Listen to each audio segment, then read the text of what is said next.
Well, Durud, patriots, good morning, good afternoon, good evening, wherever you are. Welcome to day 126 of Iran Revolution Live with your wonderful and amazing host, Mr. Armin Navabi. And your wonderful and amazing host, Goldie Gamari. Oh, thank you, Armin. Armin, how are you doing today? Oh, just waiting. Is it time, Goldie? Is it time for Boom Boom? What do you I think? think it is. Is I it? think it Okay. is. Armin, President Trump posted a few things on Truth Social last night, and I can't wait to share them with you and everyone else. Oh, share it now then. Okay. Let's do it. So, the first thing that he did is he shared this video. Okay. Actually, let me go to my bookmarks because my bookmarks makes it easier. So, this is the first one that he shared. We're in a war because I think you would agree we cannot let lunatics have a nuclear weapon. Do you agree?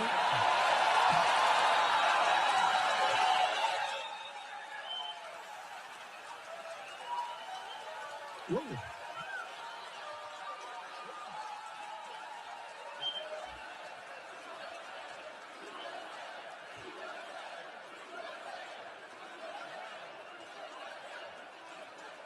Because if you read the fake polls and things, it says, well, it's only a 20% or 25%. It's nonsense.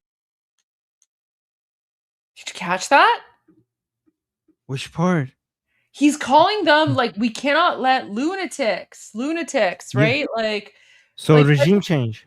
Full regime change. He's not holding back. He's basically saying they're all lunatics, right? So he's basically saying it without saying it. Right? And so no more some of them are reasonable narrative. They're all lunatics. Well, again, like I still think he might continue with the reasonable narrative, but again, like we're talking about the Durkheim scale, right? So sure, like Ghalibaf might be more reasonable than Vahidi, but they're all lunatics, right? It's just, how reasonable are they on the Durkheim scale? Like that's what I think is going on here. No, we're in a war because I think you would agree we cannot let lunatics have a nuclear weapon. Do you agree?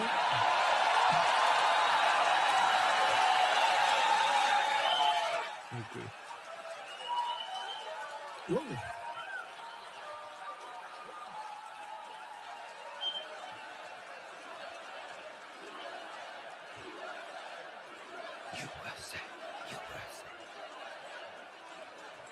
Because if you read the fake polls and things, it says, well, it's only a 20% or 25%. It's nonsense. There you go. So that's the first thing. And then, Armin, Goldie, what do you say to people who might say, like, well, he's not saying we can't let lunatics rule over Iran. He's only saying, so I'm just saying, like, so you could respond to it, okay? What if somebody says he's only saying we can't let lunatics have a nuclear weapon? Like, he's not going as far as saying we can't let lunatics rule over Iran. How would you respond to that? So I would go back to what Senator Lindsey Graham said when he said it's not up to the United States to create like it's not up to the United States to be responsible for the revolution. However, what's happening is that the United States and Israel are creating the conditions for revolution because the United States and Israel have had enough intelligence for a while to understand and know that if and when, not if, but when the Islamic regime is either severely weakened or completely destroyed, the Iranian people, at the call of His Royal Highness Reza Pahlavi, will go out into the streets to reclaim their country. And if anything, Armin, this just, I always pay attention to this part of what President Trump said. Let me go back because this is so important. And people like this is what I always have to remind, like I remind myself of this, I know it, but I think it's a good reminder for everyone else as well, because we have to remember what President Trump said on February 28th. Okay. February 28th, this was, when he posted this the first time, at 2:30 a.m., back when, I just started the live stream. And then you came and I shared this with you, and, you were like, your mind was blown. A short time ago. But you know what? Let's just replay this 8-minute video, because this video, this speech is so important, and a lot of people have forgotten about this speech and what he says. And more so it's the last few minutes where, he has a message to the Iranian people, which is what I want to constantly remind everyone of. So let's watch this. Go. Because this is one of the most important and historic speeches that President Trump has ever made. The United States military began major combat operations in Iran. Our objective is to defend the American people by eliminating imminent threats from the Iranian regime, a vicious group of very hard, terrible people. Its menacing activities directly endanger the United States, our troops, our bases overseas, and our allies throughout the world. For 47 years, the Iranian regime has chanted death to America and waged an unending campaign of bloodshed and mass murder, targeting the United States, our troops, and the innocent people in many, many countries. Among the regime's very first acts was to back a violent takeover of the U.S. Embassy in Tehran, holding dozens of American hostages for 444 days. In 1983, Iran's proxies carried out the Marine barracks bombing in Beirut that killed 241 American military personnel. In 2000, they knew and were probably involved with the attack on the USS Cole. Many died. Iranian forces killed and maimed hundreds of American service members in Iraq. The regime's proxies have continued to launch countless attacks against American forces stationed in the Middle East in recent years, as well as U.S. naval and commercial vessels and international shipping lanes. It's been mass terror, and we're not going to put up with it any longer. From Lebanon to Yemen and Syria to Iraq, the regime has armed, trained, and funded terrorist militias that have soaked the earth with blood and guts. And it was Iran's proxy, Hamas, that launched the monstrous October 7th attacks on Israel, slaughtering more than 1,000 innocent people, including 46 Americans, while taking 12 of our citizens hostage. It was brutal, something like the world has never seen before. Iran is the world's #1 state sponsor of terror and just recently killed tens of thousands of its own citizens on the street as they protested. It has always been the policy of the United States, in particular, my administration, that this terrorist regime can never have a nuclear weapon. I'll say it again. They can never have a nuclear weapon. That is why in Operation Midnight Hammer last June, we obliterated the regime's nuclear program at Fordow, Natanz, and Isfahan. After that attack, we warned them never to resume their malicious pursuit of nuclear weapons, and we sought repeatedly to make a deal. We tried. They wanted to do it. They didn't want to do it. Again, they wanted to do it. They didn't want to do it. They didn't know what was happening. They just wanted to practice evil. But Iran refused, just as it has for decades and decades. They've rejected every opportunity to renounce their nuclear ambitions, and we can't take it anymore. Instead, they attempted to rebuild their nuclear program and to continue developing long-range missiles that can now threaten our very good friends and allies in Europe, our troops stationed overseas, and could soon reach the American homeland.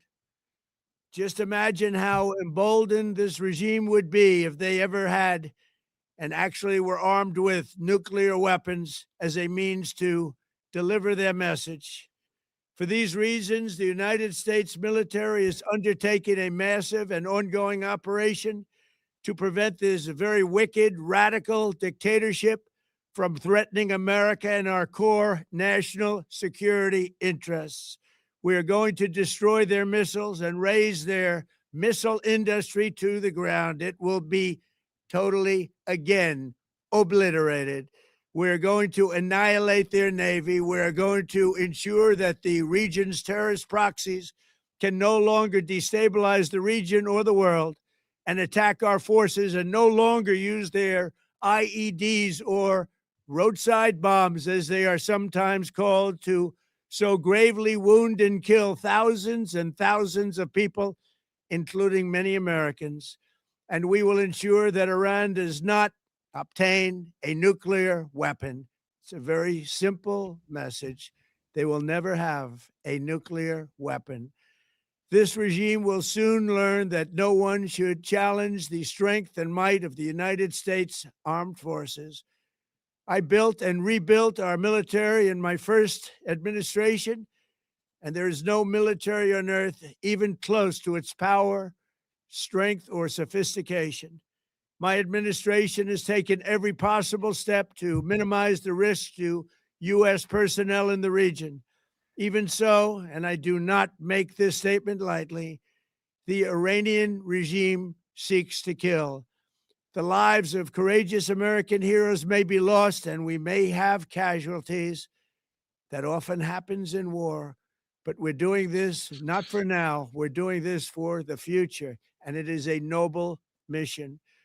We pray for every service member as they selflessly risk their lives to ensure that Americans and our children will never be threatened by a nuclear-armed Iran. We ask God to protect all of our heroes in harm's way, and we trust that with his help, the men and women of the armed forces will prevail.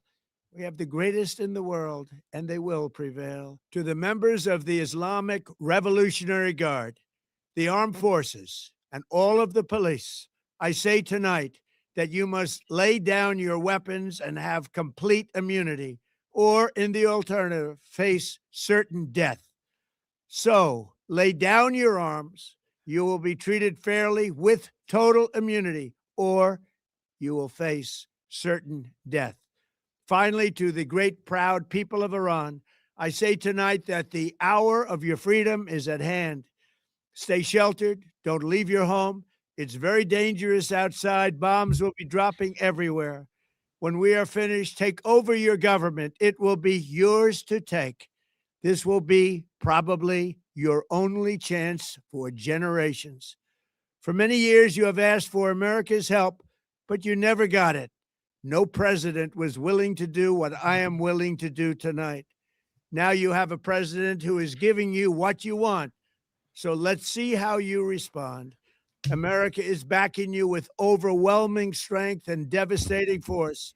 Now is the time to seize control of your destiny and to unleash the prosperous and glorious future that is close within your reach. This is the moment for action. Do not let it pass. May God bless the brave men and women of America's armed forces. May God bless the United States of America. May God bless you all. Thank you. So President Trump, from the beginning, has been 100% consistent, right? Do you think that message still stands today? 100%. 100% it still stands today, because when you listen to what he's saying now, right, he's basically calling the entire Islamic regime lunatics, right? And his red line has always been nuclear, right? And the Islamic regime refuses to concede on that. We're in a war because I think you would agree we cannot let lunatics have a nuclear weapon. Do you agree?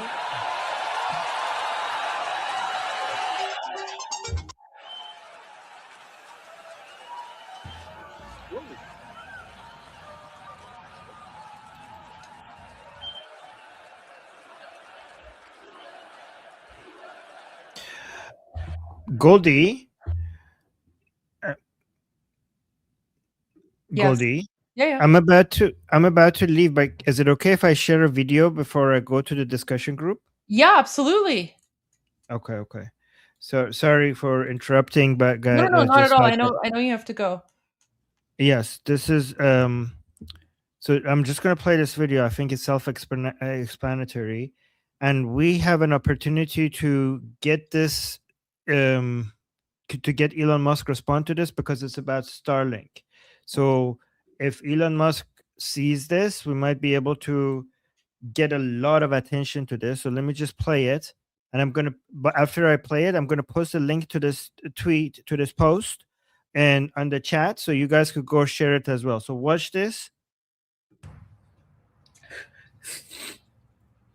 So Islamic regime tortured him to death because he had a Starlink and he had access to internet. This is Hassam. He was a father, and they tortured him to death. Islamic regime did that. They keep hanging people. They're still hanging people. They hang 19 people in past 2 weeks, and they tortured this guy to death because he had internet access. He had Starlink. This is 3 months, and this is 3 months that I made hundreds of videos trying to tag Elon Musk and anyone who can help provide internet for Iran, so people of Iran can send their voice outside. Nobody give a shit. Today, I'm desperately going to TikTok lives trying to tell people what's going on in my country. And they tell me, are you a Zionist? You are pro-Israel. I was like, I'm pro-Iran. Why are you asking me that question? So I'm making this video. This is the last time I tag fucking Elon Musk or anyone who can help. Okay, guys, I'm going to put the link to this video in the chat.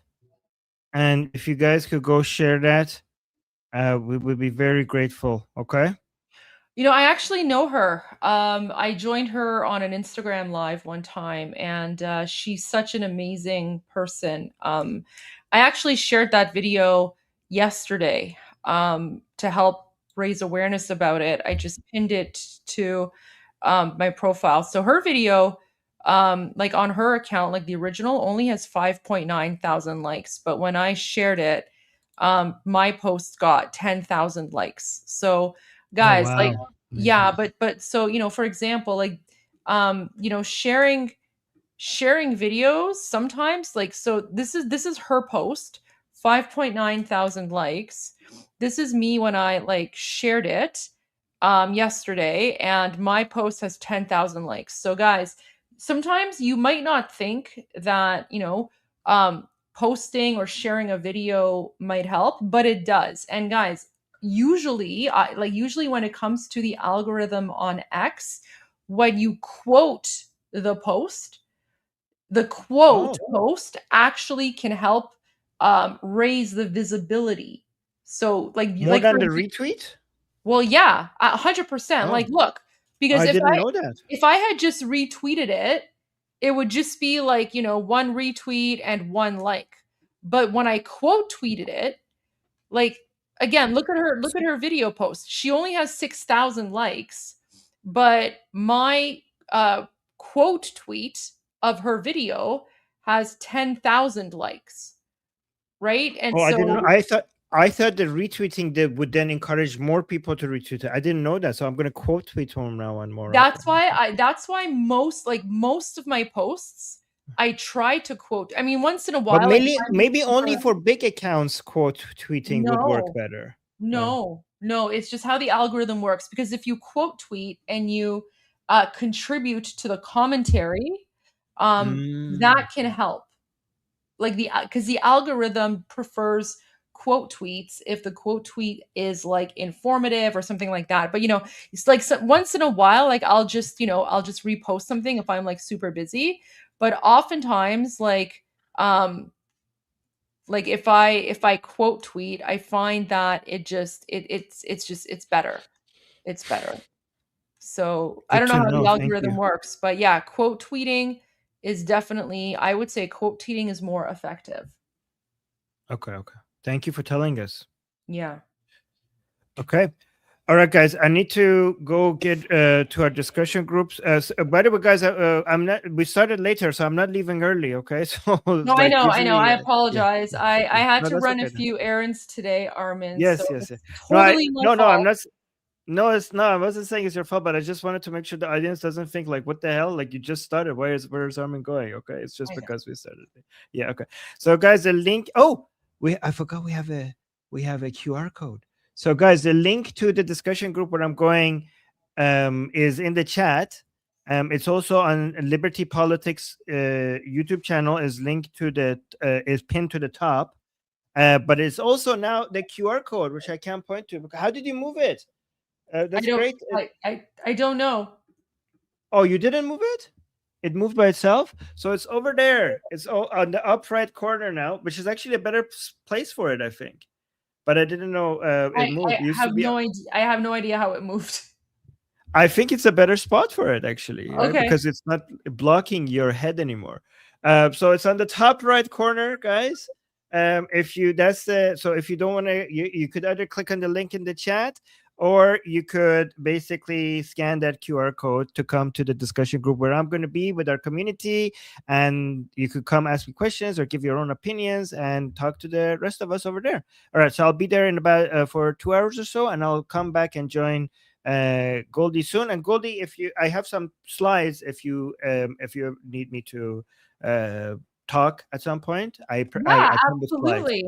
Yeah, okay. I mean, I do have plans tonight, so I don't know how long I'm gonna last, but okay. I will keep you posted on that. But before you go, this was President Trump's second post from last night on Truth Social. Have you ever played Uno? Yes. So President Trump posted this, and he's like, "I have all the cards and all wild." Oh, I love that. That's so good. I like that. Okay, that's great. Okay, thank you for showing me that. That was good. Okay. All right. Okay, guys, I'll be back soon. Okay, love you guys. See you soon. Bye. See you soon, Armin. All right, guys, you're all stuck with me. Oh, wait, the QR code's hiding my face. Okay, I'll stay here for a little while to give people an opportunity to scan the QR code. And in the meantime, let's go to Tucy, because Tucy had an update. Oh, we also have a new song from Barbud, but it might only be in Persian. Wait, let me see. Yeah, okay. His new song. Wow, his new song is good, but it's only in Persian. So there's no translation for that. So I'll have to see if he comes out with like a translation or something. But the song is on the Iran Revolution live playlist, so you guys can go check it out there. Okay. Let's go to Tucy. All right, has everyone scanned the QR code? I'm gonna get rid of it so I can move my face on the screen, because I don't know how that went there. I don't know how the QR code is there, but if I want to move my face, that'll hide my face. Although, you know what? I guess it does. You know what? It doesn't matter anyway, because I'm going to turn off my camera, so that's fine. All right, I'll keep the QR code there for a little bit, and then we're going to watch Tucy, his most recent update, and then I'll come back, and then we'll get to some more updates as well. There you go.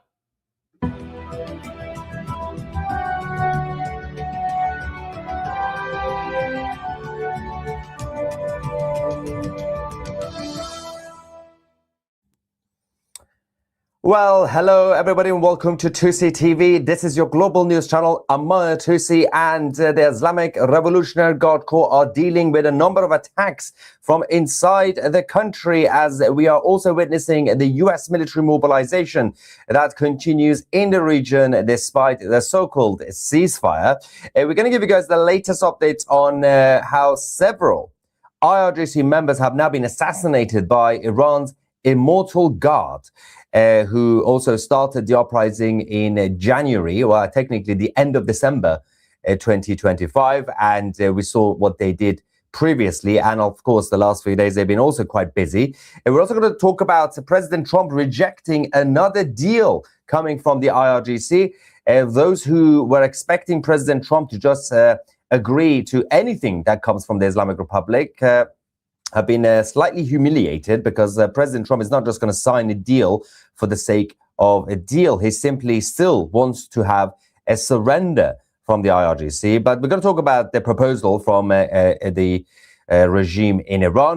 The United States have also issued a massive warning to the US citizens in London, especially those in and around the US embassy, as the terror level in the United Kingdom has been increased again. Things are not looking too good in the UK. And unfortunately, we've had more Iranians who have been executed by the regime over the last few days for simply using Elon Musk's Starlink internet and the Starlink devices. And of course, there have been a lot of other people who've been executed for simply asking for freedom and democracy. Now, let's get on with the show, and we're going to get your reaction live as usual. First, let's talk about the guerrilla warfare campaign that has been already started by the Immortal Guard in Iran against the Islamic occupation forces.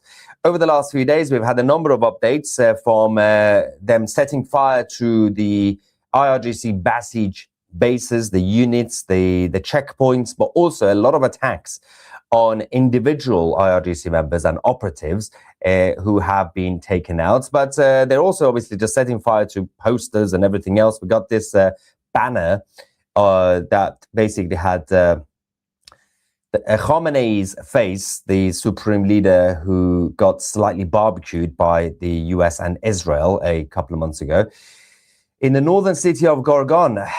Let's watch this. Shout out to Iran International for this clip. So this is also one of the main reasons you've seen this, and what they are doing with these sort of things is, apart from the operations that they are doing, by setting fire to posters and banners, which might seem like, well, is it really that important? It is, because right now, most of the Iranians are not able to communicate with each other. So they don't actually know what's going on around the country. They don't even know if their fellow citizens are ready to take to the streets eventually. This is to basically send a message to everybody else saying, don't worry, we're all on standby. We are all ready. We haven't given up. And this is just symbolic to basically communicate with each other, because they don't have internet and they can't really use landlines to obviously phones to call each other, because the regime are listening. They're tapping everybody's phone calls as well. Obviously, they are using AI, so they're listening to keywords. Unless you want to use some sort of coded language, it's going to be very difficult to communicate. Only those who have access to, again, Starlink devices, satellites, are able to use VPNs to basically get around the system. But the regime are still doing a crackdown to bring that down as well. Now, meanwhile, the Islamic Republic, who yesterday and 2 days ago went to Pakistan and asked them to beg the Americans for mercy and not to resume their war, they said, the Pakistanis said, well, the only way we could do this is if you guys come up with a proposal for a deal, we're going to give it to the Americans. And don't worry, we're going to get the Americans to sign the deal, because the Americans want a deal. They are desperate for a deal. So the Islamic Republic gave them a draft. For the third time in a few days, President Trump once again rejected the deal coming from Tehran. Now, the Islamic Republic wanted to basically reopen the Strait of Hormuz. They conceded on that point. But they said, what we would like to do is, we don't want to talk about nuclear, even though the whole point of the negotiations was about nuclear, the whole excuse of the talks.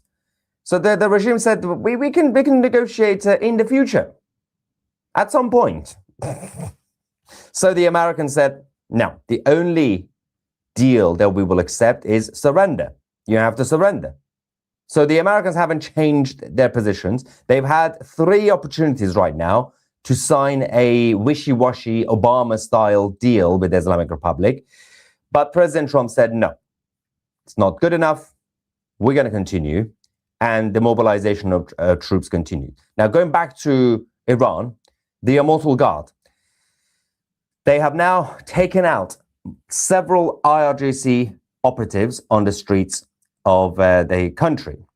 Not just in the capital in Tehran, but the video I'm going to show you is actually 3 regime members last night who were taken out on the streets in the city of Yazd.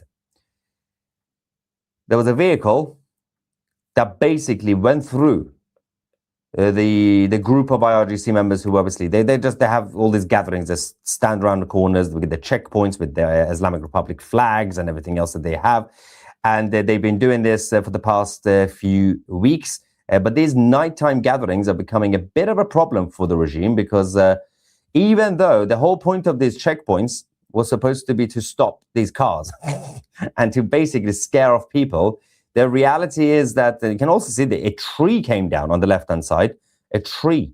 But there's a guy, you can see one of the IRGC guys, literally at the front with the white shirt. He's already on the bonnet of the car, and he's now gone. We've had a number of these reports from Esfahan, from Tehran, from also Qom, the small city to the south of the capital. There is also another situation in Zanjan. 14 IRGC operatives have also been killed. Obviously, all this is in self-defense because the Islamic occupation forces have been terrorizing the Iranian population for 47 years. And this is a time to fight back. No more protests, no more demanding for democracy and freedom. It is time to retake the country. We're going to go to to Zanjan as well, because there was a whole situation over there, and the state media in Iran have been trying to downplay the situation, even though they're slightly terrified of what's actually happening. They can't control the streets despite their checkpoints. Before we do that, don't forget, you only have a few days left, in case you don't know. Do you know? Well, I know. I don't know if you know. You can become a member of Tucy TV Plus and get 35, what am I talking about? 35% off annual memberships if you go to offers.tucy.tv. It's also the bottom right of the screen. You can see in red, offers.tucy.tv. You get to this page. The promo code is comedy35, and then you click on the red button, claim 35% off. Now, you can download the app as well, but obviously you can't use the promo code on the app. Don't join on the app. Join on the website, and then you can use the login details to go on the app. And that's for the annual memberships. If you just want to become a monthly membership without discount, then you can just go on the website, tucy.tv, and do that. We have a new show coming up on our channel, which is the first political stand-up comedy, obviously, called The Haters Ball, which is going to be part of our new series. All right, let's quickly go to Zanjan. I'm going to explain what the situation here is, because, so let's go to our interactive map made by our Tucy TV team. This is Iran. Of course, at the top, you can see Tehran, the capital, and underneath you got the nuclear sites, Fordo, Natanz, and the city of Esfahan. If you go up here, between Tehran and Tabriz, and the northwestern part of the country, you have this area, Zanjan. Now, last night, and I did do a breaking news short for you guys, we had a bit of a situation, massive explosion right here in Zanjan. 14 IRGC forces members, operatives, were eliminated in this mysterious explosion. Now, the state media in Iran tried to downplay this by saying that we had a group of essentially specialists and construction workers and cleaners who went to Zanjan, and they discovered some unexploded bombs from the Americans and the Israeli rockets. And they were trying to remove these unexploded bombs for some reason, even though that's highly unlikely. And there was an accident, and these poor workers somehow died. Now, the problem with this whole scenario is that obviously it's a bit of a lie, because that's not how it works. We had 14 IRGC operatives who were killed. There were 2 others who were also IRGC who have been injured. Nobody was identified as a construction worker or a cleaner or a specialist in that sense to remove any unexploded bombs. Why did you have so many IRGC operatives, actual militants, at the scene? Now, we still don't know exactly how this so-called incident occurred, but it smells like sabotage. We've had a lot of mysterious sabotage, gas leaks, explosions, and this was one of the biggest ones. 14 of them gone, 2 more injured, and the problem that they have is that they have to deal with Tucy TV and other new media outlets. They can try to use their state media to spin this and to keep spreading propaganda. But the problem with the IRGC is that inside their system, they have a lot of people who are leaking these days. They keep leaking and they keep exposing the truth. They don't even know who they can trust because these guys can get in touch with Tucy TV, our team. They can get in touch with Iran International and they can tell the truth. And every single time we have some sort of lie being spread by the Islamic Republic state media or the IRIB, we have somebody get in touch with us with evidence, but obviously it's not just hearsay, and they tell us the truth. So this is why they had to shut down the internet. They had no other option because they know it's not really just about the ordinary Iranian people that they have to deal with. If you have internet, information is going to get out, and also information is going to go back into the country from out here. But they also have their own people to deal with. There's a lot of people who are technically part of the regime, but they're not even trusted with the so-called white SIM cards that they have, so that they can give you ability to have direct access to make any phone calls and internet access and everything else. They have different tiers for people in Iran. Not everybody can have full access. So if you are trusted and if you pay a lot of money, you can have access to the internet, but the rest of them, unfortunately, they are monitored. So even if you pay a lot of money to gain the trust of the regime, to gain access to some level of internet, they are monitoring everybody. So if you post something on social media, if you leave a comment, then they can catch you. Now, the IRGC have also been causing a lot of chaos outside the country with their sleeper cells and their agents. We have a bit of an emergency situation right now in Europe and in the UK. Before we go back to Iran, because in Qom, which if I quickly go back to this, just to the south of, what am I doing with these two? Leave that. To the south of Tehran, the capital, you see Parchin, underneath is the city of Qom. There is also a bit of a situation and clashes happening over there. But London, the US Embassy in London have now issued a security alert urging US citizens in the country to exercise increased caution in public spaces, stating that a terrorist attack is highly likely. The alert obviously comes after the British government increased the security level and the threat level, to severe. The US Embassy in London says to their citizens, American citizens, stay alert in public places, including schools, hospitals, churches, tourist locations, and transportation hubs. Vary your travel routes and times to reduce predictability. They also say to keep a low profile and remain aware of your surroundings, including local events. Review your personal security plans, report social media threats and suspicious activity to local authorities. I'm not really sure if that's going to help. And monitor local news for updates. The problem is that American citizens in London, they can't really rely on their local authorities because the local authorities in the UK can't even keep their own citizens safe, let alone American citizens. So that's a big issue for anybody who lives in cities like London. But let's quickly go back to Qom. As I said, there were also a number of explosions overnight in that city. Air defenses were also activated. According to the regime media, they said they were doing some drills, but there were some drones we have a video from another city that drones were detected and the air defense system in Iran was activated to shoot them down. Let's quickly go to Rome. You can see the columns of smoke all over the city last night. Look at the smoke. Multiple explosions. There we go, one on the left. There we go. The black smoke there. That's more obviously it's more of a recent explosion.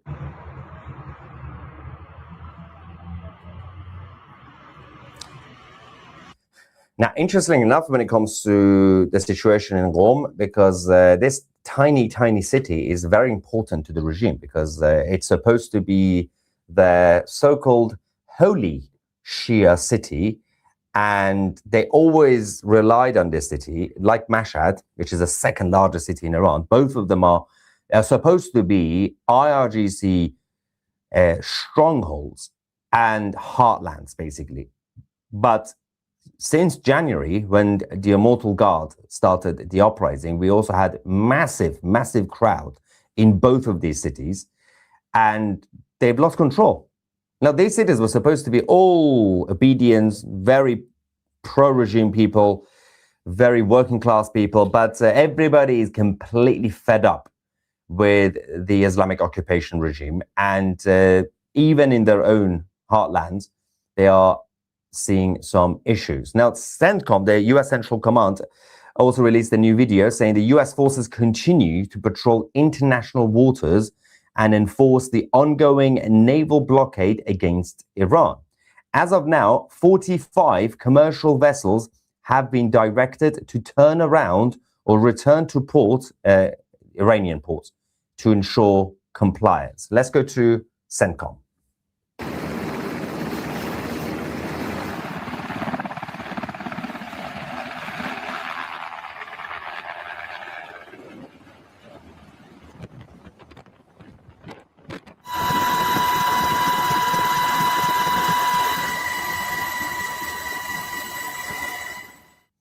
Great work by CENTCOM.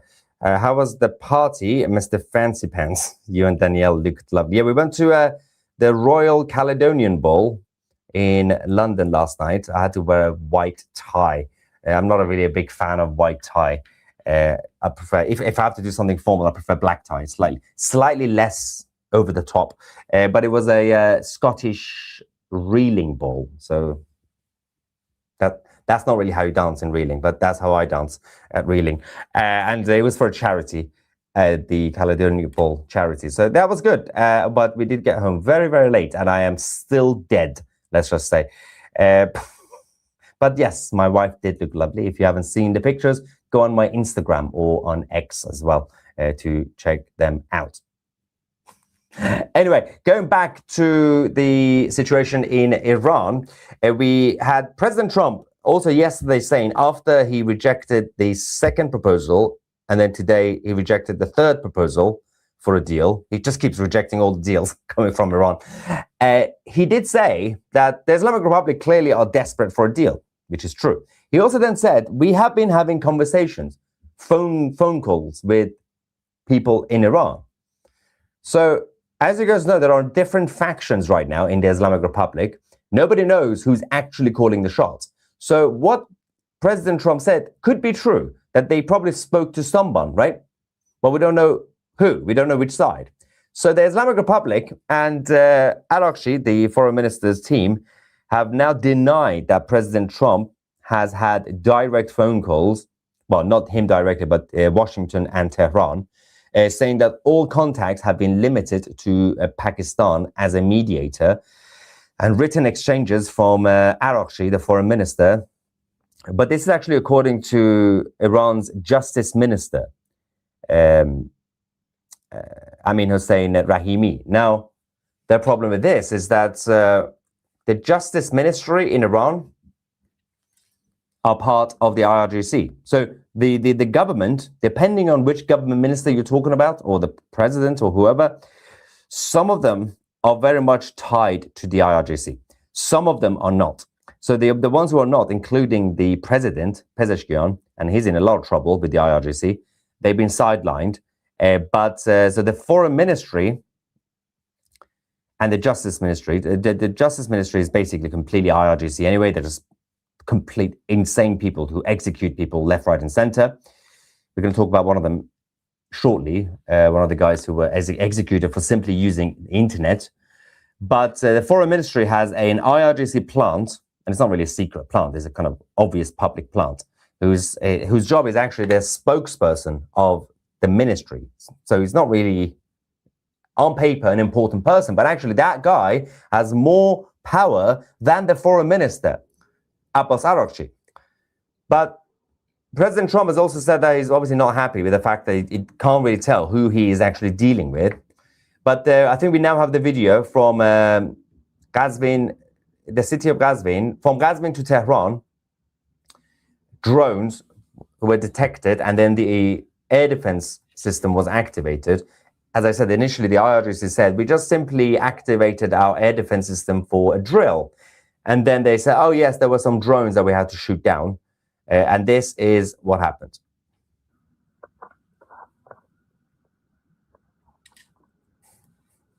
Now, we still don't know who's responsible, by the way. So as far as we know, this is still the immortal guard, unless it could theoretically be Mossad or CIA. But it could be any other group, by the way, because there's so many groups against the IRGC. It could be the Kurds. It could be anyone, really. But we don't have any confirmation.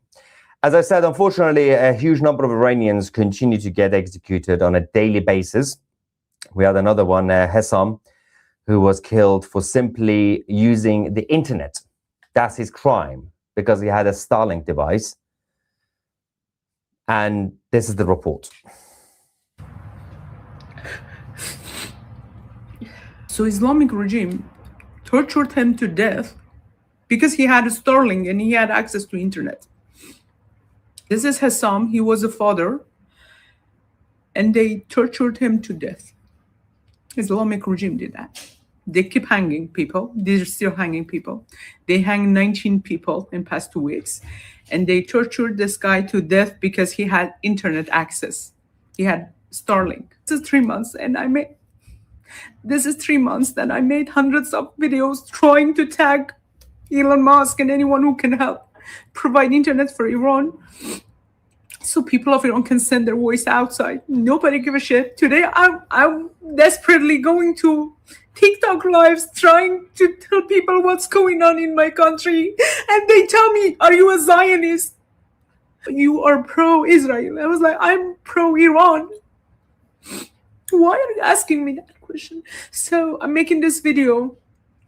This is the last time I tag fucking Elon Musk or anyone who can help.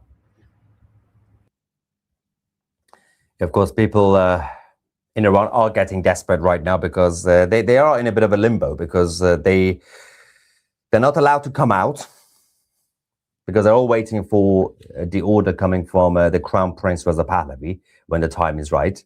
Obviously, it will be led by the Crown Prince's immortal guard. But at the same time, they have, even when they stay at home, despite the ceasefire, the regime are hunting them down. They are doing home raids, house raids, and checkpoints everywhere. It's not a normal situation, even compared to the last 47 years in general with the occupation that's been happening. But the IRGC's proxies are also not really helping the situation, because as part of any sort of agreement for the surrender, President Trump has also demanded that the proxies should end. That includes the IRGC's Hezbollah branch in southern Lebanon. Now, there's supposed to be a ceasefire in southern Lebanon, but Hezbollah keep violating this, and the Israelis, under the agreement of the ceasefire, they are allowed to hit back. So the IDF once again targeted the Zautar al-Sharqiya area, neighborhood in southern Lebanon. Watch this.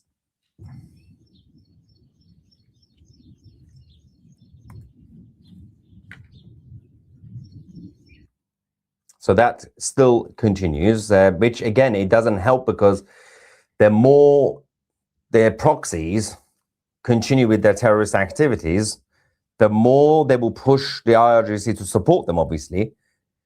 And because they're going to get hit by the IDF, and the harder it will be for the Islamic Republic to abandon them. So it's a lose-lose situation for the Islamists in general, because that means that there's not going to be a deal with the Americans. Meanwhile, they have become slightly desperate.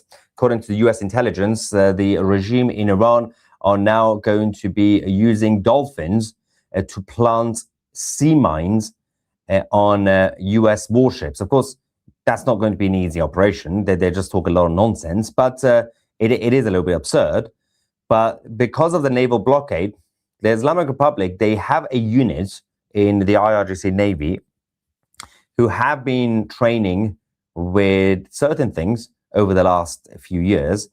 But they made this announcement that, okay, so they're going to be basically putting mines on dolphins, and then they're going to go get close to the US warships. Now, this is a complete desperate attempt of trying to threaten the enemy. It just makes no sense. First things first, the Americans are monitoring any activity by the IRGC, the so-called IRGC Navy, because the Navy is basically a few small, fast boats. Anybody around any Iranian port or island tries to do something weird, the Americans and CIA are literally watching every single corner. Even if they were able to do this insane operation, it's not going to be able to be implemented. Now, it could also backfire, because if they've somehow managed to train dolphins, for example, to transfer mines, they might accidentally go to the Iranian ships. So it's just complete craziness. They talk a lot of nonsense as usual. But having said that, we also have an update from the Americans when it comes to the US troops. But before we get to that, I saw a couple of comments saying, why is the promo code comedy35? As I said, it's because we have the first ever political satire and stand-up comedy coming to our independent platform, Tucy TV Plus. Tucy TV Plus is away from YouTube. It's separate to YouTube. Obviously, YouTube is Google, and we appreciate the platform. But we have, what is happening here? There's a bit of a situation in Beirut. I'm going to go to that soon, by the way. Hang on. I don't know what's happening over there in Beirut. The lights changed. I saw in the background. Okay, it's coming back. There we go. That makes more sense. Okay. Yes, stand-up comedy is coming to Tucy TV Plus, our independent platform. You could get access to our documentaries, our original series, our interviews, our chat forum, and that's on our website, tucy.tv. But we have The Haters Ball, the first stand-up comedy on Tucy TV, coming up. Let's just watch a few seconds trailer.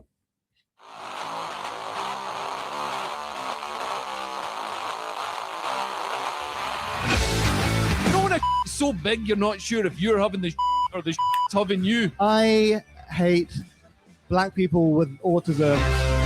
Sorry, I just spit on you, but you love that. I hate fat people because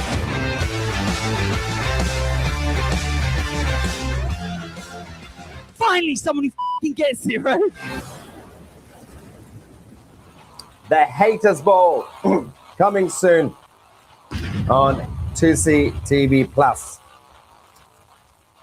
Now, as I say, you can become a member of Tucy TV Plus by visiting. Actually, if you want to use a discount, just go to offers.tucy.tv and use the promo code comedy35. You get 35% off annual memberships. All right, I've talked about this enough. Let's quickly go to President Trump has now confirmed what we reported a few days ago, that the US military troops will in fact officially withdraw from the bases in Germany.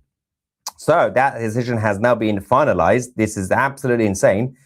And the European allies, the member states for NATO, are now they have to now consider the options, because they think that the Americans need them. At this point, the balance has completely shifted over the last few decades. Now, first things first, without the US, Second World War, the result would have been completely different anyway. But at the time, the European forces, including the British military, they were extremely strong. Even towards the end of the 20th century, Both the French and the British were top. Right now, because of the lack of funding and the woke liberalism of the infiltration that we've had in the military in both the UK and France and other countries, and lack of basically the expertise by the newcomers, the European troops are not even close, and the size of the military forces not even close to the United States, which means that the narrative that's been going on for the past few years about NATO, that this is an equal partnership between Europe and the US, is no longer in place, because without the US, NATO won't exist. The US doesn't need to leave NATO. It can just basically just stop NATO, and NATO won't exist. So the Europeans have one option, and that's what Emmanuel Macron has been talking about, which is to create well, they already have the European army, but it's not an official forces. They basically have their soldiers. It's a new version of NATO. They just put the European Union flag on the uniforms. They call it the EU Defense Union. But the only way they can try to stand up for themselves without the Americans is you have two options. Either be an actual equal partner in NATO, don't rely on the Americans, or just go all the way out. Try with your European nonsensical project, and it's not going to work, but you can try, because that was the whole point of the European Union. It was to create the United States of Europe. The problem is you can't have a United States of Europe, because no country, two countries in Europe are equal or have similar interests or backgrounds or ethnicity or culture or language. It's very difficult to treat Europe as some sort of big continent of the United States of Europe the way you have in America. Even the European Union as a political project has failed. Economically, it's failed. It's declining while the rest of the world is coming up, including overall the continent of Africa. And that's despite the fact that for decades, the European Union have been destroying the African economy. Now, Maya, have you seen Kian Sadeghian? Can you get him on your channel, says Jolly Green. I haven't, but thank you. More cutlets, less pasta, Rial. Thank you, Marcus. You and Rory reeling. Rory, video, please. Which Rory? Wait, how do you know Rory? Operation Scorched Beard. Imminent. Yeah, I think by the end, if nothing happens tonight or tomorrow, which is, what is it today? Saturday? 2nd of May. Or tomorrow, I think by the end of next week, we might have some sort of escalation. What is going on with the camera? Stop with the filter. The live feed from Beirut is not stable. Do you think that Mossad, CIA, or Immortal God know where the uranium is stashed, American patriots or for Persians? I think CIA will have some sort of sense, if not a guarantee, to know exactly where, but I think they've been monitoring that anyway, because they have a lot of CIA assets on the ground and Mossad assets on the ground who are Iranian, as basically as part of the regime. And they are the ones who basically leaked the intel. But yeah, only they know the answer to that, so I can't really tell. Hey, Tucy, when I heard you were doing a comedy show, I thought you just meant playing a live video feed from within the IRGC command. That's just a bonus, guys. Come on. PC says, free Iran. And Vinny says, picture of you and Danielle on a fan page. There's a fan page? Dodgy comments. What? Wait, whoa, where is a fan page? I have a fan page? Why are these comments so out of context? First it was Rory, then we got some sort of fan page. Wait, where's the fan page? Let me know. On a live for having internet shocking. Yep. And it's not the only one. Nothing shocking in it. IRGC are just the demons that they always were. Stop, sleep on evil. Rest in peace, pure Iranian soil. Ruheshad. Yes. How are you confident and sure of your father's safety? Because I speak to him. If you are such a popular and outspoken voice about the regime and the Islamists, cheers. Because he's a very good boy. He keeps his head down. He's not the troublemaker. Toby says, Dear Tucy TV, I just wanted to take a moment to say a big thank you. I'm truly grateful I found your channel in a time when so much of the news feels fake. With appreciation, Toby. Thank you, Toby. I appreciate this. And all of you guys, even the trolls. Oh, yes, they're the most martyr dolphins. I wonder if they're trying to scream Allahu Akbar. It's a little bit insensitive towards the dolphins' feelings, but yeah, that will be funny. That's how they'll do it. They call it a white SIM card. We call it a bloody SC. US naval ships can counter any dolphin attacks with active sonar. It will deafen and seriously injure dolphins and whales easily. Ex-nuclear submariner. Well, thank you for that intel. That actually helps. Yeah, I mean, the US military can't really be taken out. Comedy is okay, says Wood, but if the focus of this show will be hatred, this will destroy your reputation and respect in America. Thank you for your attention to this matter. Liberal snowflake Philip Wood. Oh, guys, don't do hate. Hate is hurtful. Oh my God, it's comedy, for the love of Noah. It's comedy, it's jokes. And offense is not given, it's taken, okay? It's subjective. Comedy is subjective. If you think something is funny, it's funny. If you think you're offended, then you're offended. It's not up to anybody else. Comedy is comedy. You tell a joke. For example, we actually had in the trailer, one of the guys, obviously, it's out of context, obviously, moments, saying they're supposed to, by the way, it's called the Haters Ball. So it's like a game show. They are thrown, the comedians on stage, they were thrown words or concepts, and they have to try their best to improvise and say why they hate it. So it could be anything. It could be ice cream. I hate ice cream. So somebody basically in the audience would write, what was it? Black people with autism, right? Or fat black people. So you have to just randomly say why you hate that. But you also had a funny, but slightly oversized female comedian who happened to be black. And she also gets involved. So calm down. It's just jokes. It's not some sort of a rally to spread hate like Adolf or Mussolini. That's not really... comedy is different to a political rally to make conscious and proactive hate sort of narrative to do things. Oh my God. See what I have to deal with? I am surprised at this age, I don't have gray hair. There's one, but I've been hiding it. But considering that I am 65 years old, I look good for 65. Huh? It's sad that I'm actually going to become 38 in a month. In a month's time, I'm going to be 38. This is the end of the world as we know it. Can we check out the live feed from the Strait of Hormuz? There we go. We have this beautiful live feed as well. What else? Yeah, not much crossings in the actual strait. So many vessels are around there. You can see so many. The green ones are the commercial vessels. The red ones are the oil tankers.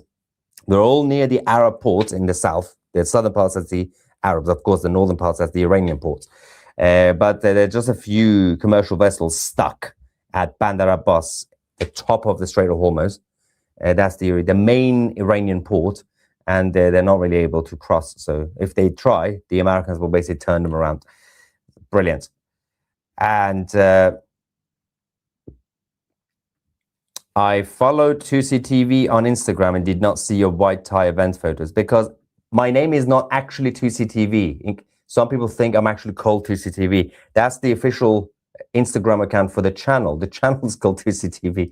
My name is, in fact, slightly different. My first name is not Tucy.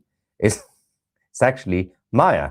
There we go. You can see it here. That's my name, Maya Tucy.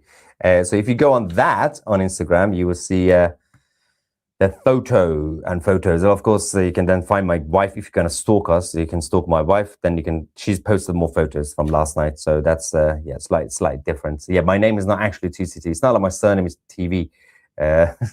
The name is TV, Tucy TV. But yeah, you can also follow Tucy TV because that's the official account for the channel. And it's also, I have to warn you guys because, oh, Wood is back. It's your reputation. Only time will tell. Wood, don't worry, Philip. I've been doing this for how many years now? Since my hair was shorter, since I didn't have a beard. And I've survived. You know why? Because I am uncancelable. You cannot cancel me. Well, it's impossible to cancel me. I can't get fired. And also, when you're on the side of right, you are fine. Just tell the truth, have fun, YOLO, as kids would say. And so funny. Sir Tucy bestowed upon the title TV. Oh, the tooth jokes are back, my toothy. The one time I had toothache, I don't have toothache, I lost a tooth. Remember when we trolled him? Only because I had bread. See, when you age, you eat bread, you lose a tooth. Where are they getting dolphins? The waters, I guess. From the Gulf. Their Gulf, not their Omanis, the Persian Gulf. And I was hoping your surname was... Okay, let's go to Fox News because, oh my gosh, the videos on Fox News, like, it's just making my spidey senses tingle, guys. It's just making my spidey senses tingle so much. Look at this. This was posted 11 minutes ago. Iran wants to make a deal because they have no military left, essentially, and they want to make a deal, but I'm not satisfied. Okay, President Trump is weighing military options in Iran as peace talks are stalled, and he says that it includes blasting the country if they don't make a deal. And he's warning Tehran that they may have just days left before its oil production is forced to shut down. Let's bring in now former Secretary of State and Fox News contributor Mike Pompeo. Secretary, great to see you again. I want to get right into this. Obviously, they offered a proposal that the president did not like. What do you think he does next? Does he take military action again? Aisha, it's great to be with you. Look, we're already taking military action as we sit here today. We have the United States Navy, our Space Command, lots of folks working to execute a blockade, making sure that the Iranians can't rearm, resupply, rebuild their capabilities, not only their nuclear capabilities, which we took out between last summer and the most recent campaign, but also their conventional forces. And so whether he'll actually go back at land-based targets inside of Iran, only the president knows. But this blockade has proven effective. The military has performed flawlessly, and the Iranian economy will force Vahadi and all the knuckleheads that lead the IRGC, these theocrats who believe deeply in the destruction of Israel and the elimination of the United States, will force them to make some very difficult decision in just a handful of next weeks. I want to ask you about this. I think you might have the answer. You know, the war powers ran out last night, 60 days, that was it. But this is the president saying, well, you know, we had this ceasefire. So the 60 days, that hasn't ran out. Harry is making the case yesterday. Why are you not seeking congressional approval to extend it? Because it's never been sought before. There's been many times, and nobody's ever gotten it before. They consider it totally unconstitutional. But we're always in touch with Congress. But nobody's ever sought it before. Nobody's ever asked for it before. It's never been used before. Why should we be different? So you've been on both sides of this, right? So does he need approval from Congress if he wants to start strikes again? Does he have to go back, or is he right? You know, actually, I served as a member of Congress in the House of Representatives, and then was in the executive branch. No, President Trump's on incredibly firm ground here. Not only legal ground, but constitutional ground, as the statute, the War Powers Act, but also constitutional ground. This is his mission set, to keep Americans safe. It falls to the commander-in-chief. And so he is functionally in the appropriate lawful place. More importantly, if Congress wants to do something, they do have the power to fix this. They can go to the floor, pass legislation, and deny money for our military. But they've not demonstrated that, because the truth is they don't really want to do that either. They don't want to be on the line for what they know is a bad outcome. If we were to withdraw our military forces today or to end the blockade, it doesn't open the strait. It just means that the Iranian theocrats would control the energy supply across the world for decades to come. President Trump's going to stay at this. He said it perfectly. The War Powers Resolution is what it is. I happen to think it's unconstitutional, but he's going to do the necessary to keep the American people safe. You know, some experts out there think that if we economically strangle Iran, that's how we're going to bring them to their knees and to the negotiating table in a meaningful way. I want to put up on the screen the economic cost so far for Iran. I mean, they're suffering over there. They've been hit by $435 million loss in daily economic activity. Inflation is exceeding 112%. I can't even imagine what that is like for the Iranians. And 139 million daily lost in oil revenue as well. 1.6 million Iranian rials is now equal to $1 US. That is higher. Insanity. Secretary, 1.8. Is this what's going to get them to really come to us and negotiate? Or do they think that they're in this for the long haul, that they're dug in and they want to see what happens politically to the president back here at home ahead of the midterms? Well, you know, you have to start with the proposition that there's no such thing as an Iranian leader who's a moderate. These are all radicals. And so sometimes there's this, well, the moderates will find a solution. Don't buy that storyline. They're going to stay at this until they have to make a really difficult choice. The Ayatollah described it before when he did it as drinking from the poison chalice. There will come a point where they will realize that the game is over and they will have to accede to our demands. It will look and feel to us like surrender. To them, it will look like a continuation. So long as this regime is in power, they're going to come back at this. It might be 2 years, it might be 5 years, but President Trump is going to gain us decades of security if we stay the course. Whether we have to go strike them again, I think that's going to be up to President Trump. But make no mistake about it, we have to finish the job here. The Chinese are watching, the Russians are watching. Everyone sees that the West is now being challenged by the theocracy in Iran, and we have to win this. Well, one thing they have proven is that they don't care if their leaders die and they don't care if their people die. So that really is difficult. You know, that's a really important point, right? Because one of the things that Armin and I have been trying to convey is that, you know, these threats from President Trump to, you know, destroy the infrastructure or destroy the power grid or, you know, whatever, bridges, roads, whatever, even though they're dual military use, right? Like they're dual purpose. So they are legitimate targets. But the point that Armin and I have been trying to convey for a very long time is that the Islamic regime doesn't care. They don't care if their actions hurt the Iranian people, because the Islamic regime does not represent the Iranian people. They're holding Iranian people hostage, right? So now that we're starting to see this acknowledgement on Fox News, this is huge. This means that people are starting to realize and figure out that the Islamic regime is like literally doesn't care.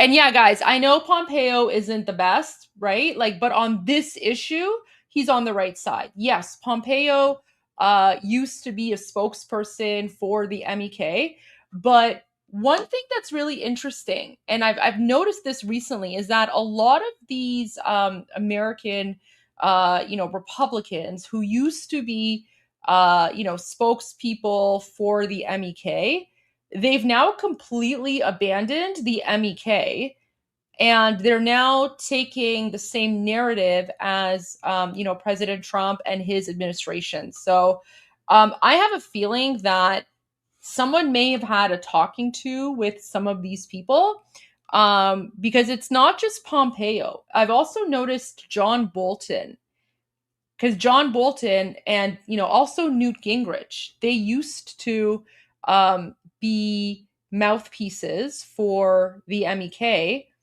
but not anymore. So to me, that's very interesting, right? And obviously, one of the things that we've seen is that the MEK is nowhere in mainstream media because, of course, the MEK is a Marxist Islamist terrorist group, right? And everyone knows that. And now it seems that maybe either the money from the MEK has dried out, or maybe they've gotten the memo, right? But again, listen to the narrative here. Like, they're basically acknowledging that the Islamic regime does not care about the Iranian people. And that's a really important point. Is now being challenged by the theocracy in Iran, and we have to win this. Well, one thing they have proven is that they don't care if their leaders die, and they don't care if their people die. Yep. So that really is difficult to negotiate with. Secretary Pompeo, always great to have you on. Have a wonderful weekend. Thank you. Bless you. Have a good weekend too. So that was, you know, kind of interesting to see that, right? To see this narrative shift. There's also this video here. So with that, let me just play this really quickly. Let's bring in State Department spokesman Tommy Pigott. So, you know, as President Trump has pointed out, Tommy. Oh, sorry. Someone's asking, was the MEK behind the truck attack from a few months ago? Yeah, that was the MEK. They drove the truck through Iranian demonstrators in LA. Yep, that was the MEK. They're terrorists. The MEK are terrorists. I'll play a video explaining who the MEK are after this, but let's watch this first, and then I'll play that video explaining who and what the MEK are. You know, it's been very difficult when you wipe out the entire top level of leadership of Iran in terms of like who you even negotiate with. But it does seem like the president has found people to negotiate with. Those negotiations might be a little bit stalled, but at least they're dealing with people. Where are we right now with those negotiations? Well, look, as the president indicated, we are in a situation where talks are ongoing. We're continuing to engage, but the president is not satisfied with what he has seen. And he has been crystal clear about the objectives here from the beginning of this operation, but also from the beginning of this administration, even before.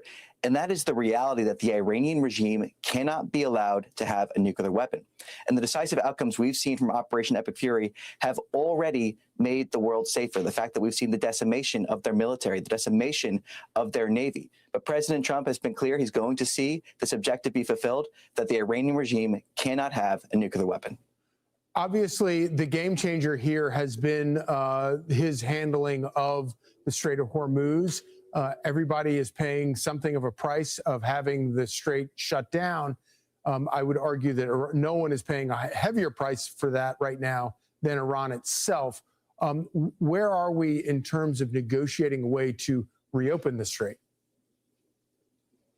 Well, 2 points here. First is the fact that as part of Operation Economic Fury, we are seeing the Iranian regime lose hundreds of millions of dollars every single day. This blockade being a part of that, the fact that we've had maximum pressure sanctions to make sure that they cannot have funds to fuel their illicit activities. That has been something that's been going on from the beginning of this administration and continues, including recent announcements from the State Department and Treasury Department this week on that. On the point in terms of the Strait of Hormuz, the Secretary of State describing just a few days ago how we're not going to be in a position where we normalize the Iranian regime thinking that they can decide who goes through the strait. That is not going to happen. The president having that blockade of Iranian ships and Iranian ports, we're seeing that, but also the president unleashing American energy, building a strong and resilient economy. And we're seeing many tankers actually come to the United States to buy American energy. So the president's been very clear about his objectives here, and he's also been very clear and why it's so important to have that unleashing of American energy to make sure that we can produce our energy here at home. And so we know from reports on the ground that obviously the people of Iran are suffering incredibly from the economic, the country being on the verge of economic collapse. Do we have any real evidence that the regime itself is actually suffering as badly? Well, you've seen, as the president's indicated, the first string of leadership, the second, the third, all being killed by Operation Epic Fury, the decisive outcomes that we have seen through Operation Epic Fury. The regime for decades, instead of using their wealth to fund water infrastructure, energy infrastructure, food infrastructure, has instead used it to fund terrorist proxies, that ballistic missile program, their nuclear weapons program. That's part of why we've seen that maximum pressure policy. Those problems that they had before this operation began have only gotten worse. Inflation, economic problems. The president and the Secretary of State have both described how we want to see the Iranian people be prosperous, but they have a regime that is so different from their people in the sense of a regime that is this theocratic, lunatic regime that we've seen for decades that has not met the needs of their own people and instead used it on destabilizing activities. So we have this maximum pressure policy. We're going to address their ability to fund the. Look, this guy mentioned it again. He mentioned it again. He just said that this is a regime that does not meet the needs of its own people. Guys, you don't understand how huge this is. Guys, this is a big deal. This is a big deal because for 47 years, like we Iranians, we've been trying to convey to the world that the Islamic regime does not represent the Iranian people, and that the Islamic regime has been holding the Iranian people hostage, and the Islamic regime murders us, right? They don't care about us. They don't represent us. They're holding us hostage. They're murdering us. And now after 47 years, you're finally seeing this acknowledged. Guys, this is huge. This is huge for us Iranians. Like, this is a big deal to see people now just making that distinction, right? Something that we have been trying to convey for a very long time. Guys, oh my gosh. This is huge. Like, this makes me think that there is something going on. There's something going on. This is great news. Like, this narrative shift is very, very, very positive. Incredibly positive. Before this operation began have only gotten worse. Inflation, economic problems. The president and the secretary of state have both described how we want to see the Iranian people be prosperous, but they have a regime that is so different from their people in the sense of a regime that is this theocratic, lunatic regime that we've seen for decades that has not met the needs of their own people and instead used it on destabilizing activities. So we have this maximum pressure policy. We're going to address their ability to fund these activities. We're going to be clear in our objectives like the president has. And we're seeing these problems that are the regime's own making because they refuse to address the needs of their people. And of course, it's probably important to remember that even before Operation Epic Fury, there were protests in Iran, and those protests sprang up because of economic uncertainty inside Iran, facing, with protests against the regime. So he's not explaining that properly, but he's trying his best. He's trying his best. So guys, for those of you who've been with us from day one, the uprising began with the collapse of the Rial, but as you guys know, within 24 hours, it went from an economic strike to calling for regime change, right? So the economic collapse was basically the straw that broke the camel's back, okay? So the economic collapse was a straw that broke the camel's back, but the uprising wasn't about the economy. The uprising was about, we're done with the regime. We're done with living in this, hellhole. And we want to overthrow the Islamic regime and we want freedom. And that's why within like less than 24 hours, people were chanting Javid Shah, right? Tommy Pickett, thank you so much for breaking it down for us. Be sure to like and subscribe. So there you go. Yeah. Okay. Let me, like I said, let me share this video that is basically like a 4-minute primer that explains the MEK and how evil they are. Washington, they are sold as freedom fighters, the democratic alternative for Iran. But before we buy the packaging, we need to read the receipts. Founded in 1965, the MEK combined Islamic. Guys, the other thing I want to mention is the word mujahideen means fighters of jihad, okay? Like,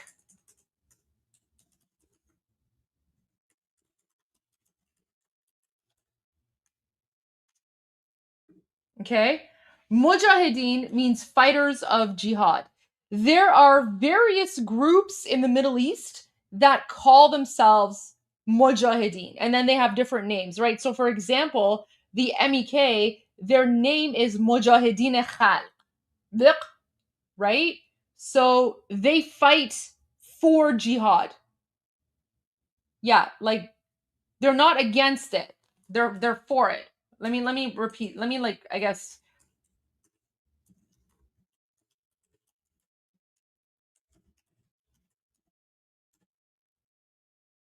Here we go. There you go. So mujahideen means fighters for jihad. So any group in the Middle East that has the word mujahideen in their name is literally a jihadi terrorist group, okay? And they're all terrorists, they're all cults, right? So yeah, mujahideen means fighters for jihad. So all right, let's go back to the beginning. In Washington, they are sold as freedom fighters, the democratic alternative for Iran. But before we buy the packaging, we need to read the receipts. Founded in 1965, the MEK combined Islamic theology with Marxist ideology. Their mission? To destroy the Shah's government and drive American imperialism out of Iran. From the start, Did you see that? Do you see that? Guys, these are not the Islamists. These are not the Islamists burning the American flag. Shah's government and drive American. Right? Guys, these are not the Durkas. I mean, they are Durkas, but these are the communist Marxist Durkas, right? These are the communists, the MEK. Okay, so think of like North Korea. Think of like North Korea gone Durka. Okay, so North Korea, the Durka version of like communist North Korea, that's the MEK. And for those of you who are like, okay, but communism and religion don't mix, yeah, we know. That's how stupid and retarded these people are. They've literally created a communist cult that's based on religion. Yes, I know that communism and religion don't mix. Believe me, us normal, regular people know that. That's why this is a cult, and that's why only like the most lowest of IQ people join their cult. I mean, not many have joined in recently, right? Like whatever's left over is basically like from, you know, the 60s and 70s, right? The vast majority of them are like old and, you know, they're pretty much dying out now, right? But they're literally like this weird jihadi communist cult. The vast majority of their members are not even educated. They just believe the words of their leader, right? So yeah, the MEK is basically communist fighters for jihad and God. It's so messed up. And if it doesn't make sense, yeah, believe me, I know it doesn't make sense. I know it doesn't make sense. Believe me, we know.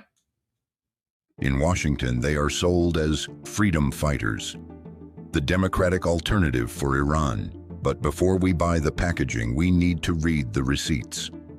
Founded in 1965, the MEK combined Islamic theology with Marxist ideology. Their mission? To destroy the Shah's government and drive American imperialism out of Iran. From the start, they followed two tracks: armed struggle and propaganda. In the 1970s, they used bombs to target American personnel. They assassinated at least 6 U.S. citizens, including military officers Lieutenant Colonel Lewis Hawkins, Colonel Paul Schaefer, and Lieutenant Colonel Jack Turner. Their radicalism was fueled by deep ties to the Palestine Liberation Organization, sending members to training camps in Lebanon, Syria, and Jordan. Yeah, guys, you see like all of these like communist militant groups, they all originate from the Soviets. They're all funded and created by the Soviets as a way to destabilize the Middle East. Yeah, that's why they're all connected. That's why even like the separatist Kurds, right? You know, those Iraqi Kurdish paramilitary groups that stole the weapons meant for the Iranian people, their roots also go back to the Soviets. So all of these like paramilitary terrorist groups in the Middle East, they're all linked to the Soviets. Liberation Organization, sending members to training camps in Lebanon, Syria, and Jordan.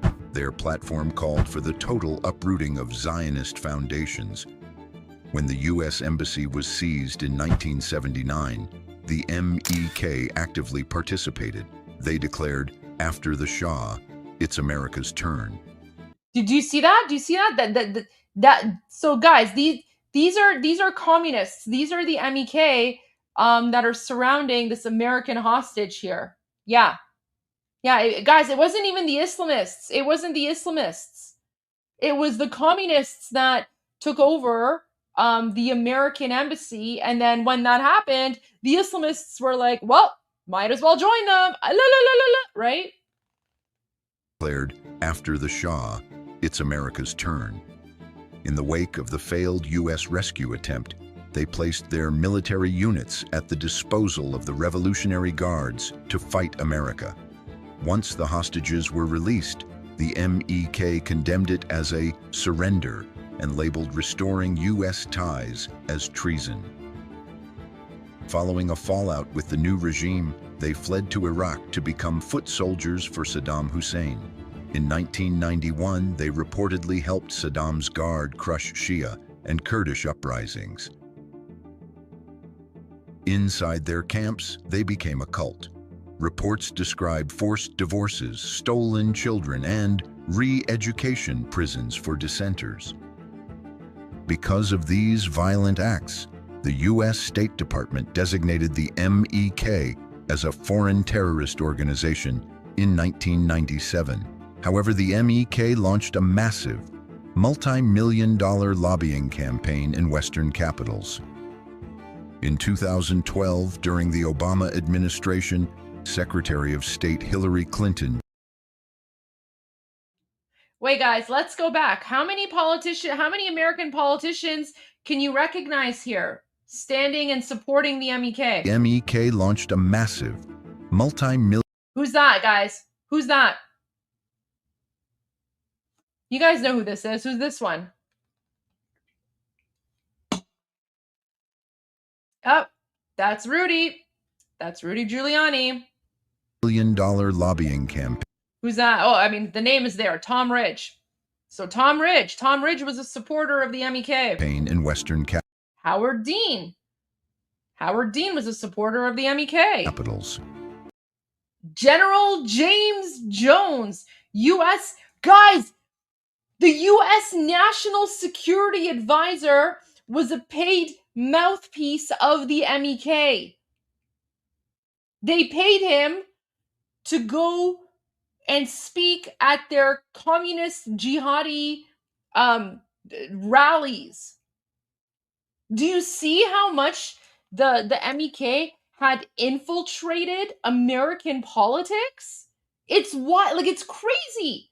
Guys, even in President Trump's first term, there were people in President Trump's first administration that were paid by the MEK to attend and speak at their events. And there is a reason why people who were in President Trump's first administration are no longer in his second administration, right? Mike Pence, John Bolton, all these people. When you look at President Trump's administration today, not a single person is affiliated or connected or paid by the MEK. And thank God for that, because I think, President Trump finally realized what was going on with the MEK. That's why Mike Pence is nowhere to be seen these days. In 2000. Oh, look, Obama. Oh, look, of course, Obama. What does President Trump call him? Barack Hussein Obama, the traitor. Yeah. Look what Barack Obama and Hillary Clinton did. Guys, the link, so this video is available on my my playlist. If you just go to, my playlist section on YouTube, Iran Revolution, live stream, videos, music playlist, you'll find it there. Capitals. In 2012, during the Obama administration, Secretary of State Hillary Clinton delisted them. But even then, the U.S. government warned, "We have not forgotten their past terrorism." Today, the goal is rebranding. The message is polished. The events look official. The branding says freedom. But the record does not change. An official State Department report was clear. They are shunned by most Iranians and are fundamentally undemocratic. Yeah. They are not a viable alternative for Iran. They're basically like a weird jihadi sex cult. They're a weird jihadi communist sex cult. It's very weird and very messed up. And they have like their base is in Albania. However, some Wait, prominent... who's that? Wait, who's this guy? I don't know who this person is. Wait. They are not a viable alternative for Iran. Who's this guy? Anyone know who this person is? He's speaking at their event.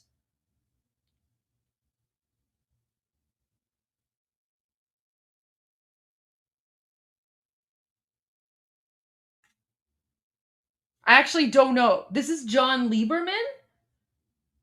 Who's John? Okay, let me look up John Lieberman. American reporter and television producer? Is that who he is? Is that who this guy is? No, I don't think that's him. No, this isn't John Lieberman. No, I think the next person is John Lieberman. But who's this guy? Anyways, we don't know, but this guy is weird. However, some prominent... Yeah, this one. This is John Lieberman. This is John Lieberman, yeah. This is John Lieberman. I don't know who that other guy was. U.S. political... Who's that? Who's this guy?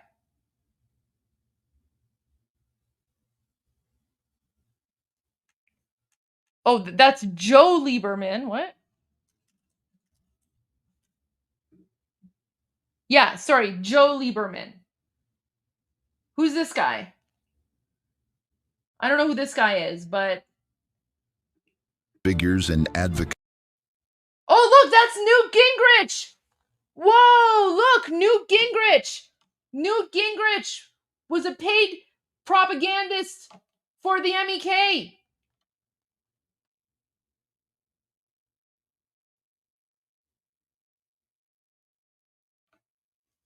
Oh, wow. Joe Lieberman was Al Gore's VP candidate in 2000? Okay, let's go back a little bit here. This guy, right? However, some prominent... This guy, right? So this is Joe Lieberman, and he was Al Gore's VP candidate in 2000. Yeah, so this guy was a paid mouthpiece for the MEK. U.S. political figures and advocacy. Yep, that's Newt Gingrich.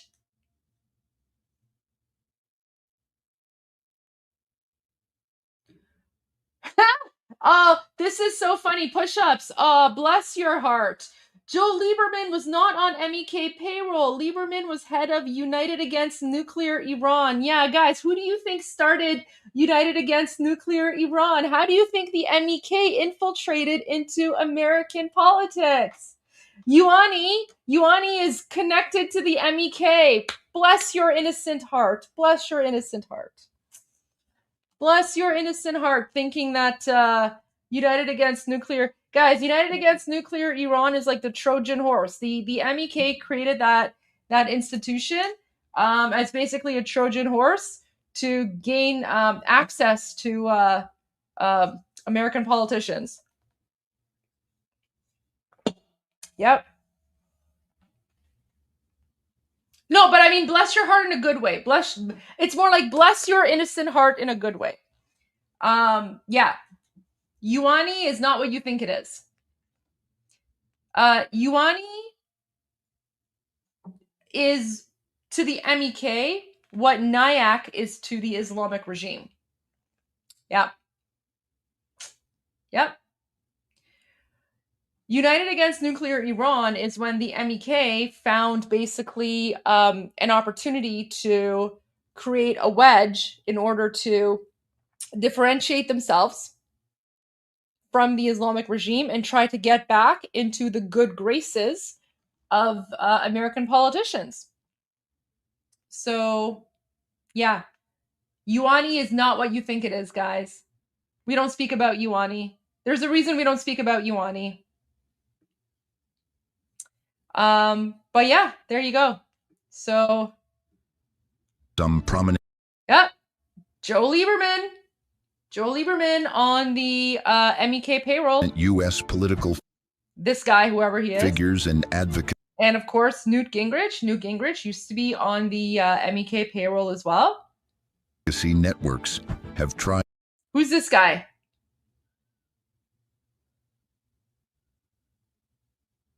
Anyone know who this guy is? Oh, Alan Lichtman is the first guy. Oh, let's go back to the first guy. Okay. Let's see who Alan Lichtman is. Oh, yes. Wow. Yeah, that is him. Whoa. Oh my gosh. Okay. Iranians and are fundamentally undemocratic. They are not a viable alternative for Iran. However, wow. Yeah, that is him. Guys, look at this. Okay, so this is I mean, I don't know who this person is, but this is who he is. So Alan Lichtman is an American historian and political analyst who has taught at American University in Washington, D.C. since 1970. Whoa! Look at this. He is known for creating the keys to the White House with Soviet seismologist Vladimir whatever in 1981. Whoa! Look at that. Obviously the communist supporter has, is a paid propagandist for the MEK. Boom. There you go. It all makes sense now, doesn't it? Oh wait, we have a cockroach in on the X chat. Let me just get rid of the cockroach there. Let's get rid of the cockroach. All right, there we go. All right, cockroach gone. Thanks. No, thank you, Carl. Thank you, Carl. We got rid of the cockroach. Okay, so there you go, guys. You see how like all these communist groups are connected? Look at that. Look at that. Wow. Wow. All right, so let's continue now. Ayatollah. Oops, wait. Oh my gosh, that was the wrong video. No. All right, you know what? Let's play it. YOLO. Khamenei is dead. This wretched and vile man, Ayatollah Khamenei, is dead. This wretched and vile man, Ayatollah Khamenei, is dead. This wretched and vile man, Ayatollah Khamenei, is dead. This wretched and vile man, Ayatollah Khamenei, is dead. This wretched and vile man, Ayatollah Khamenei, is dead. This wretched and vile man, Ayatollah Khamenei, is dead. This wretched and vile man, Ayatollah Khamenei, is dead. Okay. All right. That was totally honest mistake, wrong video, but we'll go back. We'll go back to the MEK video. Okay, so that was so funny. I Trump rolled myself. Okay. However, so this guy is Alan Lichtman. He's a woke, progressive, communist, Marxist university professor. So this guy is contributing to the corruption of American youth. Great job. Some prominent And then this is the Joe Lieberman guy. U.S. political. I don't know who this guy is. He looks familiar. He looks like someone that like I should know, but I have no idea. I don't know, man. Figures and advocates. And then, of course, yep. Newt Gingrich.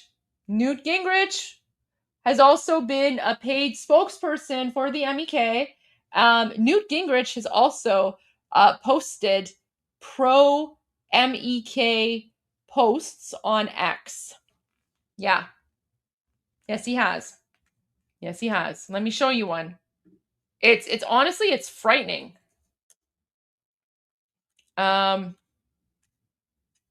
Like it's insane.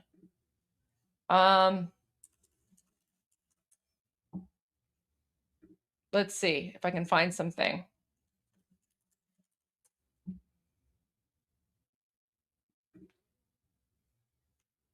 Ooh, I wonder if he deleted his posts.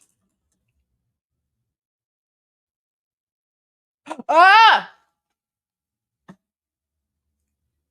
Yeah, I found one. I found one. So, whew.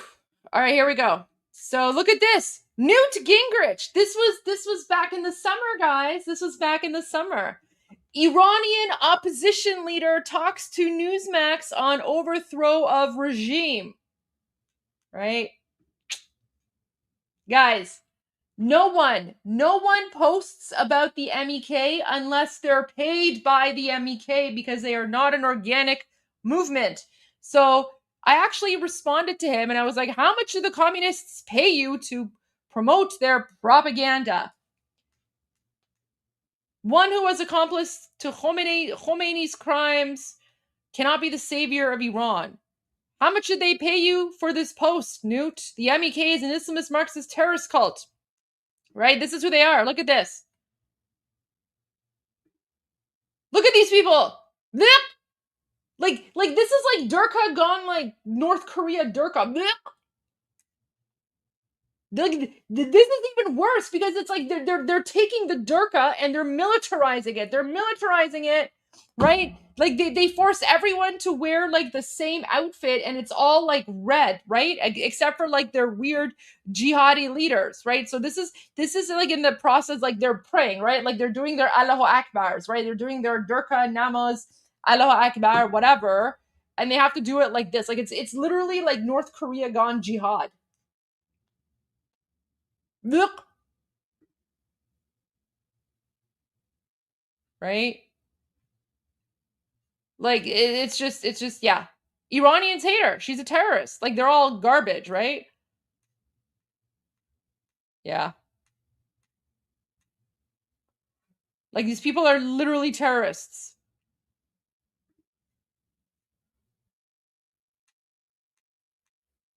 Like look at this. Like I don't understand. Who could ever look at this photo? Like how could anyone look at this photo and be like, "Oh yeah, this looks like a totally reasonable democratic alternative. This looks like a totally reasonable group of people that will bring about a democratic alternative to Iran."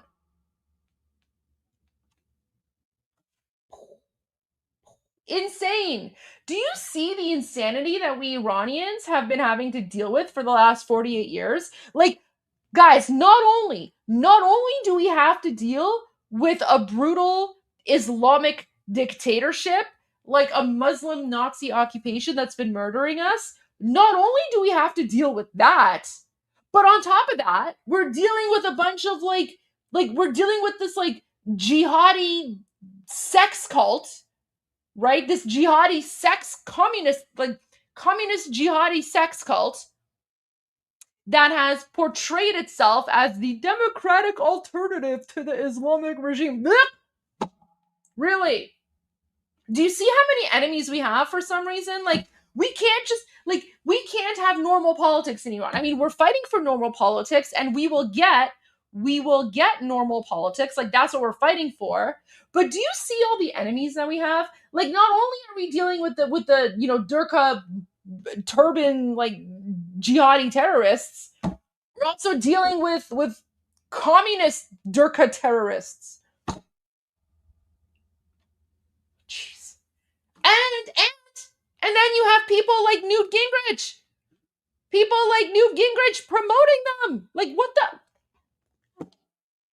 But guys, no one randomly does this unless they're getting paid. There's money behind this. There's money behind this. And these communists have infiltrated American politicians, American, top level, like American analysts or whatever, right?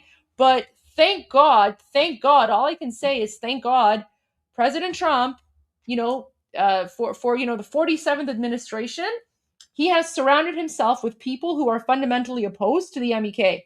And all I can say is thank God for Marco Rubio, because Marco Rubio is 100% anti-communist, right? Because the MEK has close ties to the Cuban dictatorship as well, because they're all communists and whatever. So Marco Rubio can sniff out those communists like 1,000 miles away. So God bless Marco Rubio, because there's a reason, right? Like Marco Rubio is there, and Marco Rubio is making sure that like the communists don't infiltrate. So like, guys, you have no idea how blessed you Americans are to have someone like Marco Rubio in your administration right now, because Marco Rubio, he gets it. He gets it.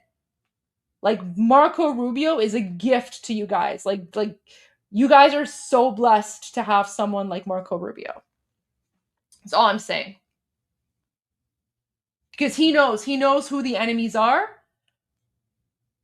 and he's not afraid to call them out. All right, let's go back. Networks. So there's Newt Gingrich. Let's see who the next one is. Wait, who's this guy?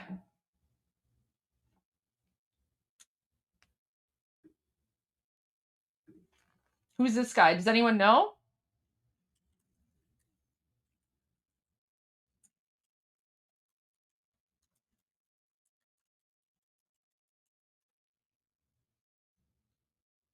Tom Ridge?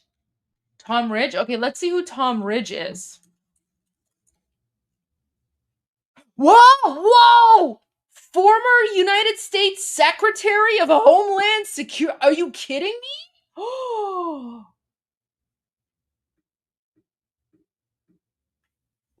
So he was the former Secretary of Homeland Security. He was the Secretary of Homeland Security, and this guy was being paid by the jihadi communists to speak at their events.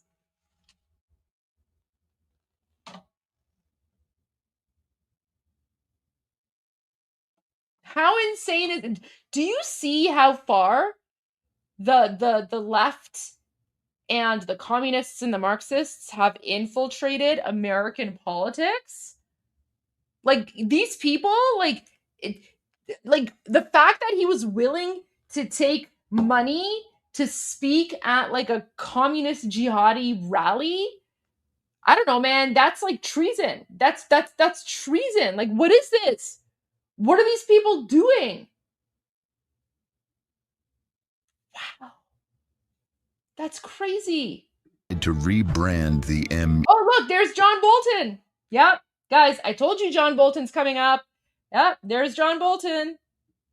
And advocacy networks have tried to rebrand the MEK. Wait, who's this guy? Who's this guy?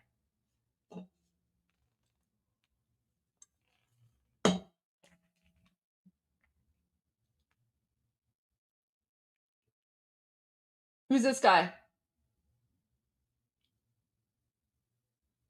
Don't worry, I'll go back and I'll replay it so you can actually hear what they're saying, but I'm trying to figure out who these people are. Timu Mark Twain. No, don't insult Mark Twain. No, I don't think this is Mike Pence. This doesn't look like Mike Pence. Someone is saying Tom McClintock. Okay, let me look it up.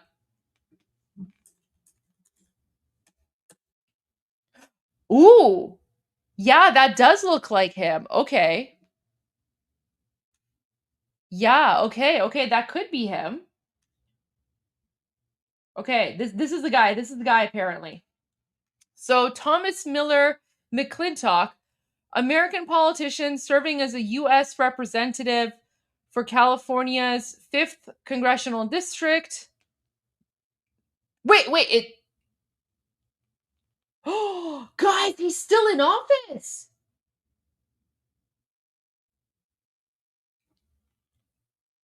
Is he still in office?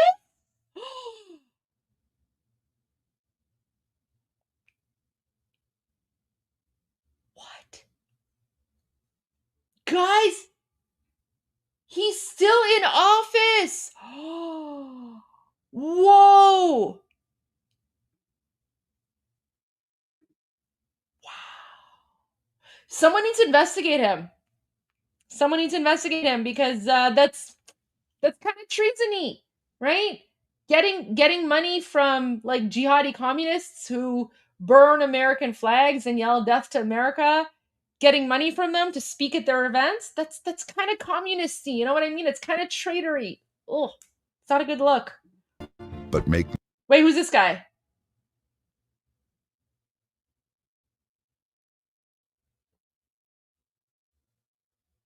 Yeah, these are all people who've been paid by the MEK to promote them. Do we know who this guy is?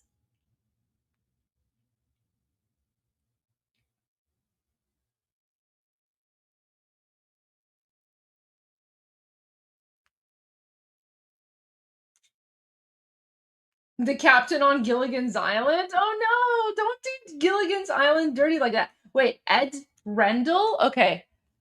Ed, oh my gosh, you guys in the chat, you're amazing. Like,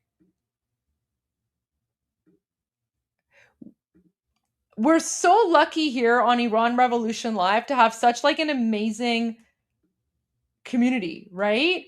Wow. Okay. We found him. Yeah. This is someone named Ed Rendell. Okay, guys, this is him. So, is an American politician, author, and former prosecutor who served as the 45th governor of Pennsylvania from 2003 to 2011. Previously served as chair of the National Democratic Party, mayor of Philadelphia, and district attorney of Philadelphia. Born in New York City to a Jewish family from Russia, Rendell moved to, you know what, that's even worse. That's even worse. Like how can you come from a Jewish background and then you literally support like a Muslim communist jihadi Marxist cult that supports Palestine and wants to eradicate Israel? Like, what sort of like traitor do you have to be? Mistake. These are. Wait, who's this guy? Who's this guy?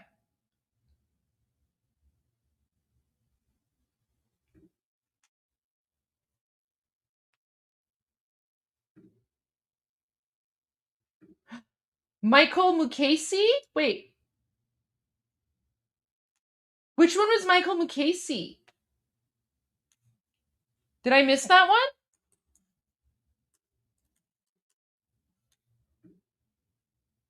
Oh, okay, guys. Yes, thank you. Okay. We found the potato man. That's this guy. Wait. That's this guy.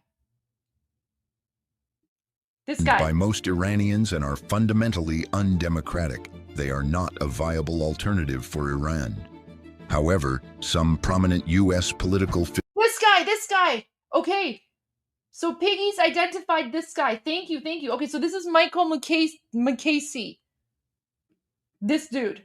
So, American lawyer and jurist who served as the 81st United States Attorney General. Look at that, guys. Do you see all of these top level like politicians or like, you know, statesmen or infiltrators, right? Do you see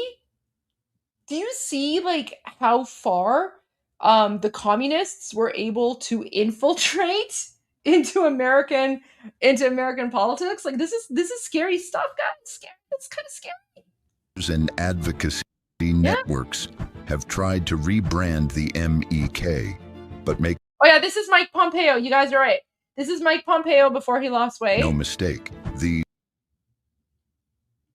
Or is this Pompeo? Oh, sorry, no, this is Pompeo. These are paid appearances. Oh, look, Rudy Giuliani. And look, guys, this is I know this one. This is Mike Pence. This is the vice president. The MEK was able to buy off the vice president of the United States of America. Yep. They were able to pay the vice president of the United States of America enough money to have Mike Pence speak at one of their events and promote this Marxist, Islamist, communist cult. MEK is leading the way. Oh my God! Guys, he doesn't even say NCRI. He says MEK. Do you not know what MEK stands? MEK stands for Mujahideen Khalq. MEK, fighters of Mujahid, fighters of Jihad. Guys, Mike Pence is literally saying the MEK is leading the way. That means the fighters of jihad, the fighters for jihad, right? So the fighters for jihad is leading the way. Paid appearances. And MEK is leading the way to a free Iran. Oh my god. Oh my god. Wait, who's this guy? Who's this guy? Oh my god, guys, who's this guy?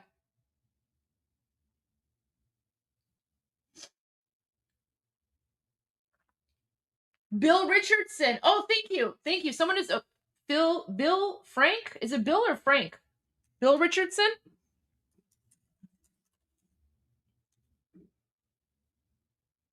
Oh, yeah, that's him. That's him. Okay, yeah, we found him. An alternative. Okay, this is him. Thank you, guys. You guys are great. Okay, so this is William Blaine Richardson III. Okay, he died in 2023, whatever. American politician, author, and diplomat who served as the 30th governor of New Mexico. Another high-level politician infiltrated and corrupted by the MEK. To the mullahs, to the dictatorship. And look at, so do you see all these people on stage with him? All these people are paid. All these people are paid spokespersons of the MEK. Who do you see on the stage?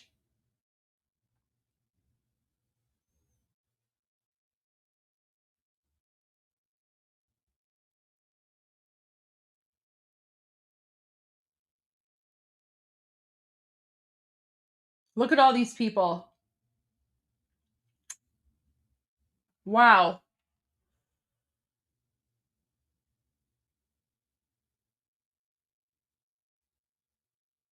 the answer is yes. It's the resistance. It's the... Oh, look how just calmly Rudy Giuliani is sitting beside this insane jihadi communist woman. And then behind Rudy Giuliani is someone named Maria Ryan. Who's Maria Ryan?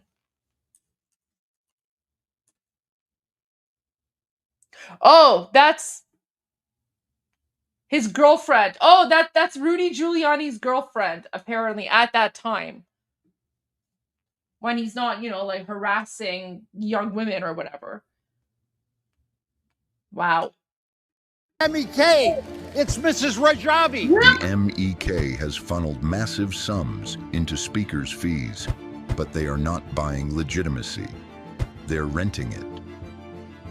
Today, they hide behind shell groups like the Organization of Iranian American Community to appear popular. They can still push the same narrative through lobbying and legacy media, and they even disable comments across their digital platforms because they cannot handle public feedback. Very true. But we've seen the history. We're not buying the packaging. We're reading the receipts. In Washington... Okay, guys, so now that we've gone through, and, you know, with your help, by the way, like, shout out to all of you guys. This is why I'm so appreciative of all of you, because you guys, you know, help me expose these people.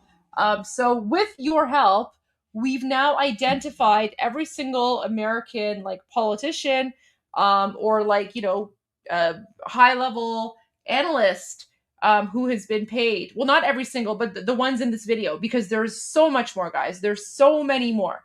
Link to the video. This video is available on my YouTube channel. Let me pull it up. I will share the link.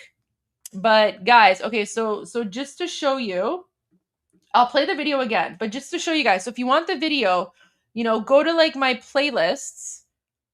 Like if you just go to my YouTube channel, go down to Iran Revolution Live video music playlist, right? And when you click on this, you'll see the MEK video.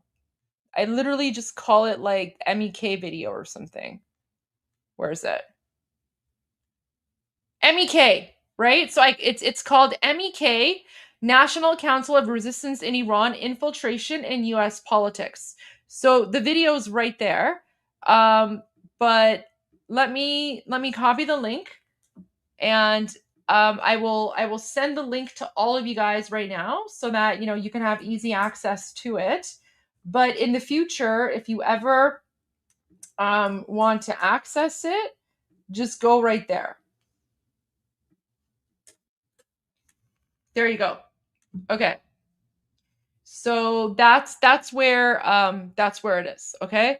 But I also just shared the link with all of you guys. So now you also have access to it. Okay. So now let's go back to, now that we've sort of identified the people who are in this particular video, and guys, keep in mind, these are not all the politicians. These are just some of the American politicians. And we haven't even looked at politicians in other countries. But let's watch this again. Sold as freedom fighters. Okay. Let's go to the beginning now.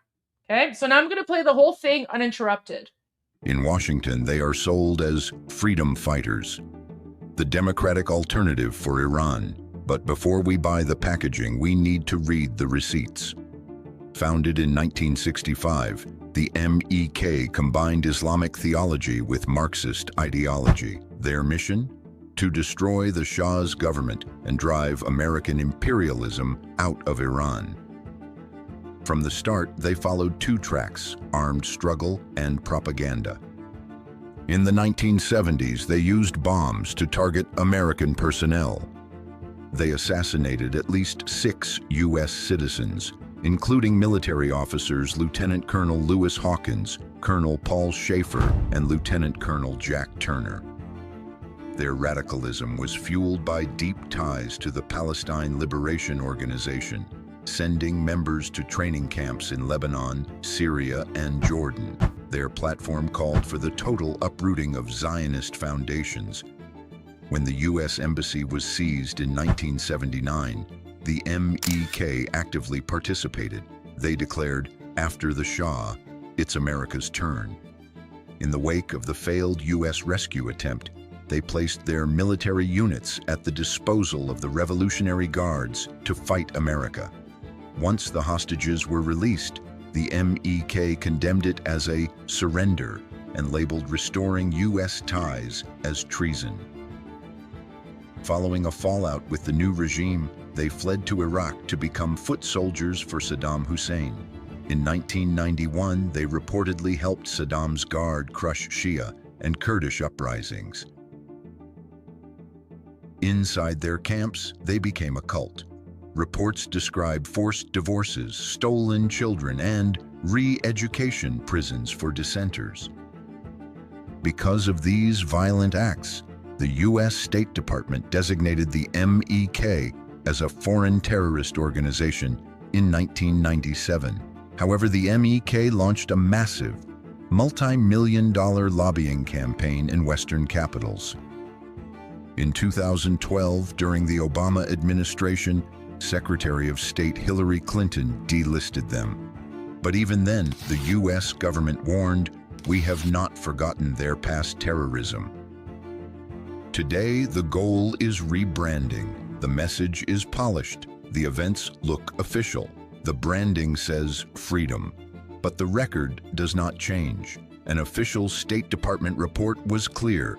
They are shunned by most Iranians and are fundamentally undemocratic. They are not a viable alternative for Iran. However, some prominent U.S. political figures and advocacy networks have tried to rebrand the MEK. But make no mistake, these are paid appearances. And MEK is leading the way to a free Iran. Is there an alternative to the mullahs, to the dictatorship? And the answer is yes. It's the resistance. It's the MEK. It's Mrs. Rajabi. The MEK has funneled massive sums into speakers' fees, but they are not buying legitimacy. They're renting it. Today, they hide behind shell groups like the Organization of Iranian American Community to appear popular. They can still push the same narrative through lobbying and legacy media, And they even disable comments across their digital platforms because they cannot handle public feedback. But we've seen the history. We're not buying the packaging. We're reading the receipts.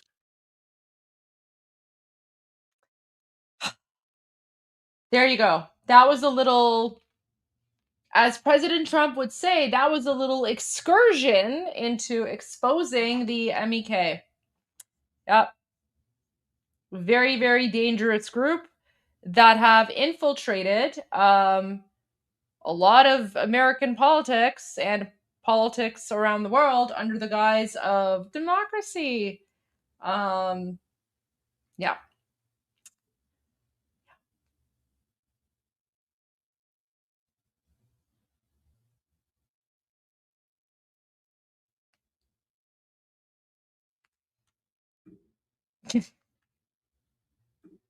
You know, I try to break you guys in, right? Like Armin and I, we really have to like break you guys in, because when it comes to the level of insanity when dealing with like Iranian politics, right? Like it's just it's wild. It's wild, right?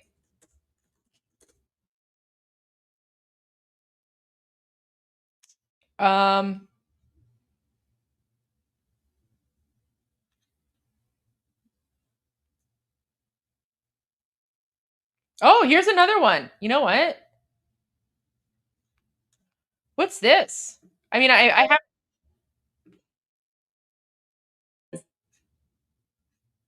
What's this? Let me see if I can find like a good documentary. It's like a short one about the MEK. Huh.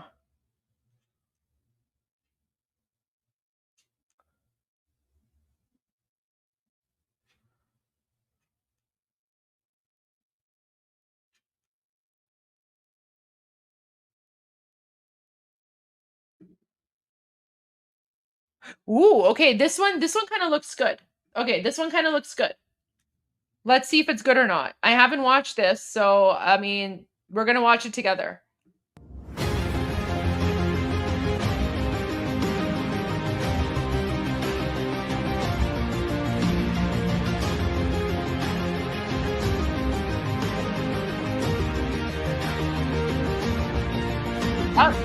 The PMOI, or People's Mujahideen Organizations of Iran, also known as NCRI or MEK, is a radical political Marxist Islamic militant organization. Mujahideen Khalq was founded in 1965 by 6 radical Muslim students recruited by the Russian Marxist movements to overthrow the Shah.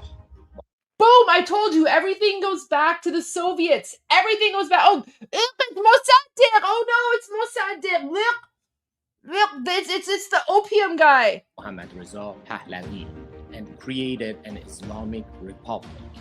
They based the organization in Lebanon to give their overthrow in 1965 by 6 radical Muslim students recruited by the Russian Marxist movements to overthrow the Shah, Mohammad Reza Pahlavi, and created an Islamic Republic. They based the organization in Lebanon to give their early members military training inside Palestinian Liberation Organization camp. They returned to Iran to fight against Shah with guerrilla attacks, assassinating and terrorizing hundreds of people over a decade.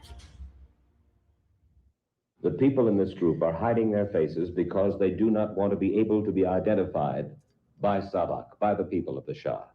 They are members of the Muslim movement, united in their determination to bring down the Shah. All of them are professional people or students at the university. Why are you people so against the Shah? Iran moving into the 20th century. What's wrong with Yes, an outsider who comes to Iran who does definitely would not see what is going deeply within the people. And that is? And that is the misery, and that is injustice and lack of freedom. Will the fighting go on until the Shah is out? There was no lack of freedom, you idiots. You were Soviet foreign, you were terrorists funded by the Soviets to bring Iran under the Iron Curtain. Do you see how they lie? Guys, Do you see how they're claiming that, oh, we're fighting the lack of freedom? This is the exact same narrative that the woke left are using today in the United States, right? Because they're claiming that President Trump is a dictator and there's no freedoms and America's become an authoritarian state, right? Guys, it's the same narrative that the Marxists, communists, Antifa, and woke left today are using to attack President Trump. It's the same thing. Oh, we're fighting for freedom. What are you talking about? Who comes to Iran, who does definitely would not see what is going deeply within the people. And that is? And that is the misery, and that is injustice and lack of freedom. Will the fighting go on until the Shah is out? Or do you think with the military government here in Iran now that you're going to have to bide your time for some months or some years? I think the fighting will go on. And they will fight till their last drop of blood. After the Islamic Revolution in August 1979, Masoud Rajavi, the leader of PMOI, a totalitarian ideological... Oh, wait, do you see this? So the MEK, remember when I told you, when I've said numerous times that the only reason the 1979 Islamic coup d'etat was successful is because of support from the communists, Marxists, and Islamists, socialists, including the MEK. So here's a sign from the MEK where the MEK are writing, Khomeini is the leader of the Mujahideen. Yeah? So... the leader of PMOI, a totalitarian ideological organization, got into power struggle with Khomeini. PMOI refused to participate in a December 1979 Iranian constitutional referendum organized by the Islamic Republican Party to ratify the constitution that the assembly of experts drafted. Khomeini subsequently published a fatwa banning Masoud Rajavi and PMOI members for running in the 1980 Iranian presidential election. دعوای خود من و شما و همه کسانی که دعوا میکنن همه برای خودشون، همه میگن پیش بده برام، همه میخوان تمام این قدرت چی صدای نحسشو میشنوم حالم به هم میخوره. اصلا صداش like to سرش. Look, this is Khomeini, the pedophile founder of the Islamic regime, and this is Rajavi, the leader of the MEK, right? Because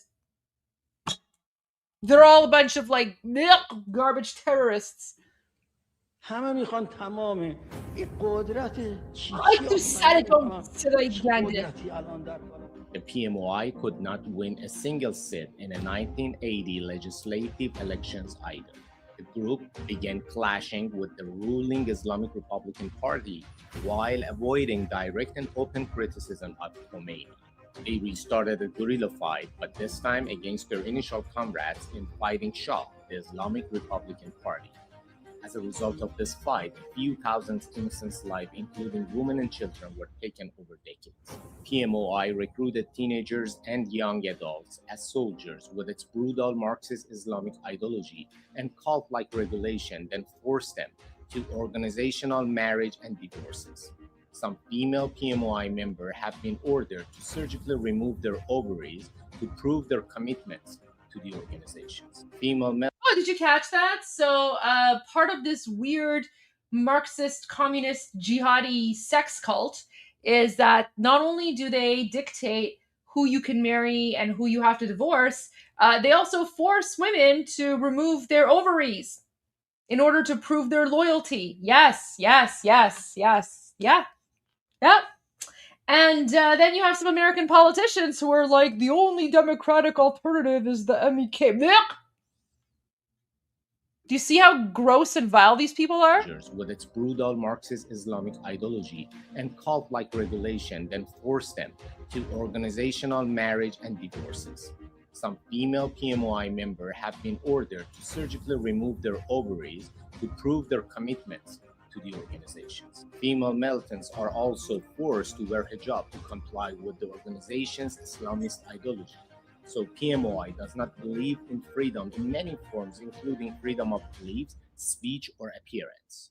PMOI or its allies, including OIAC, are identical twin to the Islamic Republic of Iran with a tiny number of supporters.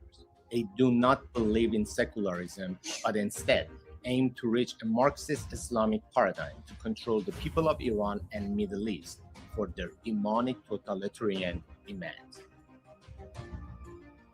PMOI has been supported by politicians who never wanted human rights and peace for Iran and the Middle East. Truth can neither be denied nor ignored anymore. We are standing together to fight terrorism in any form and free Iran. Please stand with us on the right side of history. And lastly, reject Maryam Rajavi, PMOI, and their 10 steps plan for Iran.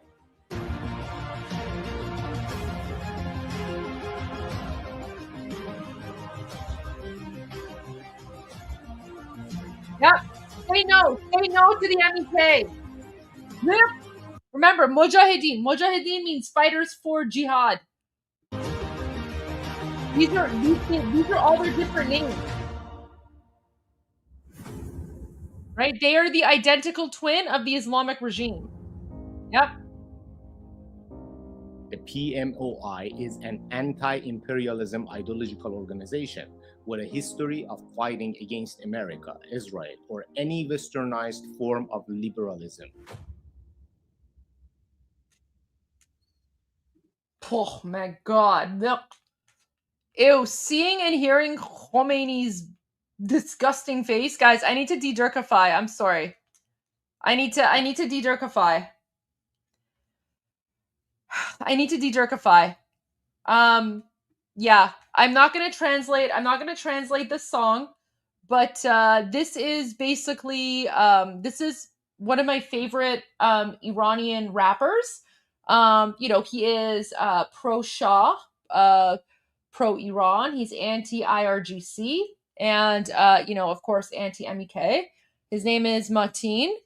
And I'm gonna play the song. I'm not gonna translate it, but remember, like, you know, Armin played a song, and you know, it was like 30 seconds, and the lyrics were like, you know, we are so effed, we're so effed, we are so effed, we're so effed. So this is basically Iranian Morpheus, and the gist of the song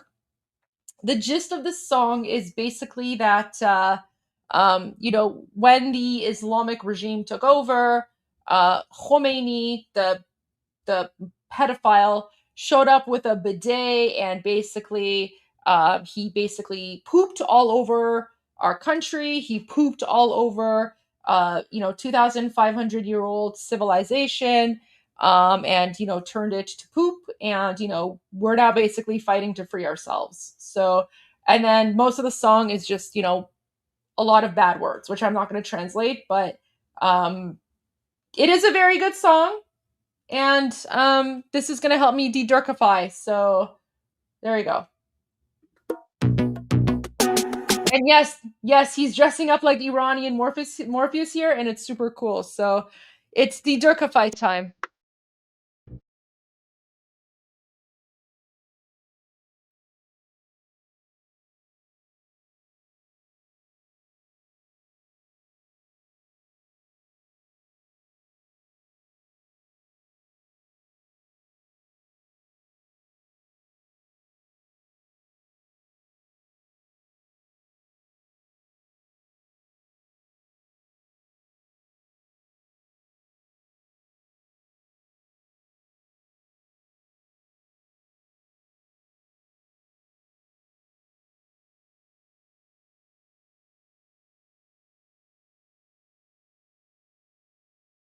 Oh, so this part, so because he says Carter, I'll translate this part for you. So he says, Carter binamus akhund daromad, which basically, he's basically saying that Carter the B-astard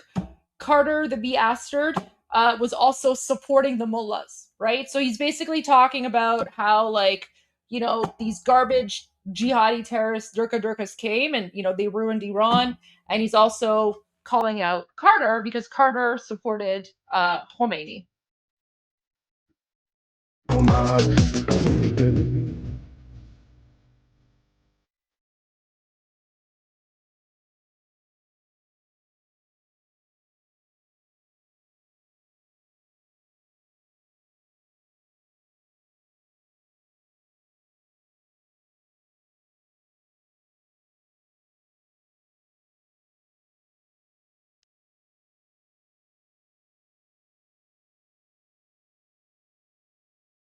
Okay, I'll translate this part. So he says,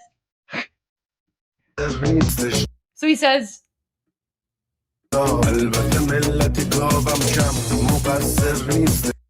البته ملت گاوم کم مقصر نیستش, which means, of course, he's like, however, the Iranian nation back in 1957, they're also responsible for what happened. Sorry, 1957, 1979. The Iranian people back in 1979, they're also responsible for what happened because they were idiots, and the Iranian people decided to support a mullah holding a bidet over the Shah of Iran. And he's like, what sort of intelligent person will support a mullah holding a bidet over the Shah of Iran? That's what he's saying here, basically.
There you go. That's Iranian Morpheus to de-jerkify a little bit. And yeah, guys, we're not exaggerating about the bidet. This is Khomeini. This is the founder. This is the founder of the Islamic Republic with his bidet. Look at him. There's so many photos of him crouching like this. He would just crouch everywhere and just like shit everywhere with his frigging disgusting bidet. Look. And people supported him. People supported this mullah with his bidet over the Shah of Iran. This is what the communists supported. This is what the leftists supported. This is what the MEK said. This is what the woke progressive left, they supported this. They supported this. No, we're not joking. We're serious. It was him and his bidet. Bidet means aftabe. Aftabe. So when you hear aftabe,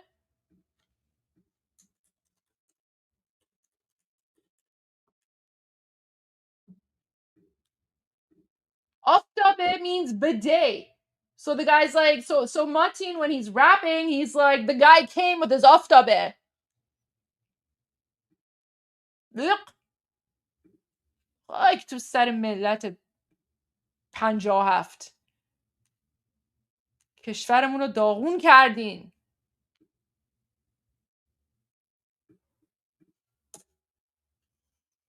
I don't know what he did. I don't know if he buried it or not. It's just so disgusting. Right? Like, look at this. Look at the difference, guys. Look at the difference. The people, in 1978, 1979, the communists and Islamists and jihadis, they replaced our Shah with this garbage mullah with his frigging bidet. Right? Like, we've been occupied by like 7th century Islamic barbarians. Do you see what they replaced? Do you see?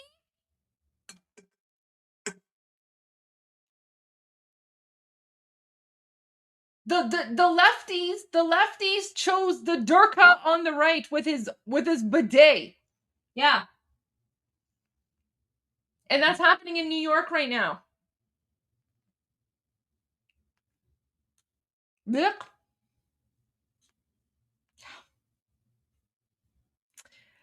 All right, I will be back momentarily. Oh my gosh. We went on a dark rabbit hole. I need to de-Durkify a little bit more.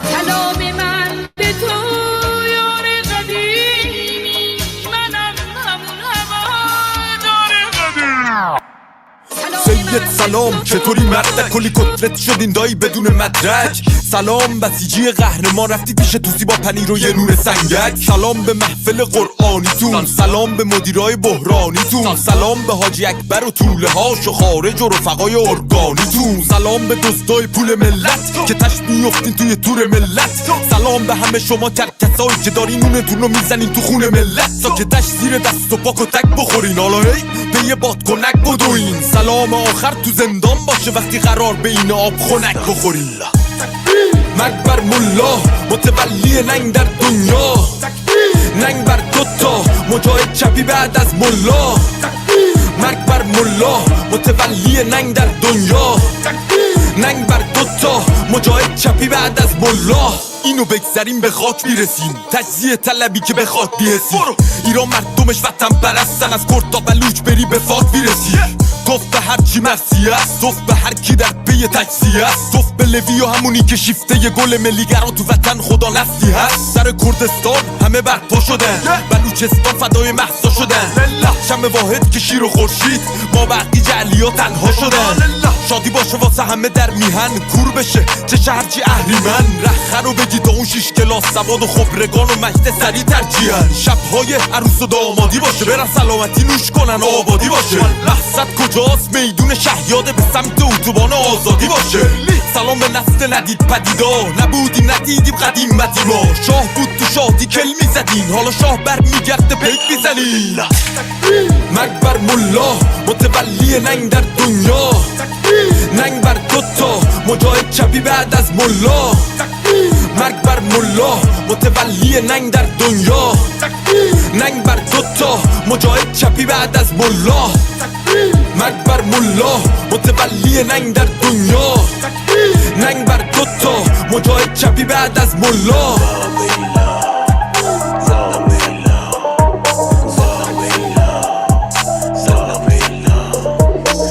فاهنگ به این خوشگلی با اون آیده بود، اسم این مشخواهن رو توش بیاریم، ولی خب لازم بود دیگه. فکر کنم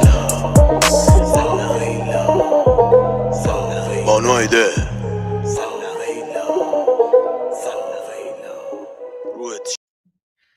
All right, guys. So I have to leave. Armin's still not ready to come back. So Armin's gonna come back in about 20 minutes. He is just eating something, but I do have to leave because I do have plans for tonight. So what I'm gonna do is I'm gonna play a little bit of music for you guys, and then when Armin is done eating, he will join you guys, and then you can tell him all about the Durka adventure we went on with the MEK and Khomeini Milk, or all that stuff. But I will be here in the background, and I will be watching, and I will be listening.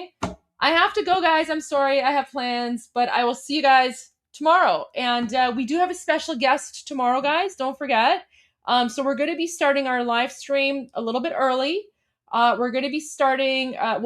We will be. Well, I don't know if Armin is able to join us or not, but I will be going live at 12 noon Eastern, because we're going to have a very special guest joining us. It's going to be Nux. Yeah, Nux will be joining tomorrow. So, can you chew bubblegum? Yes, you can. Absolutely, you can chew bubblegum. But there you go. All right, guys. So I'm going to play some music for you guys, and then when Armin It's ready. Armin's still eating. I don't want to rush him, right? I don't want to rush Armin. But Armin's eating, but when he's done, he will take over. So, guys, see you all tomorrow, although I will still be watching. So, as always, I'm Israel Chai. God bless America. Javid Shah and Payande Iran.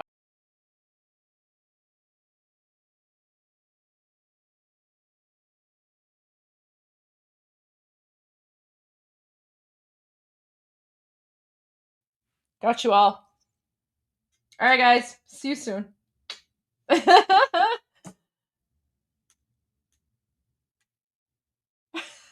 I got you all.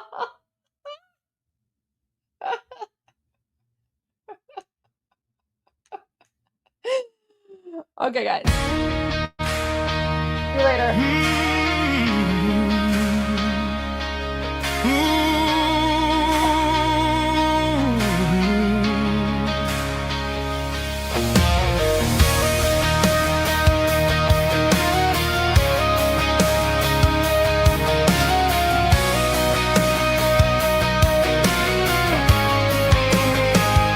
Streets are burning, voices rise, peaceful hands beneath the skies.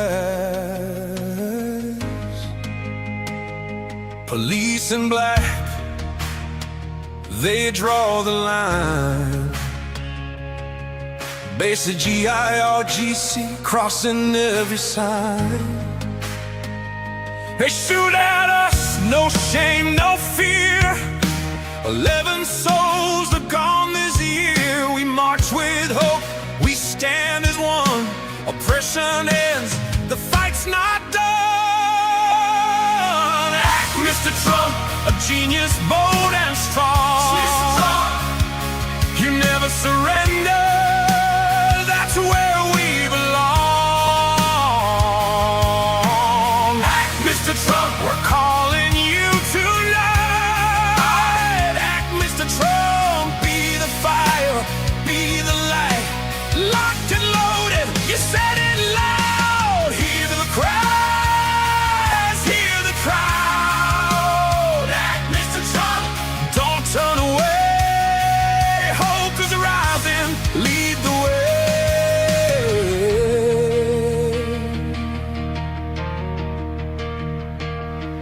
We don't ask for war or change, just freedom breaking. They beat us down, they steal our breath. Khamenei regime survives on fear and death. The world is watching, time is now. History waits for your vow. From Tehran streets to every land, we reach for the steady hand. Don't let Democrats rewrite you out. Don't let them say trap always chickens out. Act, Mr. Trump, a genius, bold and strong. You never surrender, that's where we belong. Act, Mr. Trump, we're calling you tonight. Act, Mr. Trump, be the fire, be the light. Locked and loaded, said it loud. Hear the cries, hear the crowd. Act, Mr. Trump, lead us to God bless the USA. We believe in you. Meet the crown prince, hear his name. Reza Pahlavi, our hope and flame. He is hope, democracy's door. Stability in Middle East, we're longing for. The people shout from young to old.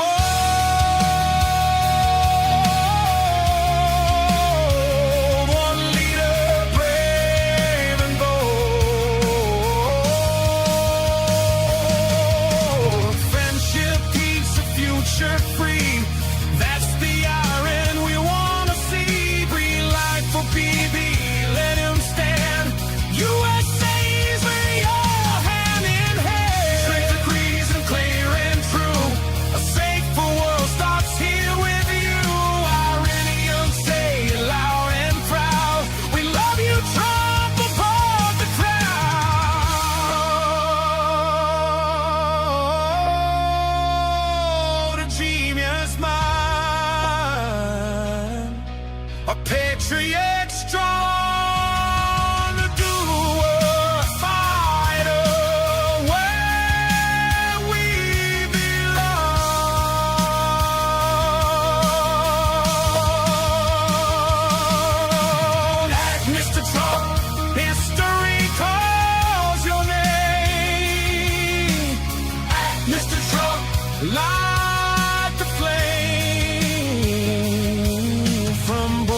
streets to freedom strong. The new dawn comes when red Mr. Trump.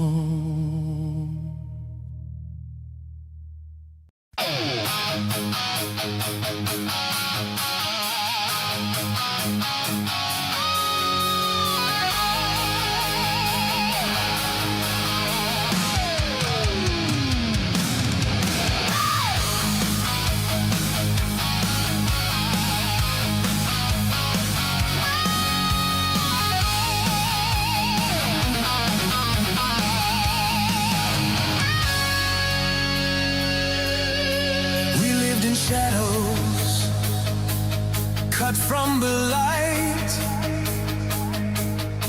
sirens and gunfire in the dead of night. They took our voices.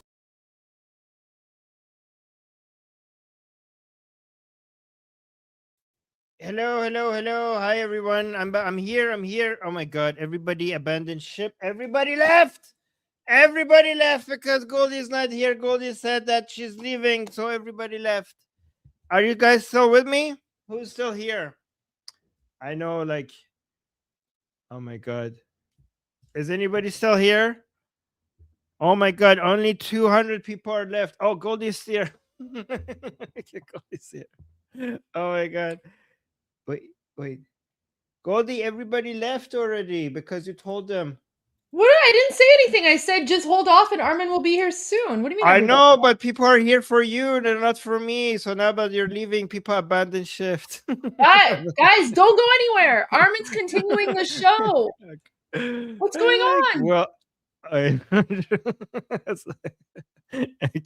sorry, guys.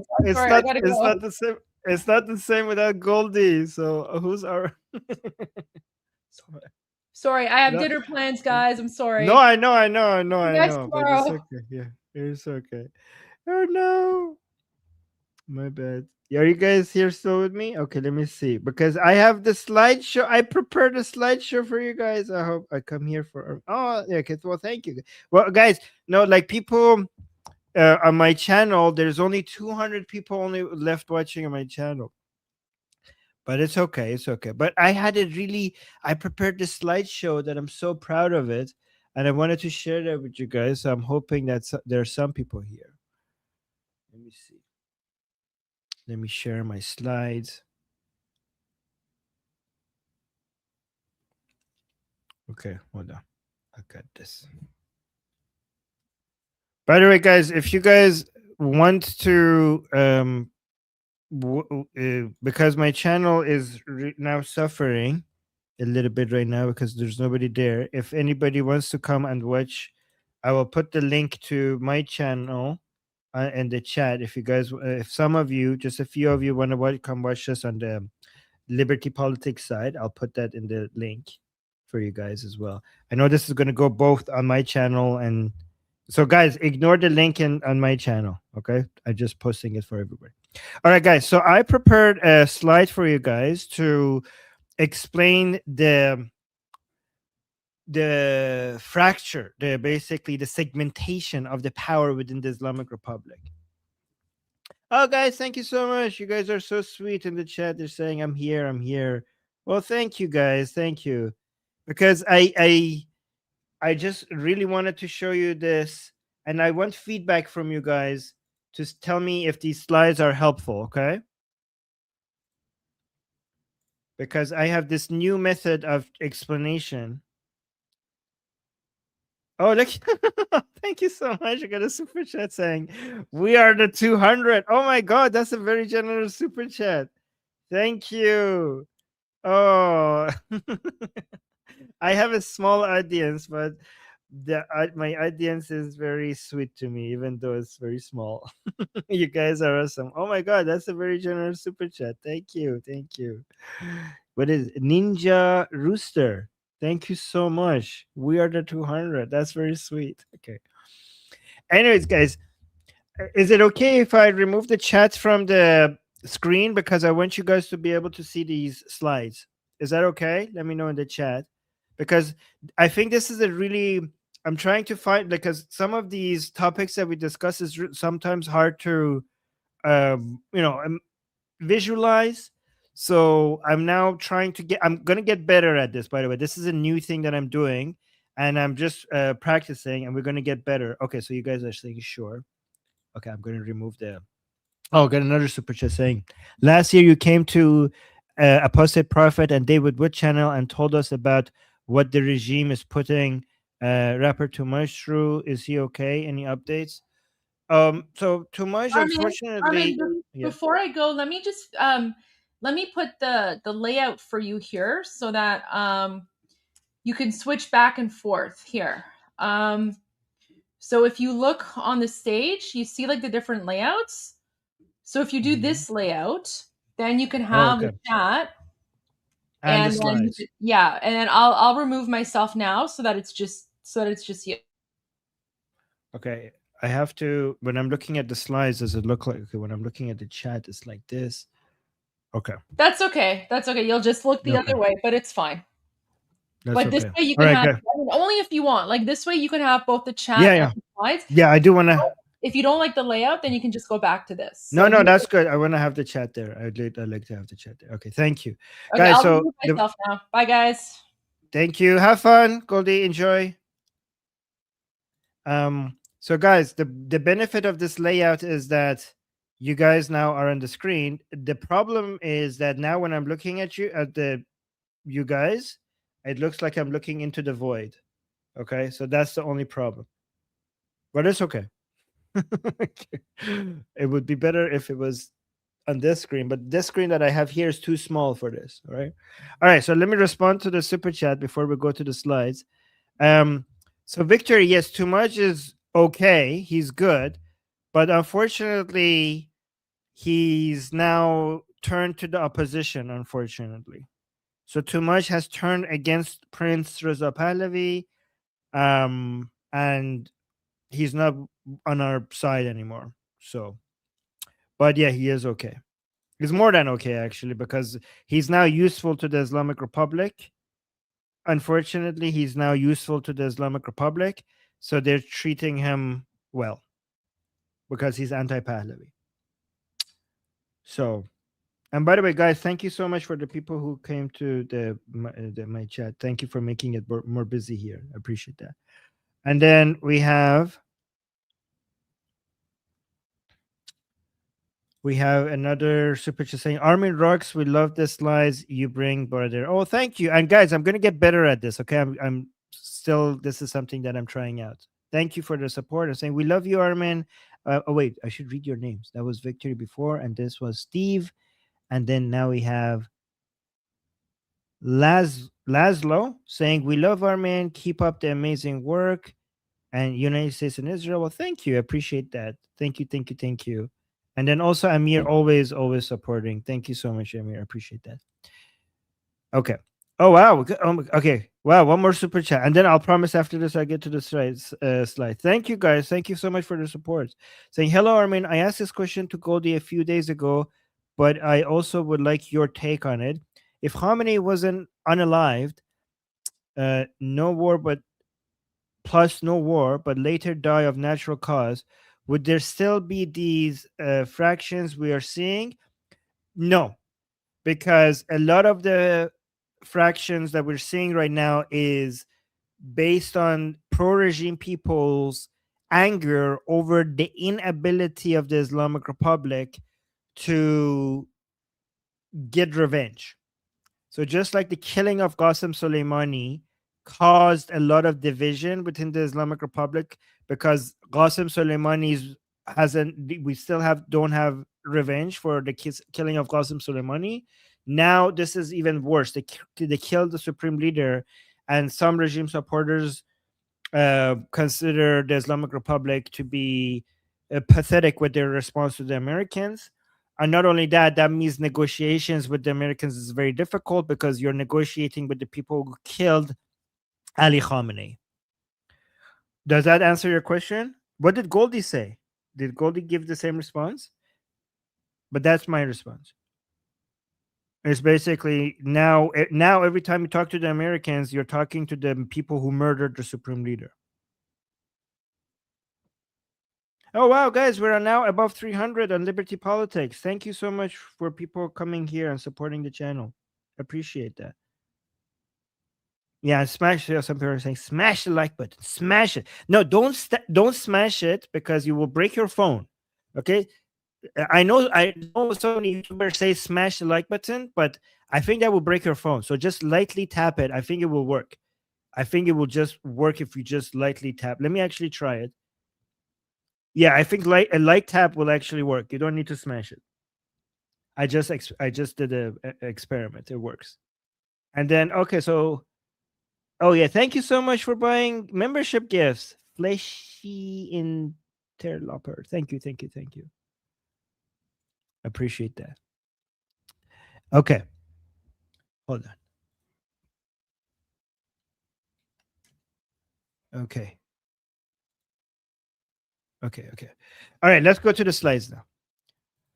So, some of the first few slides is basic because you guys are more well informed than other people. But as we go forward with the slides, it gets into more nuance and more deeper, interesting territory that is new even for you guys. I know you guys are more informed than the average person about what's happening in Iran right now. So the first few slides would be like, oh, duh. I mean, we already know. But just bear with me because there's two new things that I have in these slides. It's a new way of categorizing the different players within the Islamic Republic. And two, it's one thing that we haven't considered yet. And it's important for us to consider this angle as well, okay? So right now, we're talking about the divisions as a major source of weakness for the Islamic Republic. However, we should also consider that maybe the apparent divisions within the Islamic Republic could be weaponized by the Islamic Republic as well. And it could be sometimes a source of strength for them as well. I still think divisions weaken the regime more than it strengthens it, but it's important to consider this other side as well, just so that we're not in this echo chamber, okay? And just only giving like good news and things working out for us all the time, okay? We do need to consider the other narratives as well and see where we could be wrong and where sometimes maybe the Islamic Republic, something is working in their favor. Do you guys agree? For us to also consider that sometimes it's important. Right? But the first few slides are going to be basic. So this is you guys know this. We have the death of Ali Khamenei leaves an unseen heir. So the consequences, you already know, the absence of a visible active central arbiter is that arbiter has dissolved the old centralized model, forcing power downwards into a deeply opaque militarized order. So this is what we here referred to as a IRGC coup that has been years in making, something I refer to as the shift of power from the turbans to the boots. And this was already happening. And even if Ali Khamenei wasn't killed and Mujtaba Khamenei became the supreme leader, as we expected, by the way, that he's going to be the next supreme leader. Remember, some people asked me like years ago, like, Armin, how do you know it's going to be Mujtaba is going to be the next supreme leader? And eventually, you know, the person that we knew was going to be the supreme leader ended up being the supreme leader, right? But even if Ali Khamenei wasn't killed, and he just died naturally, and Mujtaba became the supreme leader, and he was healthy, and he had his legs, and he had his face, and he was not in a coma, and all of that, this transition of power will still happen. Like, it wouldn't be from Ali Khamenei to Mujtaba Khamenei. It would have been from Ali Khamenei to IRGC. Okay, this is a slow coup that was already happening, that the Islamic Republic was transitioning slowly from a theocracy to a military dictatorship. What these recent events have done is has escalated that. It has sped that up, that transition of power from the supreme leader to the IRGC, right? Especially because Mujtaba was somebody who's never charismatic. He doesn't know how to speak. He hasn't been in the public. There's only one video of him speaking. By the way, a lot of the media says that there's no video of him speaking. It's a lie. I have seen the video of him speaking, but there's only one video of him where we hear him speak, which is a video of him canceling his religious class, and making it very clear in that video that he's canceling his religious class without telling his dad, Ali Khamenei. And that, by the way, that message, that might seem like it's a insignificant message, but there's so many, that video was so important. You like, Mujtaba Khamenei has only one video of him where you could actually hear him speak, where he comes and says, I'm canceling my classes, my religious classes, my teaching that I'm teaching, and I'm doing this without telling my dad. Let me know if you want me to explain the significance of that video, because that was a big deal when it came out. But other than that, we have never seen him speak. I interviewed Mehdi Nasiri on the Persian channel just recently. Mehdi Nasiri was the person who was handpicked by Ali Khamenei as the head of the Kayhan newspaper, which is the main media which represents the supreme leader's position. Right now, Shariat Madari is a leader of that. But Mehdi Nasiri used to be the head of that newspaper, basically being the main propagandist of Ali Khamenei. Mehdi Nasiri, but he's now on our side. He's now on the opposition and loyal to Princess of Pahlavi. So I interviewed him on the Persian channel, and Mehdi Nasiri was one of the very few people who has met with Mujtaba and talked to him about some theological mumbo jumbo stuff.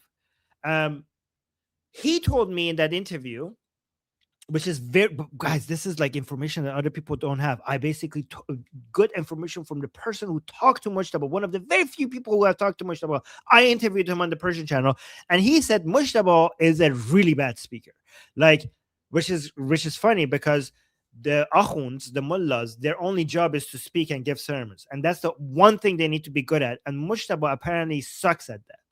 And so he's not charismatic. He doesn't know how to speak. He doesn't know how to give sermons. And giving sermons is the way that the supreme leader actually controls the country, by giving the sermons. So he doesn't even know how to do that. So even if he was alive and healthy, he would all of these weaknesses by Mujtaba would mean that IRGC would become in complete control, and the IRGC would control Mujtaba, and Mujtaba would be his puppet.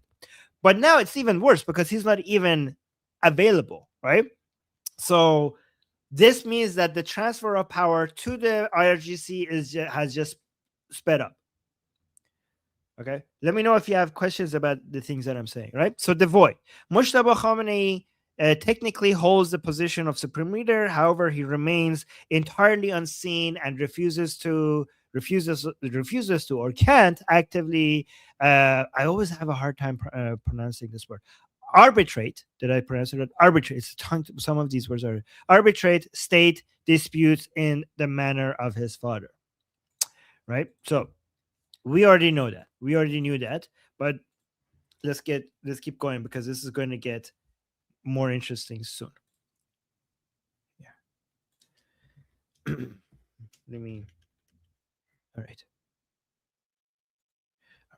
All right. So power has migrated from a centralized figure to an opaque military apparatus. The Islamic Republic is no longer a top-down theocracy arbitrated by a single cleric. It is a militarized security state dominated by the IRGC.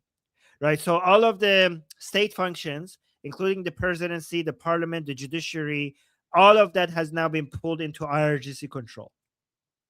Okay, so this part is somewhat similar to before, because all of the so-called civilian governance, was never civilian governance to begin with.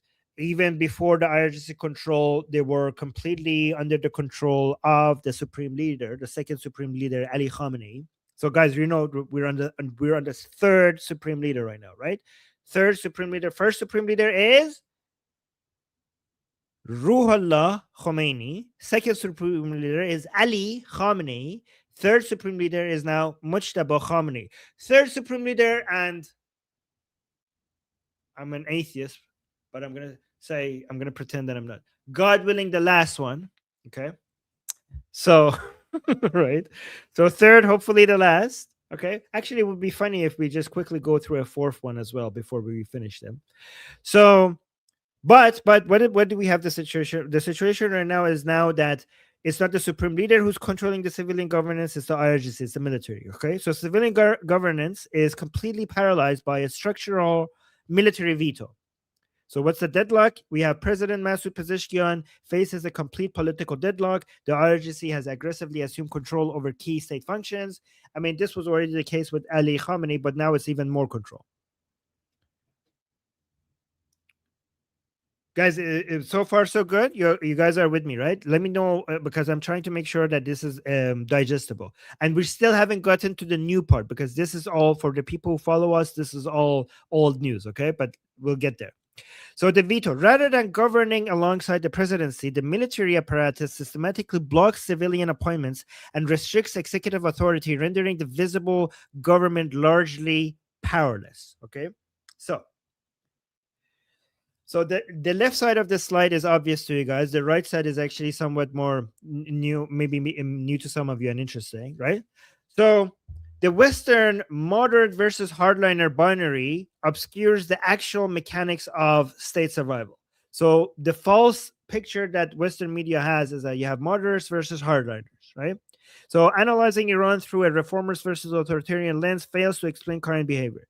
What we actually have, what the paradigm that we have right now, is that the system is not divided by ideology. And I'll explain that to you guys, because you might think like, well, Armin, we do have it is somewhat divided by ideology. Like the Paidari camp, as you already told to us, is more radical than like people like Ghalibaf or even the Khamenei or Vahidi camp, right? But bear with me, I'll explain to you why this is the case. So saying the system is not divided by ideology, but by overlapping factions competing fiercely over the tactics required to preserve the exact same Islamic Republic. So basically, everyone's agenda is to maintain control, maintain power. This agreement is more based on what is the method, right? So you might say like there are some ideological differences. Some people seem to be more revolutionary radical. Some people seem to be more pragmatic. But at the end of the day, they all want Islamic rule. So the ones that we call pragmatic, it's not because they don't want absolute Islamic rule. They just think that the way to survive all of this is different from the other people who we consider to be more revolutionary or hardline.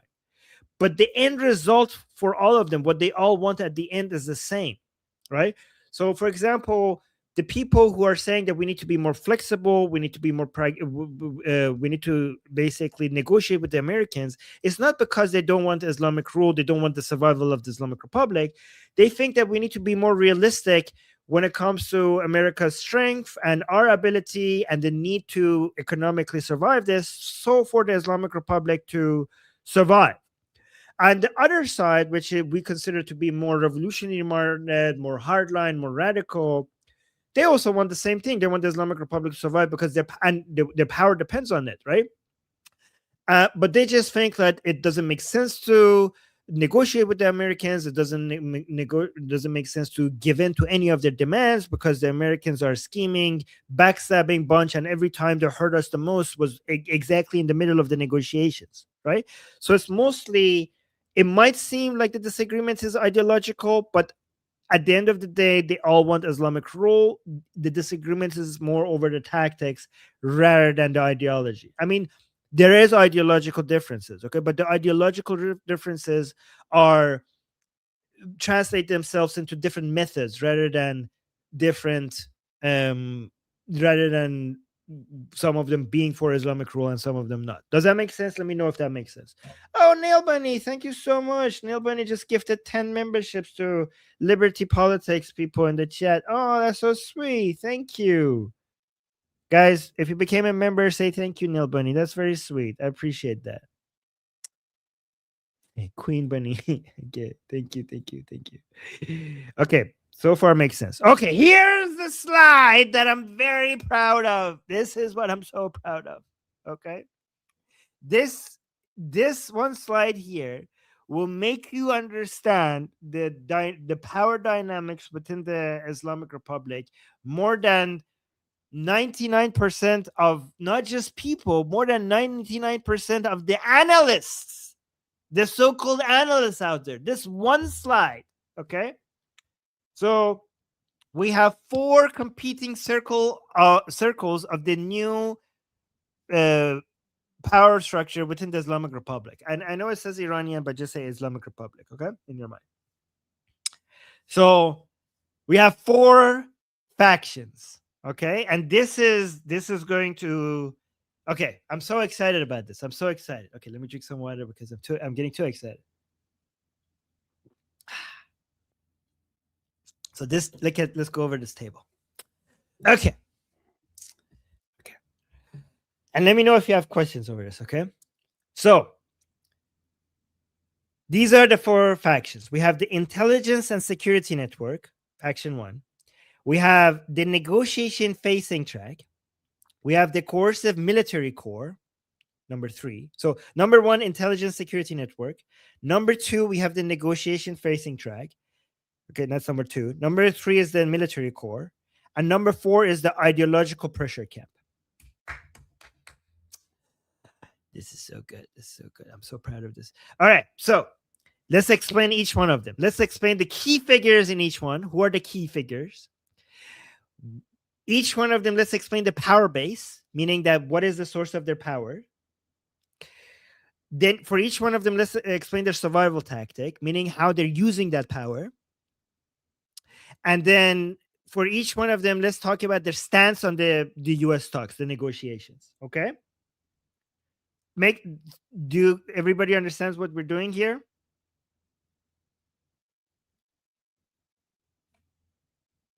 Okay, we got a super chat. Let me respond to the super chat saying, these slides are great. When I come to University of Toronto to give a guest lecture, for security reasons, I haven't been doing public events. I used to speak at public events a lot, but there are certain people that have done something to me that makes me unable to do public events. Like there are people who have dedicated their lives to basically find me and end me right now, and for that reason I can't do public events. I'm so sorry. I'm sorry. Okay, so let's go over. But thank you for the super chat. All right, so let's go over each one of them and basically explain each faction. So the first one, we have the Intelligence Security Network. All right, so who are the key figures in this? We have Mujtaba Khamenei and Hossein Taib. Right, these are the key figures. So guys, let's go to our bingo card. Let me see if we could find Taib. Is Taib here? Should be up here. So we know Mujtaba Khamenei is here. Taib should be up here. Did they demote him to down here as former? He's having a comeback. Anybody see Taib anywhere? Maybe part of the... I know Taib is here somewhere. Part of the IRGC maybe. There we go. I think I found him. Okay, found him. Found you. Okay. So you can see, okay, so let's go here. So Mujtaba Khamenei and, no, that's not the Taib that we're looking for. The other Taib. This one, Hossein Taib, intelligence chief. Because we're looking at the Intelligence Security Network, okay? So Hossein Taib, Basij intelligence chief. So these are the people. Hossein Taib is close to the Beit Rahbari, which is the office of the supreme leadership. Okay, so we have Mujtaba Khamenei and Hossein Taib. So the power base. So basically, power base means what's their sources of power. So their sources of power is deep-rooted trust built over decades. Basically, the supreme leadership and the Beit Rahbari, which means the office of the supreme leadership, the credibility they have over among regime supporters, because it's the supreme leader, So that's a deep-rooted trust that you would have. I mean, it's not as much as his father, like Ali Khamenei. And obviously, Ali, just in the same way that Ali Khamenei doesn't have the same level of trust and loyalty as the first supreme leader, Khomeini. So it basically degrades every time. From one supreme leader to another, it gets reduced. But still, it is, even though Mujtaba is somebody that nobody has heard of, it's still the supreme leader. So the supreme leader, the position, the office, there's a deep-rooted trust among many regime supporters for that. And that has been decades of investment in making the position of the supreme leadership to be somebody you trust and believe and respect and technically worship for some people. That's where the power base comes from. That's where the source of power from this camp comes from. Okay. And the survival tactic is to basically go is deep within the system. They have their unseen control from behind the scenes. So that's their survival tactics. They basically, nothing they do is transparent and obvious. All the positions they take is that they're pulling levers from behind the scenes, and they have their different leverage. They have different people who are loyal to them, and that's how they operate. That's their survival tactic. Okay. So their stance on the U.S. talks is because they operate from behind the scenes, sometimes you have a hard time understanding what the exact position of this camp, of this faction is when it comes to the U.S. talks. I mean, we know, for example, that they are, anti-American, obviously, everybody here is, but whether they are for negotiations or against the negotiations, sometimes you say that they are supporting the Ghalibaf camp and giving him their blessing and seeming to be in support of the ceasefire, but at other times it comes out as they are taking a position against Ghalibaf. So it's not a very direct. It's kind of like they work in mysterious ways. Okay, so it's very unclear. Yeah, like there's room for interpretation regarding what actually the position of the supreme leader is, and sometimes that is often that is by design, because you don't want to get stuck with a position. Okay, sometimes it being mysterious and having room for interpretation helps you be more flexible in case all of a sudden you want to change your direction for people not to hold your other positions previously against you. Okay, so their stance on U.S. talks is basically behind the scene manipulation based on, instead of saying something very directly themselves, sometimes they say something very directly themselves, but it's unclear whether Mujtaba said that actually, or somebody's claiming that Mujtaba is saying that. So even if the statement is pretty clear, there is still some room for maneuverability because it's not very clear. It's not actually clear if Mujtaba said that or not, right? Does that make sense? Oh, guys, you're asking me something about IRGC and Arakshi. We're getting to that. So, guys, the hardline versus moderate is not the proper way of looking at this. Okay, we're getting to that. Okay.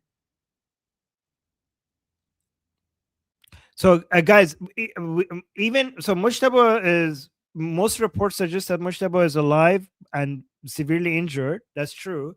But even if he was dead, the fact that they're making statements on his behalf, that means that whatever whoever is able to basically speak on behalf of Mujtaba. I mean, Mujtaba being dead or alive, the people who get to speak on behalf of Mujtaba are basically kind of the real Mujtaba, more of a Mujtaba than the actual Mujtaba. Do you know what I'm saying? So it's more about the position and the character rather than the actual person. It's the office that is important more than the person right now when it comes to the influence that this position has. Neil Bunny, thank you so much. Another 10 gifts for Liberty Politics people. Thank you and Liberty Politics for getting a lot of support. You guys are sweet. Thank you so much for that. Yes, Wizard of Oz. That's a great analogy in the chat. So the first faction is like the Wizard of Oz. Yes. Good. Yes. All right. So that's the first faction. Let's go to the second faction. The second faction is the negotiation facing track. Okay. So let's look at the key figures in this faction. And guys, there's something wrong with this, with what we have on the slide here. And I'll tell, and if you can pick, if you know, then you're very up to date. Okay. So it says the key figures are Pezeshkian, Ghalibaf, and Arakchi. But is that right? Is Arakchi here? Oh, is he? Arakchi is probably down here. Arakchi maybe has moved from number 2 to number 3. Remember, we reported the news that again, and I will repeat it here shortly. But right now, let's say Arakchi belongs to the second faction alongside Pezeshkian and Ghalibaf as the negotiation facing track. So basically, what is the power base? The power base is that, do you have the presidency and the parliament, because Pezeshkian is the president, not that that's very important. Ghalibaf is the speaker of the parliament. I think Ghalibaf's power base actually comes mostly from him being former IRGC, and also him having his own loyal fan base rather than him being the speaker of parliament. And Arakchi honestly has no power. He's just a puppet of whoever his boss is. Okay. But that's where the power base comes from: presidency, parliament, but mostly Ghalibaf's ties to IRGC and his loyal base of supporters, right? Which is not that much, but still. His IRGC credentials and connections are maybe the most important thing about Ghalibaf, right? So what's the survival tactic of this camp? We have tactical diplomacy within regime logic. Okay, so we're not going to cross certain red lines, but we still want to use tactical diplomacy, but obviously the red lines of the regime cannot be used, it cannot be crossed, right? And so what is the stance on US talks? They're open to tactical deals. So this is the most flexible faction when it comes to the Americans here. But obviously, when it comes to open to tactical deals, as long as it's within the regime logic. Right? You're with me? Everything makes sense? So let's go to the third faction, which is the military core. Right? So in this camp, we have, by the way, for the previous camp, maybe I should have, for people who are new here, we should have actually shown the pictures of the people. So the key figures there were Ghalibaf as the head of the legislative branch, Speaker of Parliament. We had the President, Masoud Pezeshkian, as the head of the executive branch. And we have Abbas Arakchi, which is, because he's the foreign minister, he's supposed to be under the leadership of Pezeshkian, because he's been in the cabinet of the president. But obviously his boss is not Pezeshkian. When Ali Khamenei was alive, the boss of the foreign minister was always the supreme leader. And now that Ali Khamenei is dead, instead of Pezeshkian being his leader, Ghalibaf was technically his leader for a while. And now what? You guys, people who are following us, they know that has changed, right? So, but now let's go to the third camp, okay, the military core. And the key figures here are Ahmed Vahidi as the head of IRGC, and some other important people like Zolgad and Abdullahi. So let's go back to our bingo card. So if we go to IRGC, so we have Vahidi as the head of IRGC. That's the main figure. But we also have Zolgad as the the leader, the secretary of the Supreme Security Council, and also part of IRGC. But also Abdullahi is important as the head of the Khatam al-Anbiya. So these are the key figures, but the most important person within this camp is Vahidi as the head of IRGC. Okay, so that's the main key figure, right? So what is the power base? What is the source of the power? IRGC military might. Basically brute force. That's the main source of their power.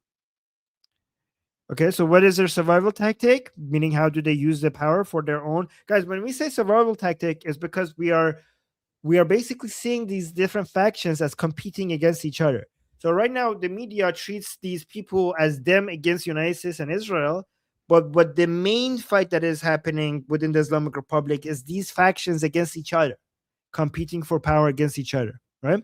So what is the survival tactic of this camp? Obviously, it's basically having absolute veto and just basically blunt force, right? Military power. So what is their stance on U.S. talks? So their stance currently, which might change if the blockade keeps working, is that it's either absolutely forbidden, or if you're negotiating, you shouldn't be talking their enrichment of their uranium enrichment and missile capabilities shouldn't even be part of the negotiation. That is the position. Okay, so that's the third.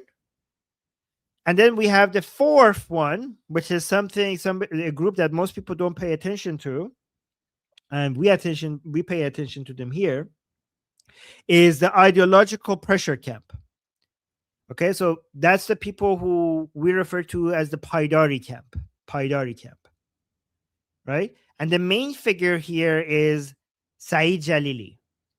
Okay, Saeed Jalili, and he's important because he's very important. He's part of Saeed Jalili, he's part of the Supreme Security Council. But we also have some other important people within this camp, like Sabiti and Nabavian as members of parliament. We have Mahsouli as the head of the Paidari camp, the founder of the Paidari camp. We also have Mir Bagheri as the spiritual leader of the Paidari camp, right? So Saeed Jalili, that's the fourth camp. This is what we consider the most Durka, the most jihadi, the most revolutionary minded.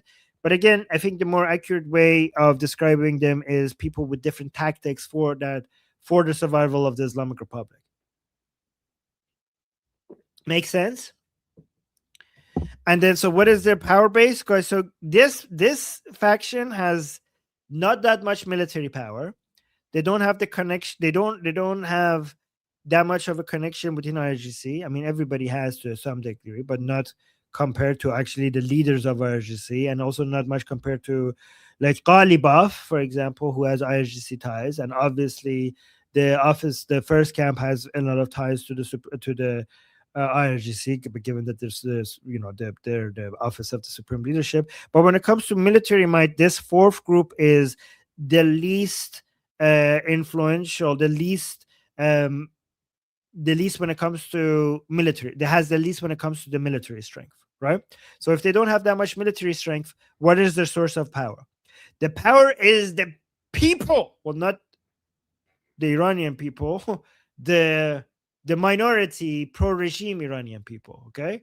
So the power of the minority pro-regime people, though their demands and their goals of the pro-regime, the less than 5% pro-regime Iranians, their ideology is closest to this camp, right? So they have the street protests that you're seeing. The Islamic Republic was forced to have the street protests for the past 2 months to try to avoid a uprising of the anti-regime Iranian people, which is the vast majority of the Iranian people. Those street protests have created an army for this camp as well, because now they can mobilize people a lot more, and it has motivated them, emboldened them, and they don't have an armed army, but they have an unarmed army of pro-regime supporters who they can basically trigger when every time that the Islamic Republic is doing something that is not as aggressive or Islamic or inflexible or as anti-American as these people want, right? So their power base is the hardline medias that they have, and basically pure ideology, meaning that absolute maximum Islamic principles, and by Islamic principles I mean like the Islamic Republic's Islamic principles. Okay, so pure hardcore ideology, right? And their survival tactic is purity and absolute refusal to give in to any of the demands for, capitulating both to the Iranian people and to foreign enemies. So these people are like the most principlist when it comes to the ideals of the Islamic Republic. I mean, not even the Islamic Republic, even more extreme than the Islamic Republic, because many of these people don't even like the word republic in Islamic Republic, because the word republic is like a Western concept, And they don't even like the fact that we have fake elections inside Iran, because they don't think that you should fake elections is like, I don't know, shirk or heresy, because laws should only come from God, right? Anyways, so stance on U.S. talks is that, or these people are the most aggressive against U.S. talks. They consider it to be treason. They consider many of the people within the regime to be negotiating with the Americans to be traitors, to be Zionist spies, to be the enemy within. And that's their position on U.S. talks, okay? Wow, Nail Bunny, another 10 membership. Nail Bunny, thank you so much. You're being so generous today. Thank you, Nail Bunny. This is 30 memberships so far. Amazing. Thank you. That's very sweet. Thank you for the support. Wow. Guys, if you're not getting membership gifts, is because you have to go to your YouTube settings and turn on accepting receiving membership. So thank you. Like everybody, like we have so many members now. Crazy. Thank you. All right. So far, guys, understandable. So far, it's understandable. And by the way, guys, let me actually promote my channel one more time. I know I already asked permission from Goldie to do this, okay? So don't think like I'm going behind her back. So I'm going to put the link to Liberty Politics in the chat. And guys, if you see it on Liberty Politics, it's because when I put it on StreamYard, it goes everywhere, okay? So let's go. Okay, people are saying yes, 100%. Okay, everybody's understanding what's going on, all right? Guys, wasn't this slide like it's such a useful slide? Like nobody like has shown it this way. Like now, maybe screenshot this slide, because nobody has put it visually demonstrated the different factions of the Islamic Republic up until now, the way I've done it for you here. Okay, so I hope, yeah, it is perfect, fantastic, so helpful. Okay, fantastic. Okay, you guys now have a better understanding of the internal politics of the Islamic Republic than most analysts out there. All right, so here's the let me give this slide, but the next slide is actually very interesting. Okay, but let's figure out what happened here so far. So before we go to the next slide, so the diplomatic initiatives are tightly restricted by the coercive military core, right? So you guys remember the Islamabad talks? Deep structural divisions emerged during the indirect negotiations with the United States in Pakistan. So then we had the intervention. IRGC commander Ahmad Vahidi and the military corps intervened to severely restrict the authority of the negotiators, basically Parliament Speaker Ghalibaf and Foreign Minister Araghchi.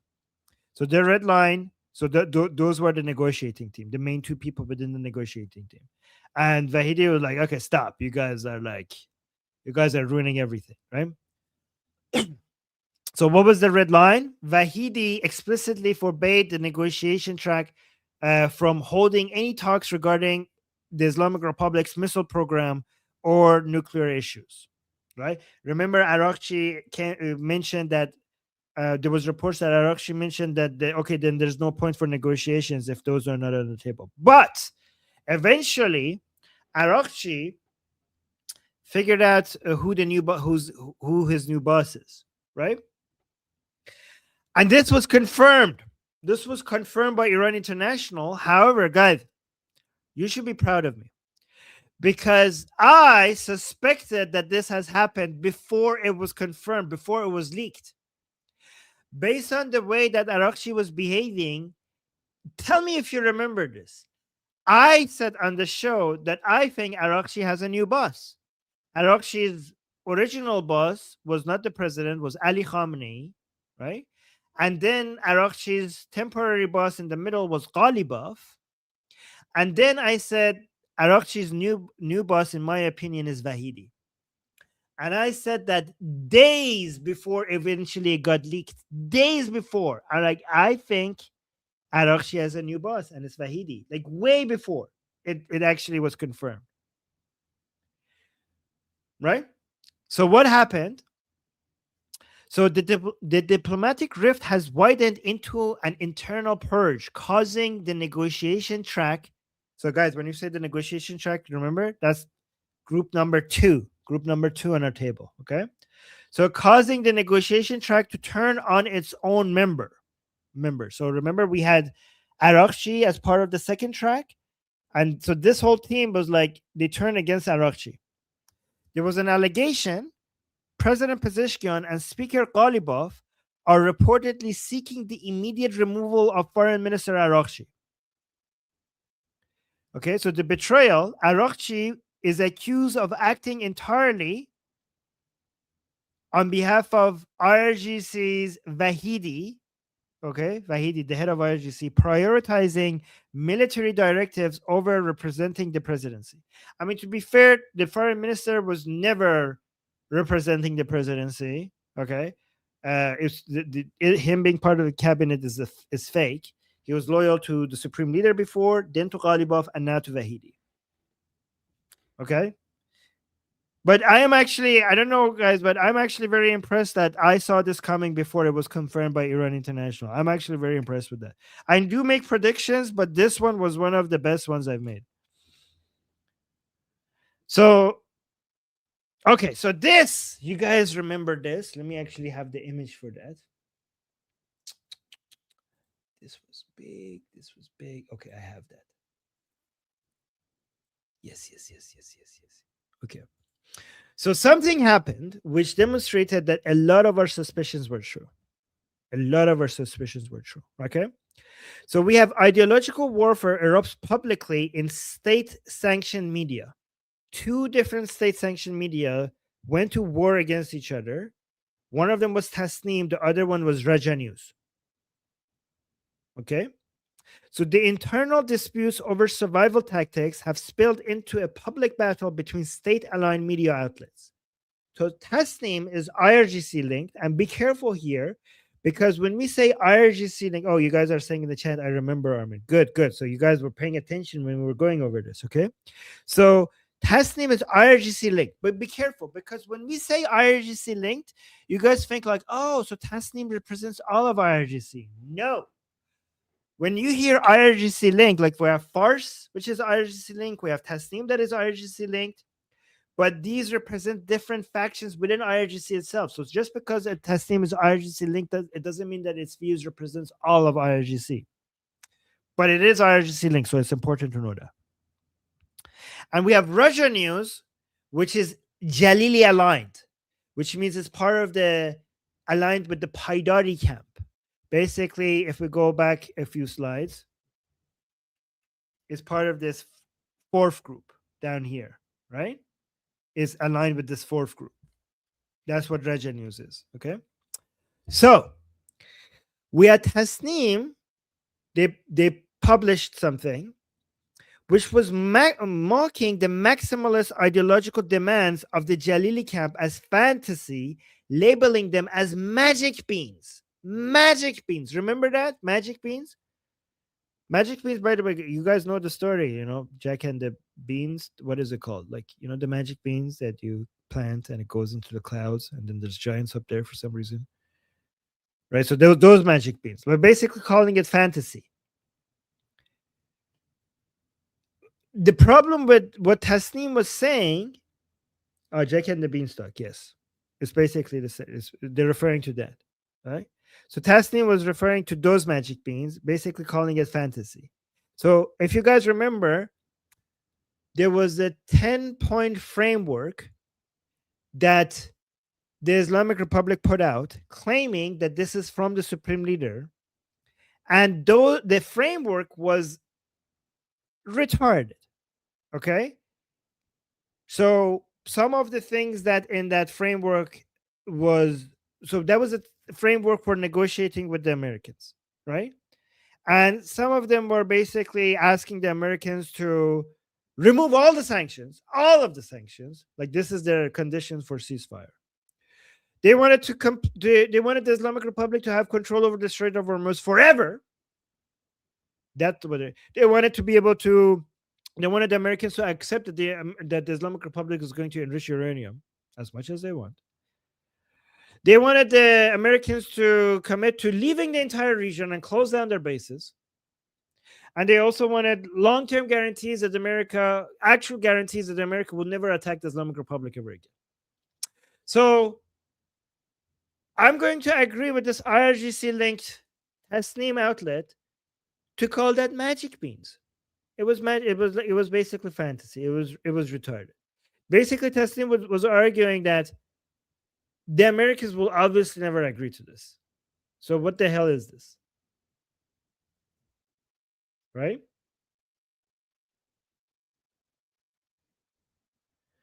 And then Raja News came out, which is aligned with the Paidari camp, the Jalili people, Jalili aligned. They were like, what the hell? You guys are mocking the supreme leader. So I think Tasnim was not trying to mock the supreme leader. I think Tasnim's understanding might have been that they're lying that this is from the supreme leader. But Raja News basically retaliated by accusing the so-called pragmatists, which is interesting to refer to an IRGC-linked media as so-called pragmatists, right? Accusing the so-called pragmatists and military negotiators of actively undermining the supreme leader's established red lines, right? So let me show you some of the pictures that do you guys remember these pictures? So this is the door of Tasnim News Agency. They came out and put these signs, the Paidari, the Jalili aligned people, they come out and put these signs at the door. They put these graffitis on the back doors of Tasnim News. So do you guys want me to translate? They said, so do you guys want me to translate this? Yeah. Okay, so the graffiti says, مالک وحدت شکنی توهین به شرط رهبری. ملاک وحدت شکنی توهین به شرط رهبری, which means the indicator of who's causing the division is the people who are insulting the supreme leader. So the reason why they're saying that is because people are accusing each other of causing division, destroying the unity. Okay, because there's a call of, guys, don't fight. We need unity against our enemies, right? So now, let's have unity. Let's not fight.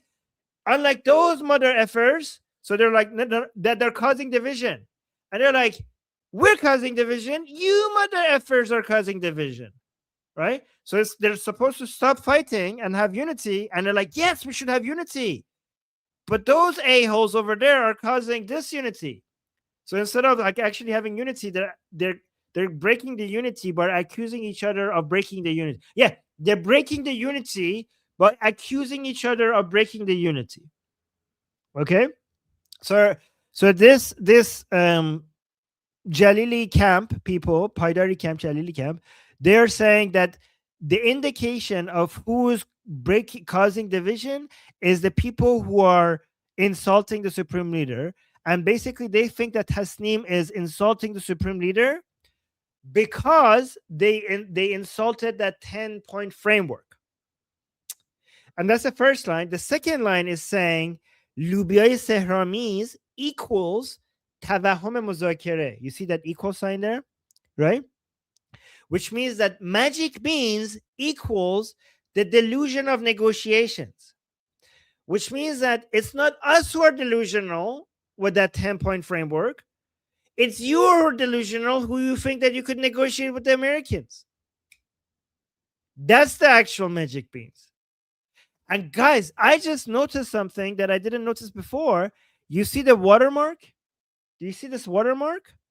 I just noticed it. Do you see this?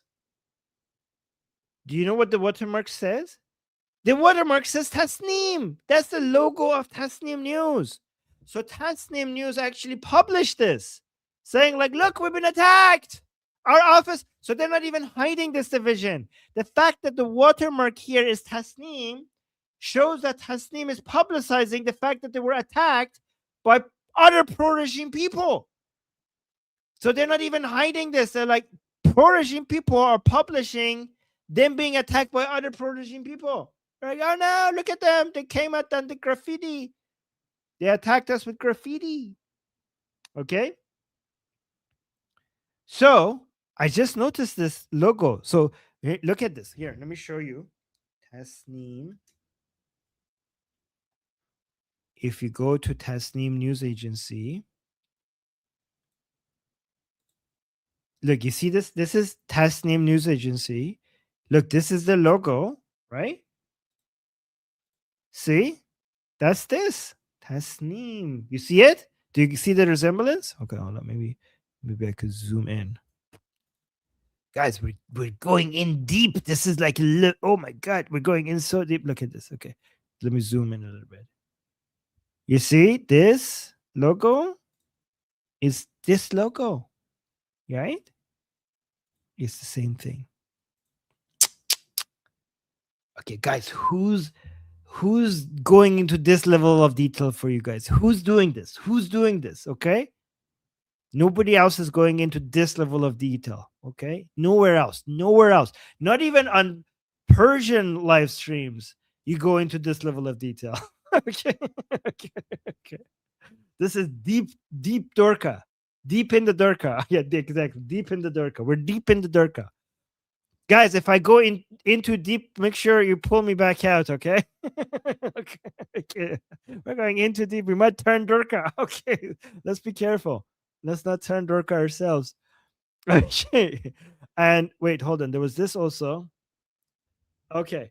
Look at this. This is pro-regime. This is a Chowdhury woman. Oh, wait. I'm not showing this to you guys. Here. This is a Chowdhury woman. I forgot to change, okay? This is pro-regime and versus pro-regime. This sign that this woman is holding is against other pro-regime people. Okay? So you know what the sign she's holding says? So this is one of the pro-regime demonstrations, and you could tell by her sign that she's aligned more with the Jalili aligned people. Oh, thank you, people. People saying I'm here for you, Armin. Well, thank you. That's so sweet. And the sign says, "Lubiay sehramiz veqahati barchi az masulin ast." So the sign says is the magic bean is the audacity and the rudeness of some of our officials. So it's not the 10-point framework that is the magic beans, is the audacity of some of our officials that think that they could criticize the supreme leader. It's a nashart dahgane rahbari. So the magic beans are not the 10-point framework, the 10 red lines of the supreme leadership. Okay? So that's what this slide is referring to. That's what this slide is referring to. So, and it's interesting because, guys, let me actually read this to you. Let me actually go to this. Okay.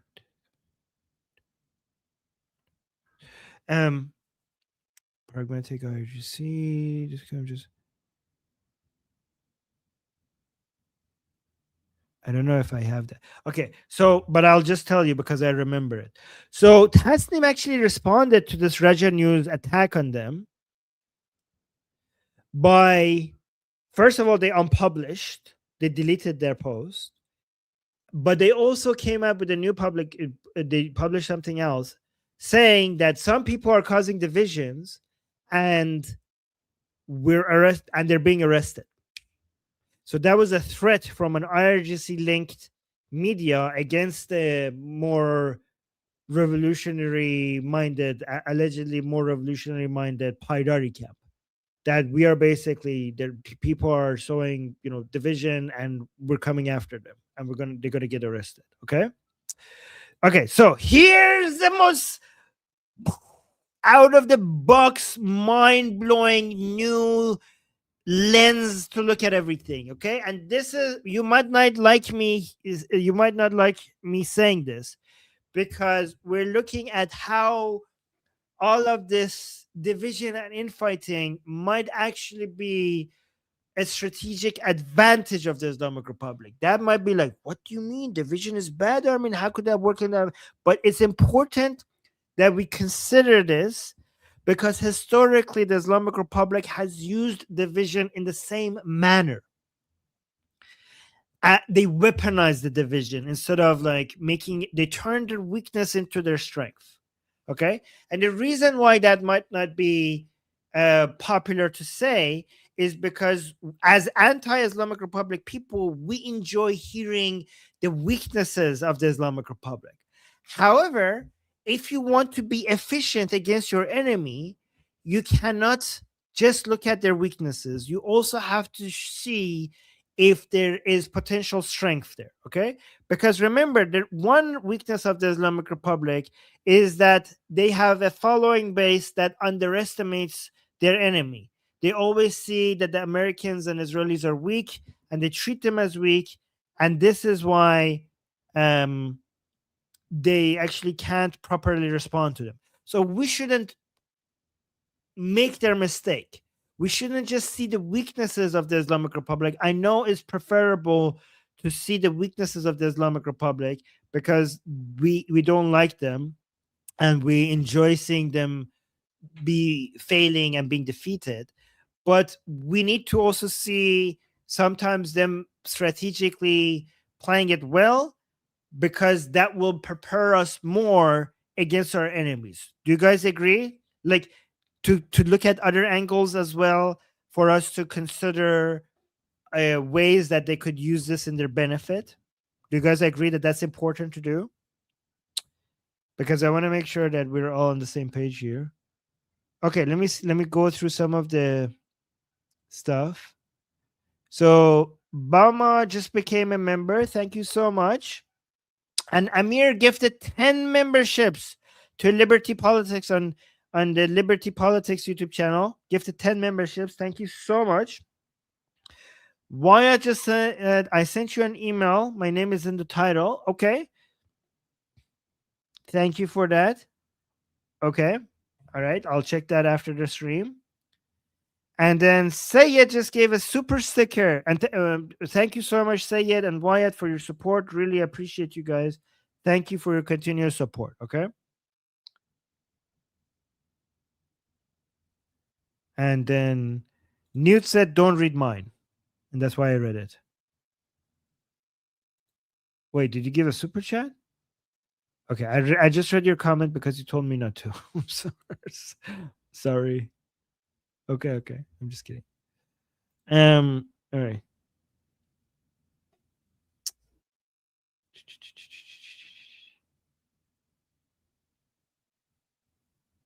Okay, so let's now look at this side of things.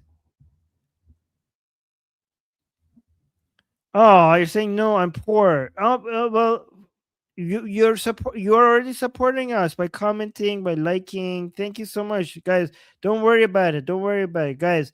Liking and commenting and sharing, that's already so much support. I appreciate that. Oh, we got another super chat. Hold on. Thank you.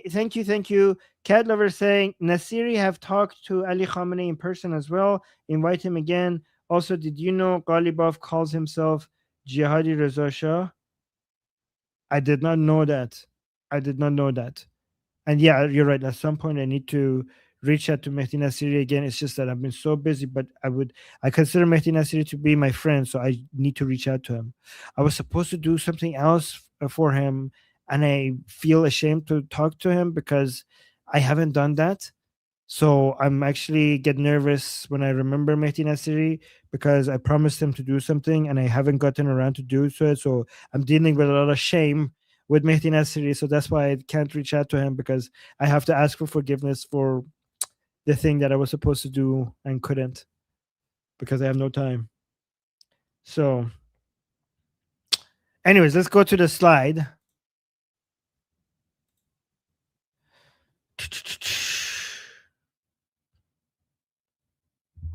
Okay, so guys, this is important. Look at this, okay? So let's see if all of this infighting, we're like, yes, this is great. Infighting means that the regime is going to collapse and it's going to weaken the regime, okay? But what if the regime is weaponizing the division? Okay. And have you guys considered that? Have you guys considered that? Have you guys considered that they might be weaponizing it? Okay. Look at this. And again, I still believe that the division is actually hurting the Islamic Republic, but instead of strengthening it. But we do also have to consider this. Okay. So the regime engineers internal friction, and this is an idea that some people suggest, so we have to consider. I'm not saying this is the case, but we do have to consider it. The regime engineers internal friction into diplomatic and domestic leverage, weaponizing the rift. The public clashes are highly functional, and this is the theory that I want. Let me know what you guys think about this, okay? The claim is that the public clashes are highly functional. By projecting a threat of internal collapse, the regime forces favorable choices from its adversaries and its public. Right? So it's kind of like the United States wants to, like, you need to do this and this and this. And then when you have a whole bunch of crazy radicals, you could be like, I want to, but look at, I'm dealing with this. I can't. My hands are tied. You know, like the game of chicken, you know, like when when you're driving towards a cliff, two drivers in two cars driving towards the cliff, see who gets out of the car first, right? What if I tie my hands to the car, right? I'm like, oh my God, like this guy can't actually get out, right? So this is kind of like that, right? You were like, I want to, but I can't. Look at the radicals that I'm dealing with, right? So Americans, you need to be more flexible with me, because I'm literally in a position that if I do the things that you want me to do, I will die. Like I will actually be eaten alive from the inside. Right? So what you're doing is basically to the foreign diplomats, because of this lack of flexibility that you're displaying because of this internal friction, what you could do is you could extract it's the diplomat's trap. The diplomat's trap, it extracts concessions by presenting a false urgency to empower the moderates. So basically, you're doing two things. You're saying the things that you want me to give you, I can't give you, because look at the people who are attacking me. Also, look at the people who are attacking me and fear them, because if you don't give me a way out, those are the people who you have to deal with. And even if you don't like me, you're not going to like these other people. So help me help you. Like, Americans, be more flexible with me so that these other crazy radicals don't get the upper hand. Do you guys understand what's happening here? Let me know if you understand what is happening here, okay?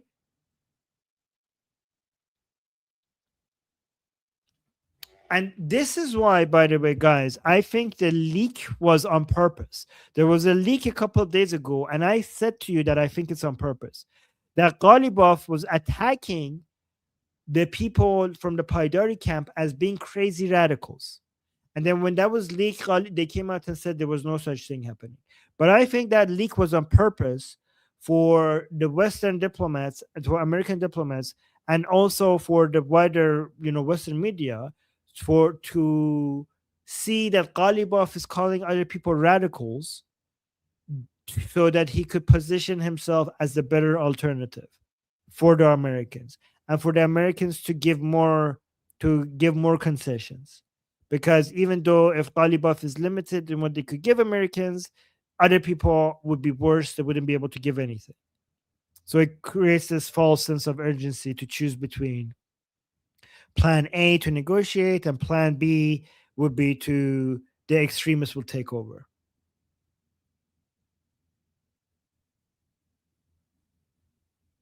So we got a super chat. Hold on. Let me see. Oh, we got Nail Bunny saying, everyone like and subscribe to get Armin to 100K. Well, thank you. Guys, we're actually getting close. We are at 91K at Liberty Politics. We're getting close to 100K And Nail Bunny is saying, like and subscribe. Maybe we'll get to 100 finally one day. Appreciate that. And then Laszlo is saying this suggestion on the slide sounds like trying to figure out which kid to blame for the broken lamp when they're pointing at each other saying he did it. Well, one of them is pointing here. The other side is one of the kids doesn't even consider themselves to be your kid. One of the kids wants to, one of them is pointing. The other one is like, I'm not, like, F you, dad, I guess, right? So that's but was that clear? I want to make sure that everybody understood what might be happening here. Okay, so that's the foreign diplomats, but we also then have the Iranian citizen strategy. But this doesn't work on here, even though this is a old tactic by the Islamic Republic. It doesn't really work on the Iranian citizens because they know this game. Right? So there's also a false dichotomy that they're trying to give to the Iranian people between two paths, one of them being bad and the other one being worse.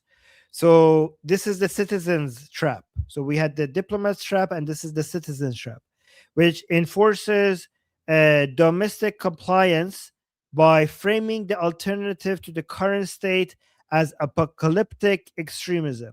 So they'll say, like, guys, just accept, either Ghalibaf or maybe eventually the Vahidi, because the other people are even more Durka, crazy, jihadi, apocalyptic than we are. Like if you don't, we know you hate us. We know you hate us, but if you don't just give in to our rule, then the Paidari camp is like a boogeyman that will come and be even worse than we are, right?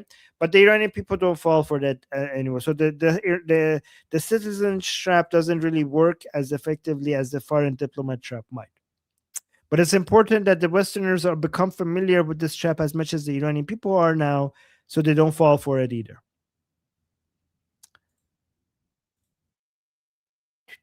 Okay, we got super chat. We got a super chat from Nail Bunny. Wow, Nail Bunny, today you're giving us so much support. Thank you. Nail Bunny is saying, I started a new job, so I haven't been around to send you material. The memberships are my way of apologizing. Oh my God, you don't need to apologize. You're always so supporting. Armin, I just got paid. Woo, okay, well, thank you. Well, I mean, by the rate you're going to run out of cash by the end of the stream. Guys, we need to, but thank you. Okay. It's only the beginning of the month. Pace yourself. Okay. Go, just good. Okay. Well, thank you, Neil Benny. Okay. That's very sweet. Wait. Okay, no, this is the last. Okay, so here. So this is what the the non-Iranians need to understand. Debates over tactics, the different tactics that these different groups use, they mask a unified strategy for absolute control. So you see this funnel that we have here, okay? So we have, on the left side, we have the diplomacy and negotiation, and the other side we have escalation and purely ideological, apocalyptic, revolutionary.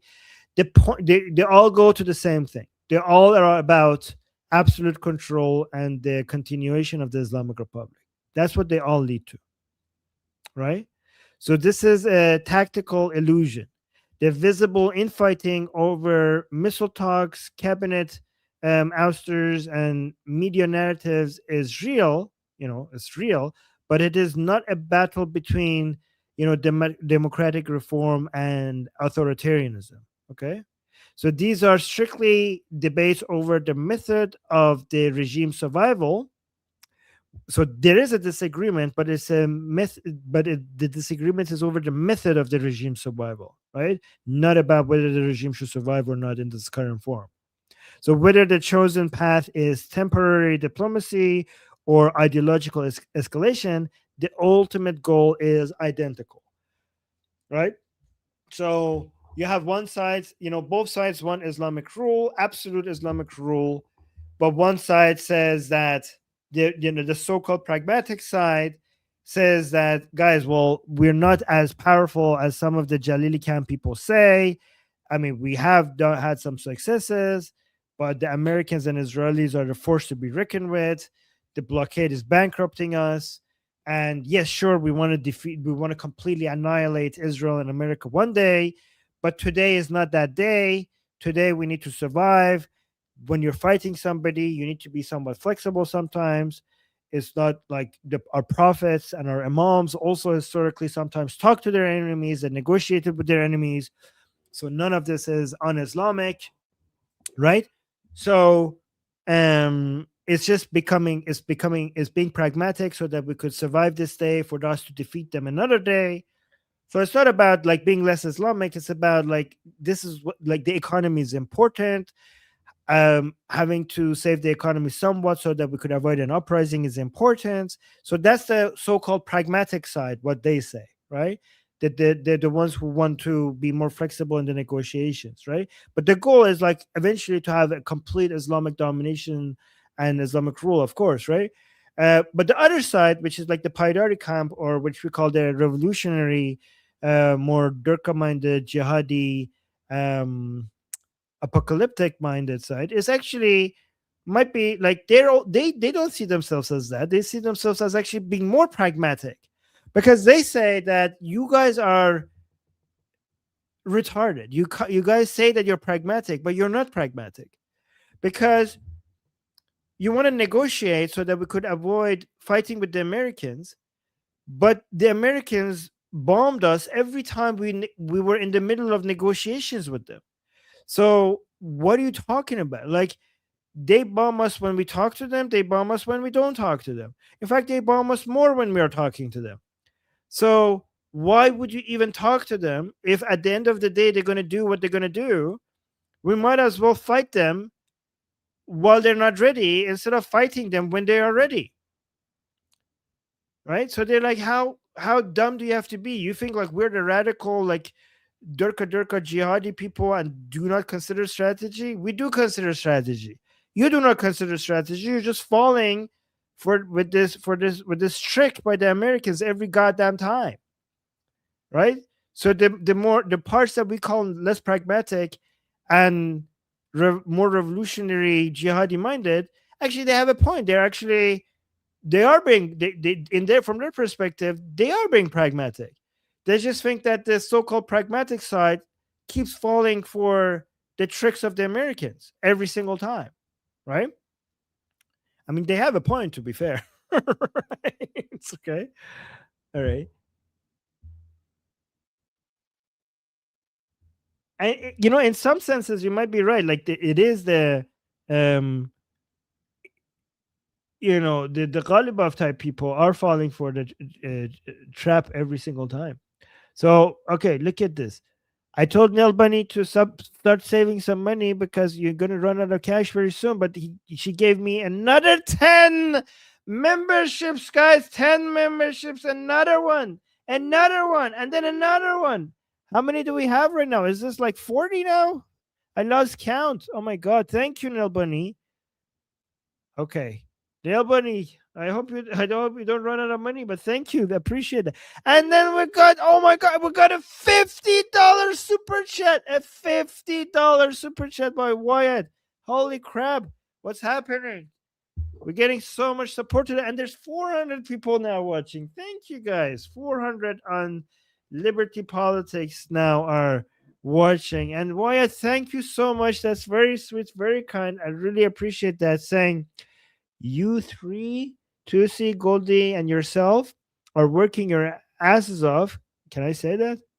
I don't know. Goldie's going to. I don't know if that's approved by Goldie or not. Okay. I said it. It was too late. You get a lot done. Armin, you have 91,000 subscribers, and we basically just watch.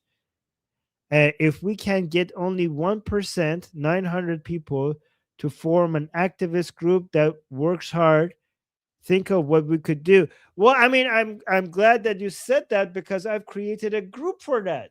If 1% of these people want to create an activist group, I've already created the group that you all could join. Here's a link to it. So I'm going to put the link in the chat. guys, the discussion group that we started, it's not. I lied.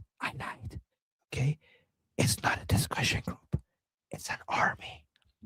Okay, it's an army. I did taqiyya. Okay, the discussion group that I'm posting the link in the chat. Okay. Oh, wait, let me see. I call it a discussion group, but it's actually an army. We're raising an army. Okay. Right now we're just discussing stuff. But soon, at some point, we have so many plans. Oh, and also, this is the QR code. Wait, this is the QR code for the discussion group. Okay, if you want to come join there. Why is it blocking me here? Okay, I'm going to remove it. So thank you for the super chat. And yes, we need to create a group. We need to raise an army, and that's what we're doing. Yeah, Armin's army. Yeah, thank you. Thank you. And then we got. Thank you for 1JP Belay 1. Thank you for gifting 5 memberships to Liberty Politics. Thank you so much. My God, like, everybody's becoming a member on the Liberty Politics live chat. And then also the Underdog D is a member for 20 months. 20 months. Well, thank you so much. Oh my God, we got another super chat. Look at this. Nima Far saying, hi Armin, we almost have the same last name, LOL, but you're family to me. Oh, thank you for everything you've done and have been doing, Dadash. Thank you, Dadash. Okay, I will join your discussion group. I can't wait. Javed Shah, well, Javed Shah to you as well, and I can't wait to have you there. Thank you. Oh, that's so sweet. Wow, there's so much love today. So much love in the chat. All right, guys, let me do this last slide. And okay, so this is the last slide. Okay, so basically what you have to know is that with the Islamic Republic, nothing when it comes to the core principles has changed. Okay, so it's true that the Navy is gone, the Air Force is gone. Well, the Navy is almost gone. The Air Force is like almost completely gone, and so many other things. The air defense is gone. A lot of the missiles are destroyed. Supreme Leader is dead. More than 50 of the IRGC leaders and other people are dead, and all of that is great, right? Oh my God, I got another big super chat. I will respond to that soon. However, the enduring reality is a militarized, unaccountable security state. So all of those things that I mentioned has changed, but this is the part that remains. Okay, so despite the shifting names, all the people who are dead, and the unseen leader Mujtaba, and the intense public infighting, the core machinery of the Islamic Republic remains completely intact and unaccountable to the Iranian people. So these are the 3 pillars that remain the same, that hasn't changed. Okay, so pillar 1, absolute control over war and security. That hasn't changed. Pillar 2, absolute control over the national economy. And pillar 3, unchecked authority for the violent repression of civil society. And guys, these 3 pillars are what defines the Islamic Republic, and these 3 pillars have not changed at all. Okay, and all of the 4 camps that we mentioned to you, they believe in these 3 pillars. So that means that they all have to go. All of them have to go. Even though there's 4 different camps and there's infighting and they're challenging each other and taking positions against each other, at the end of the day, they all are fighting for the same thing. They all are fighting for these 3 same pillars, and they all need to go because the Iranian people are against exactly what they all stand for. Does that make sense? So that was my last slide. Let me know if this was helpful. Do you want more slides or less slides? Let me know in the chat. More slides or less slides? Let me know if this is a helpful way for me to explain topics like this, more topics. So we got another giant super chat. Holy hell. Today we're getting so much support. Thank you so much. On the liberty politics. By the way, I do read the super chats from the other side as well, by the way. Like, don't think like I'm being biased here, right? But so many of these super chats are on the liberty politics side right now. So thank you. Thank you. So Ninja Rooster gave us $50 super chat saying, do you guys have game night in the discussion group? We don't, but now that you mention it, we might have to add that. We do need to create times where people could. You're right. We need to have a segment in the group where it's about just fun stuff, not just serious stuff. That's actually a great idea. I think it will bond the people there together more. That is a great idea.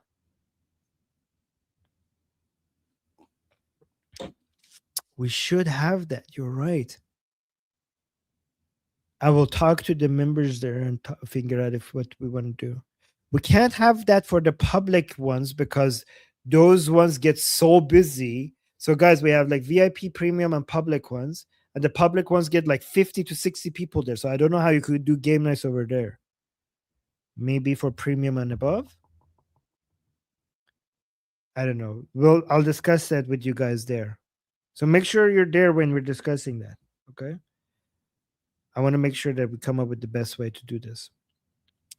And then we have the underdog saying liberty is freedom of religion. Atheism is just a definition. So liberty belongs to all people, whether they're atheists or not. Liberty includes freedom of religion and freedom from religion. You need to have both. You need to have people have the freedom to practice their religion, and you need to also have the freedom for people to have no religion. But freedom from religion is not just for atheists. There are many people who believe in God but have no religion, right? And freedom from religion also belongs to religious people, because if you're a Christian, you need to have freedom from other religions, right? From the enforcement of other religions on you. And if you are like a Hindu, you need to have like the freedom of religion from Christianity and Islam. Everybody needs to be free to practice their religion, but also be free from the religions that they don't want to be enforced on them, right? So the concept of liberty is for all people, whether they're atheists or not atheists. Atheism is just a lack of belief in God. So it's a mutually, it's not mutually exclusive. It could be. Liberty applies to all people, whether they're atheists or not. But thank you for the super chat. Maybe I understood what you're saying. I'm sorry if I did. I tried my best. I tried. I'm sorry. I'm sorry. I tried. All right, we got another super chat saying you're a world of knowledge, Armin. Well, thank you. سپاس گذارم. Wow, that's beautiful. سپاس گذار. خواهش میکنم. لطف دارید. اختیار دارید. Thank you. So he basically he said thank you in a very, very, very polite, like very, very nice way in Persian. And then we have Jose here saying, is there a tipping point where the IRGC and the Jalili faction, ideologically apocalyptic, submit to US and Israel for the survival of the Islamic Republic?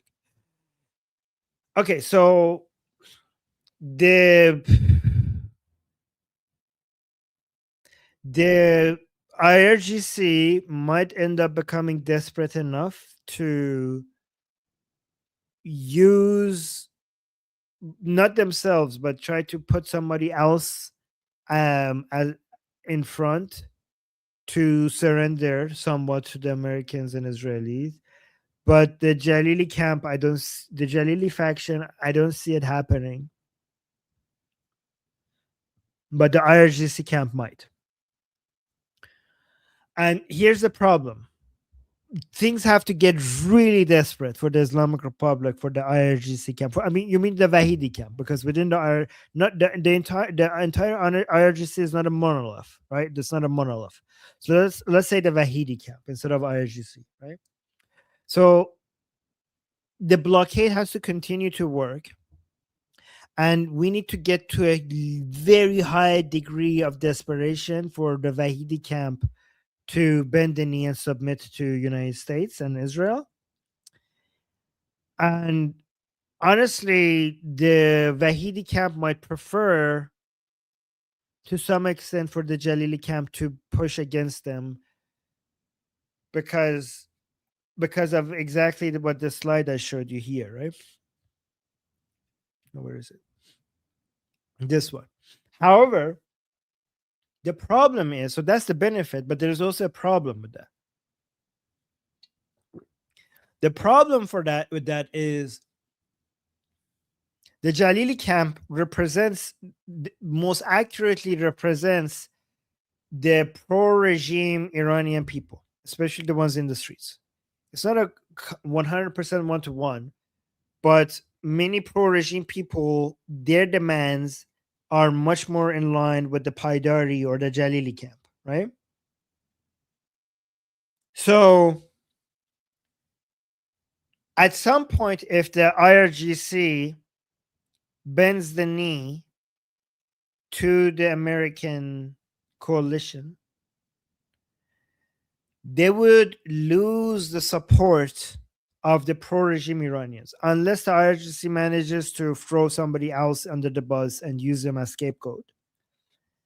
But if, and they might actually be successful at doing that, but if they are unable to do that, what would happen is that they would lose the support of pro-regime Iranians.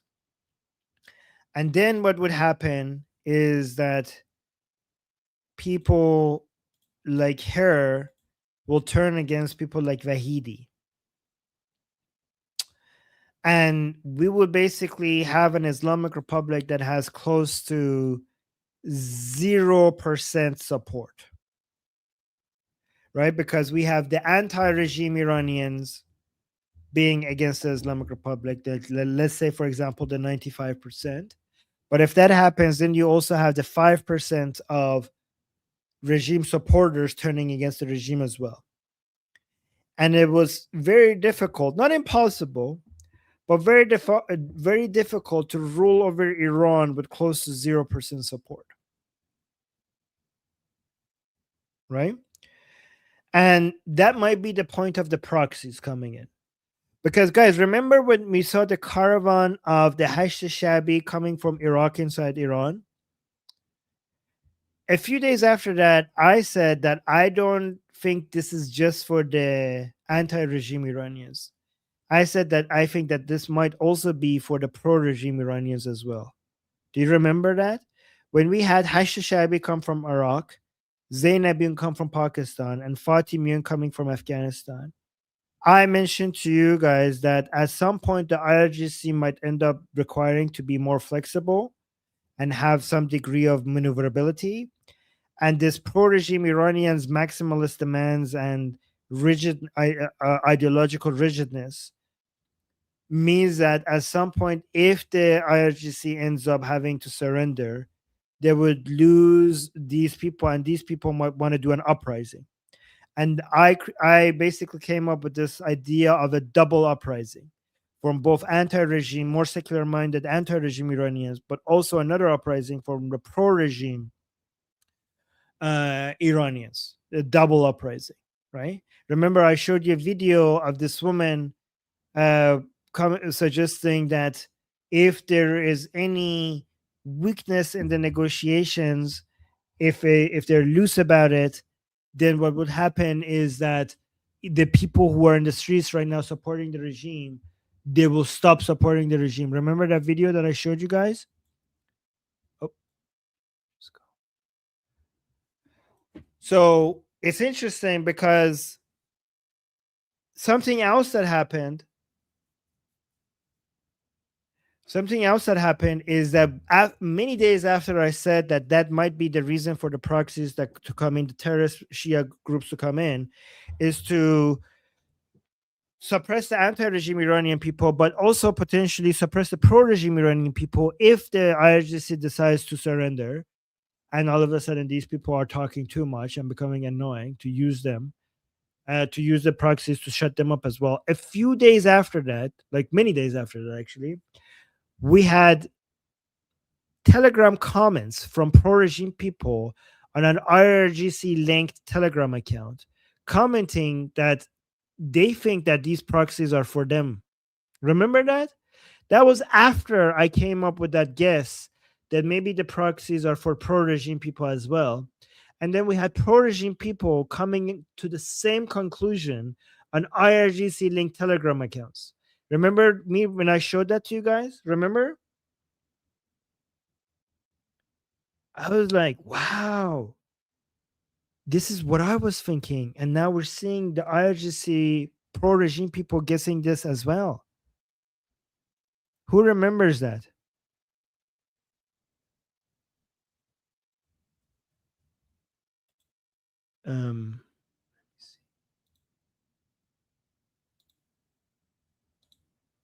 If I had free time, one day I would go and make like all the things that I thought and it ended up becoming true. I would just make a back-to-back video of that because that would be impressive.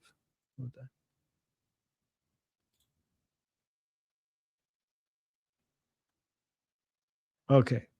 Remember this woman?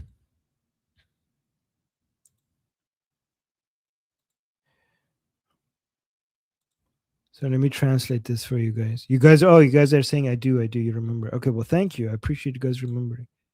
So let me translate this woman for you guys so you have a good understanding. And again, guys, the English translation here is like wrong.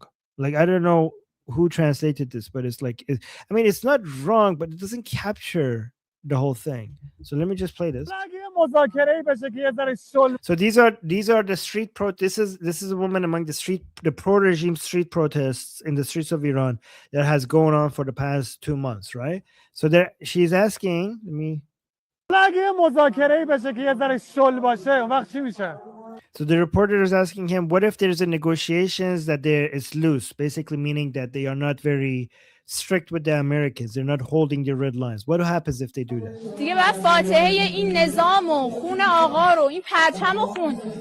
So like, if that happens, then you should say goodbye to this regime, to the flag, and you need to say goodbye to the blood of the supreme leader. Basically, you're betraying the regime, you're betraying the flag, the Islamic Republic flag, and you're betraying the blood of the supreme leader if you do that.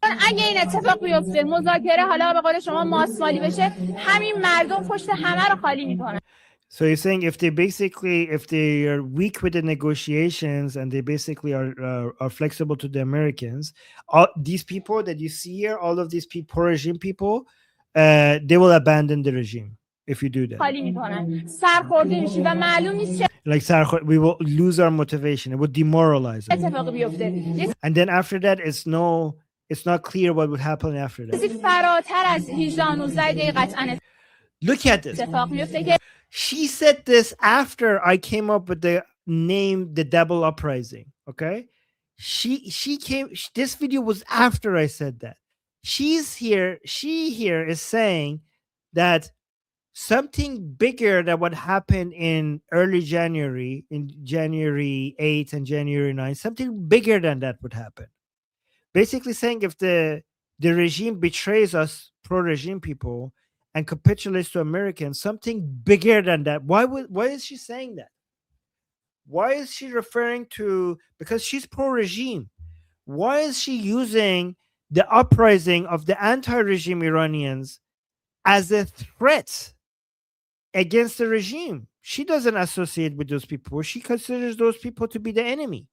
But why is she using the early January uprising as a threat? She's saying something bigger than that will happen. Do you know what that means? Do you understand what that means? She means that our uprising against the regime will be bigger than their uprising against the regime. Do you understand that? Do you understand what I'm saying? She's saying something bigger. She's saying our uprising, the Durka uprising, the Jihadi uprising against the Islamic Republic will be more bigger deal than the anti-regime Iranians uprising. I've heard this before, by the way. I've heard this before. Let her finish, and then I'll tell you what I'm talking about. I've heard this before. She's saying at that point, even God will stop supporting us. Even God will forsake us. Okay? So, guys, why do you think these people think that the Durka uprising is a bigger deal than the secular uprising that we saw in early January? Do you guys know why? I remember years ago, because, guys, this division is years in the making. This is not new. It's just escalating, right? This division of some pro-regime people against some regime officials goes back to years ago when you saw that the regime was unable to enforce hijab laws, right? And even years ago, some of these people were threatening the regime, saying that you should stop worrying about the anti-regime protesting against you because these people are pathetic and weak and they are life lovers. They're Jundust. Jundust means life lovers. Basically saying people like me and people who are against the regime, they love life. And they say that as an insult. Life lover is an insult in Islam because Islam loves death. Basically, they always say that we love death more than you love life. You love life because you are of this world. You're attached to this world. But we're not attached to this world. We're attached to the afterlife. We're attached to God. We're attached to the hereafter, right? So we love death more than you love life. So as a way for us to insult us, they call us life lovers, Jundust. Okay? So they say that our uprising is pathetic and weak because we are life lovers and we don't want to die. So we're weakened with our uprising. It's easy, like if you like slap one of us, we'll run away. It's easy to suppress us. Okay? But they say, yeah, it's a death cult, exactly. But they say that we come out kafan push. That means that we come out into the streets. If we come and do an uprising, we will wear our shrouds, basically what you wear when you put on a dead body before you put it in its grave. We will come wearing that because we will come ready to die, and you can't mess with us. So don't fear the weak, in their perspective, the weak, pathetic, secular-minded, degenerate, gay, feminist, LGBT-loving, I don't know, sissy, like anti-regime people fear us because we know how to kill. We're not afraid of death, and we have experience in war.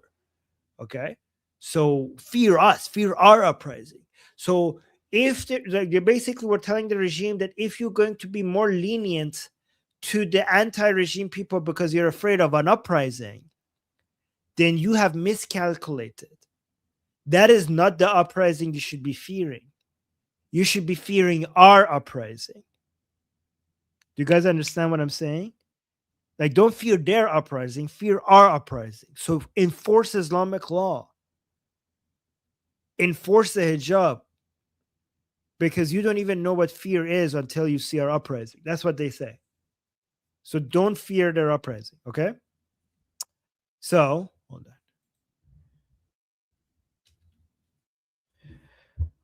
Guys, is this good information? Let me know if you're learning from everything that I'm showing you here. But let me see. We got some more super chats.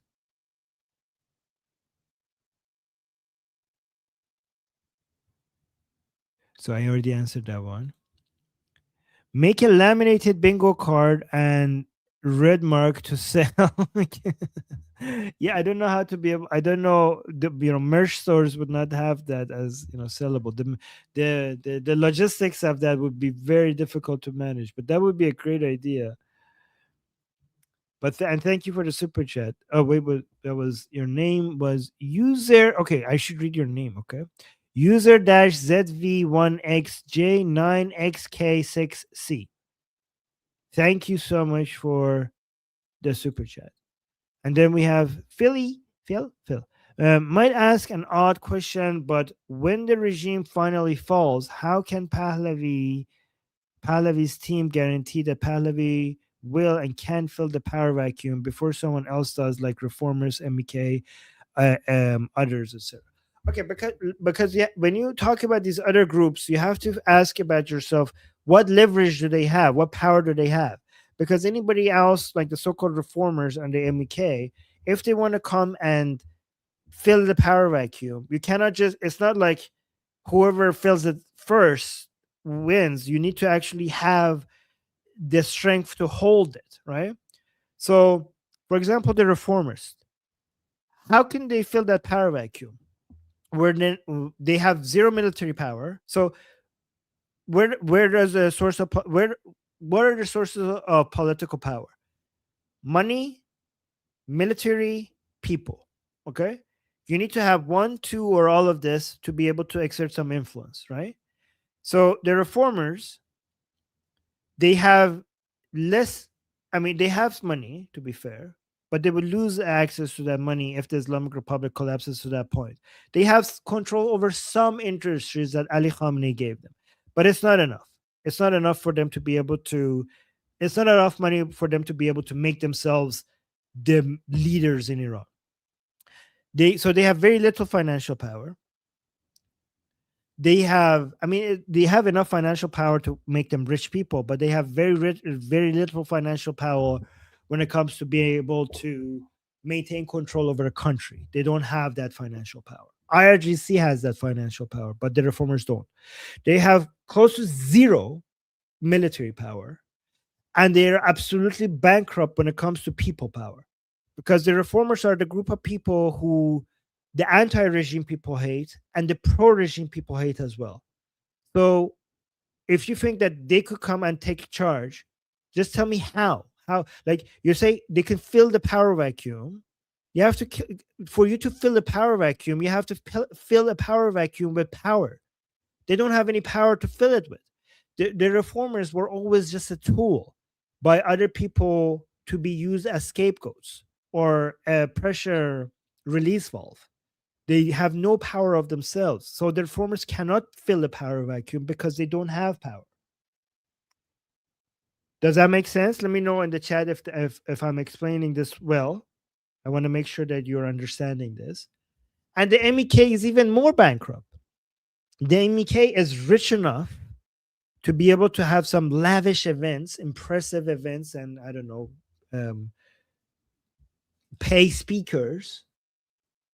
Like they have, so they have impressive amount of money for media, for big lavish events, and to pay politicians enough money to come and speak at their events, like politicians like Rudy Giuliani and other people. Okay, but that is enough money for media. It's not enough money to change, to have enough political power to change the direction of a country. Okay, so we're talking about different levels of power, monetary strength. So like IRGC's financial power is like controlling of entire industries, right? Is basically having access to the entire oil and gas revenue. MEK's financial power is like lavish events. It's like it's not at all, or basically lobbying politicians. It's not at all close to being able to fill in a power vacuum, right? So they don't have enough financial strength to be able to do that. They have zero military power, right? Close to zero military power. And they are even more bankrupt than the reformers when it comes to support and people power. Everybody hates them. Everybody except MEK members hate them. The anti-regime people hate the MEK more than the Islamic Republic, and the pro-regime people hate them as well. So think about what is the chance? What is the chance that they have? The chance is close to zero, right? Does that explain it? Let me know. Let me see in the chat. Does that explain why they have no chance? So, but let's look at Princess of Pahlavi, because Princess of Pahlavi, we have to also be reasonable. Princess of Pahlavi has zero military power, very close to very insignificant financial power, but he has the most people power, and he has the most people power in a way that nobody could compete with. Nobody could compete with, right? So MEK and reformers have zero, not very little financial power, very little military power, and zero people power. The IRGC has a lot of military power and a lot of financial power. Princess of Pahlavi has very insignificant financial power, zero military power, but the most people power. So much so that nobody could compete with. Right? So from the three sources of power, two of it IRGC has, and it has very limited of the people power because the support for the regime is the minimum. And Princess of Pahlavi has the third one, which is the people power, but close to a very, very insignificant amount of military power and financial power, right? So the trick is, given that we don't have the military power, so the competition is between IRGC and Princess of Pahlavi. All other people are irrelevant. All other people have basically share none of these sources of power.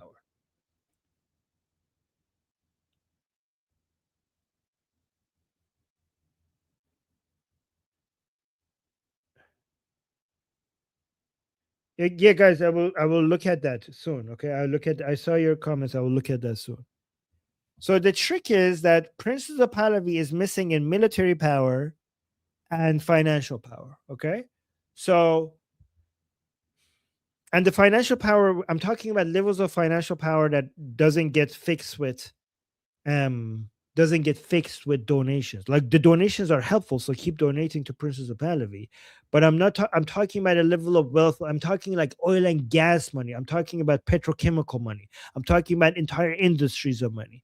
I'm not talking about like donation level money. Okay. But again, the donations are meaningful, so I'm not saying you shouldn't do that, right? So the trick is, how can we make up for the fact that Princess of Pahlavi has all the support from the most support from the Iranian people, but no military power, and not very close to not enough, very insignificant financial power.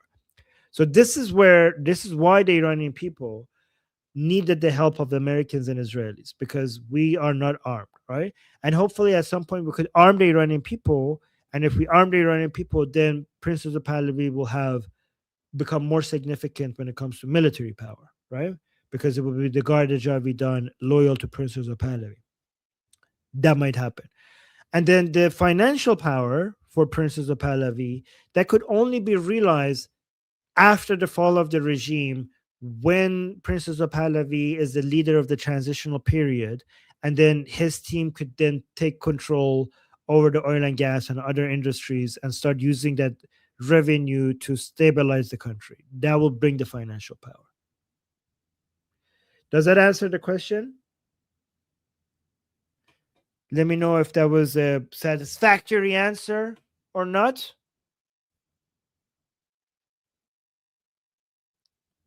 Yeah, so, yeah, okay, so thank you. Neil Benny saying Trump's new Truth Social. Okay, let's go to that. Everybody wants me to go to that, so let's do that. Okay. This is the one.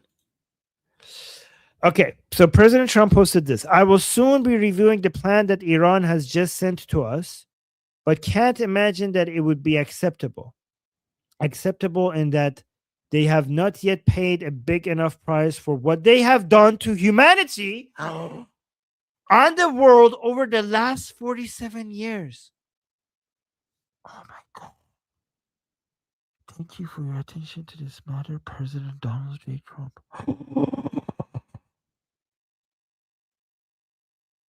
Oh my God.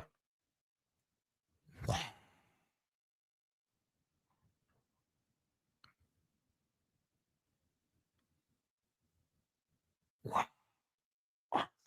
Guys, do you know why this is so significant? Do you know why this is so significant? I thought he's going to say it would not be acceptable because I can't imagine them agreeing to giving up their nuclear capabilities, their enriched uranium, and agreeing to never enrich uranium ever again. But no. He's saying that one way or another, we have to punish these people for the past 47 years for what they have done, not just to Americans, but humanity, to the whole world. Guys, that means that one way or another, we have to punish these people. Like, guys, this is the most aggressive position that President Trump has ever taken. Do you know why? Because that means that President Trump was messing with them. Not even giving up the enriched uranium is enough. These people need to be punished. These people need to pay the price. So, guys, remember when we told you that as the more the military assets gets close to Iran, the more President Trump will be transparent about what he's planning?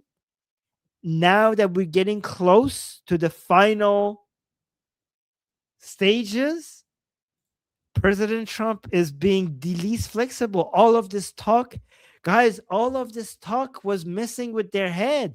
Not even the nuclear stuff is enough. We've all been tricked. President Trump has played this. Oh my God, if I'm understanding this correctly, that means that all of this time, President Trump wasn't even going to be satisfied even with giving up the enriched uranium. These people have committed a crime against humanity for the past 47 years. And all of this, everything so far has been getting to the point where we could finally punish the Islamic Republic for everything that they have done to humanity. This is for the Americans, for the Iranians, and for the whole world. There's nothing, absolutely nothing that Islamic Republic could offer that will satisfy President Trump. And he could be transparent about that because everything is in place. Am I reading this correctly? Is this what you guys are reading? I'm not sure.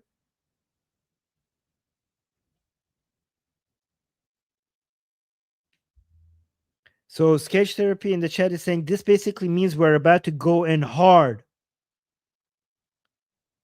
It's a message to the Americans about the upcoming strikes.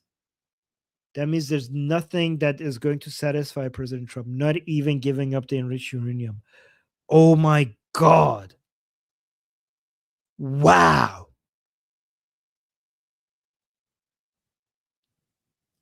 Guys, we might see military operations pretty soon. Pretty soon.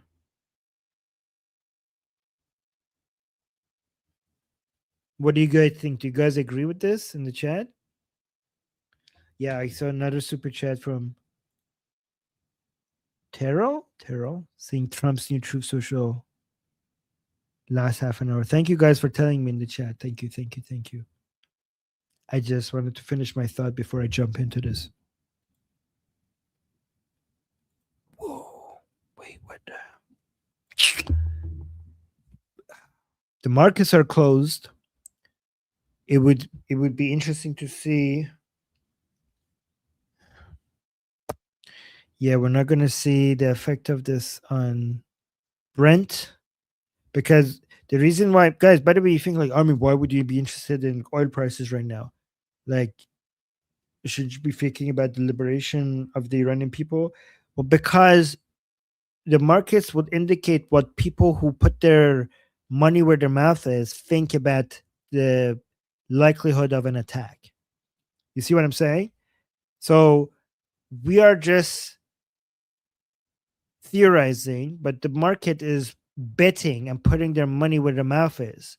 So they have to make sure that they get it right. So for example, if I see Brent prices go up, that shows the level of likelihood that the market think is when it comes to increased escalations coming soon.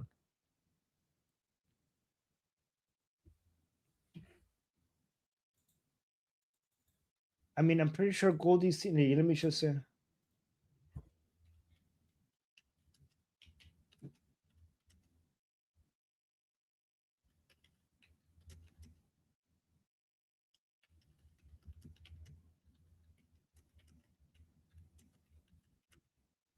So I'm messaging Goldie.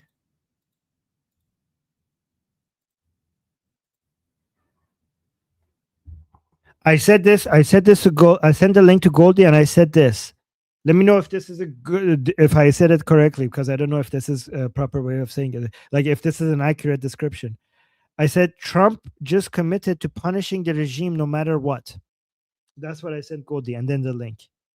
That's what I sent Goldie. Do you think that is a correct way of viewing this? Trump just committed to punishing the regime no matter what. This is huge. Yeah, this is big. This is massive.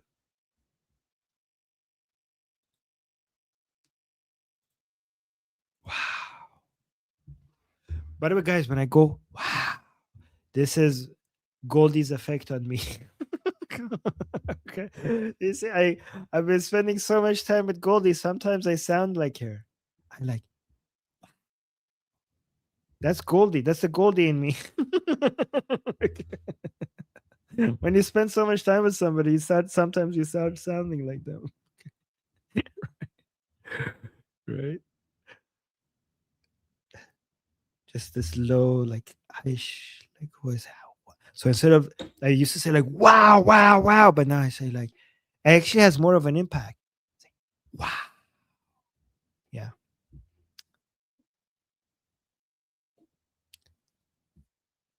Oh, I say, good job, Goldman. Oh, Golden Meyer. Maybe I'm Golden Meyer. Like mix of Armin and Goldie.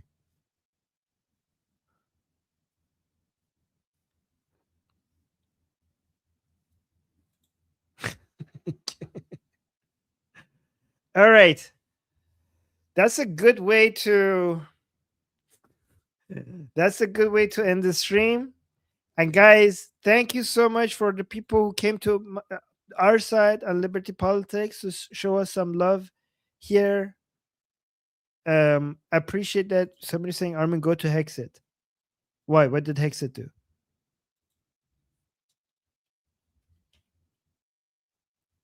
Secretary. Did he post something? 10 minutes ago. If you can build fast and deliver at speed, the Department of War is ready to do business. I'm not saying. Wait, no, this is old. I'm not saying anything new. All right, guys. Again, for the people on the Goldie side, if you want to come and help me get to 100K, I will post the link one more time on the chat, on the Goldie chat. And again, it will get posted on the Liberty Politics chat as well. So, guys, like this is the Liberty Politics channel. You could come help me get us to 100K. We're at 91 right now. And you see this segment on the homepage. I have these shorter videos where I do like the nerdy stuff that you guys like.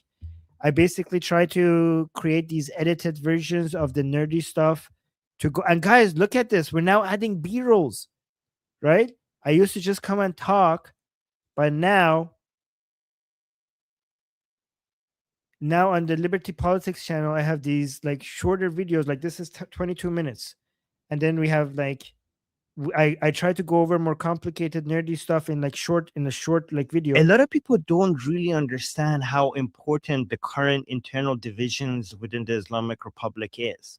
Many people are finally talking about it, but the importance of it and how key this is when it comes to fighting the Islamic Republic and eventually causing regime change is something that. So look at this. I add B-rolls now because I didn't used to add B-rolls. I used to just talk. But look, we use the bingo Parliament card in the Islamic Republic when there was a vote by the members of parliament supporting Ghalibaf and Araghchi and the negotiation. See, that makes it easier for people to know who we're talking about. So we go like the bingo card is the B-roll. So again, if you want to come and see this, like you could share these to people who want to understand these topics, these shorter videos at the homepage. So I have a playlist called Armin Navob's Political Analysis. So that's on Liberty Politics homepage. You can find this playlist, and I'll try to keep this updated. I try to do one every day, but sometimes I miss a day or two. But I'll keep you updated with this. So because these live streams are like how long? Like they're like 5 hours, 6 hours, 7 hours, 8 hours long. So many people are not going to get those main points that I'm making. So I try to make these short videos that you could basically share with people, right?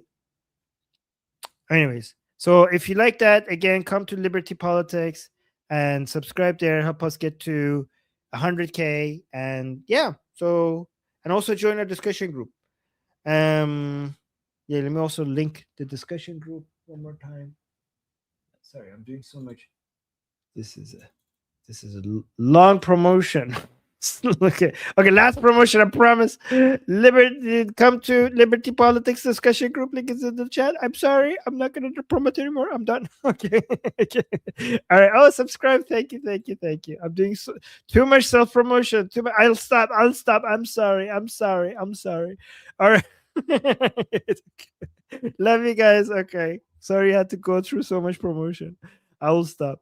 Okay. Anyways, I have to go. I love you guys, and I'm Israel Chai. Long live America. Wait. I need to. Okay, you know what? I'll be Goldie for the God bless America part, okay?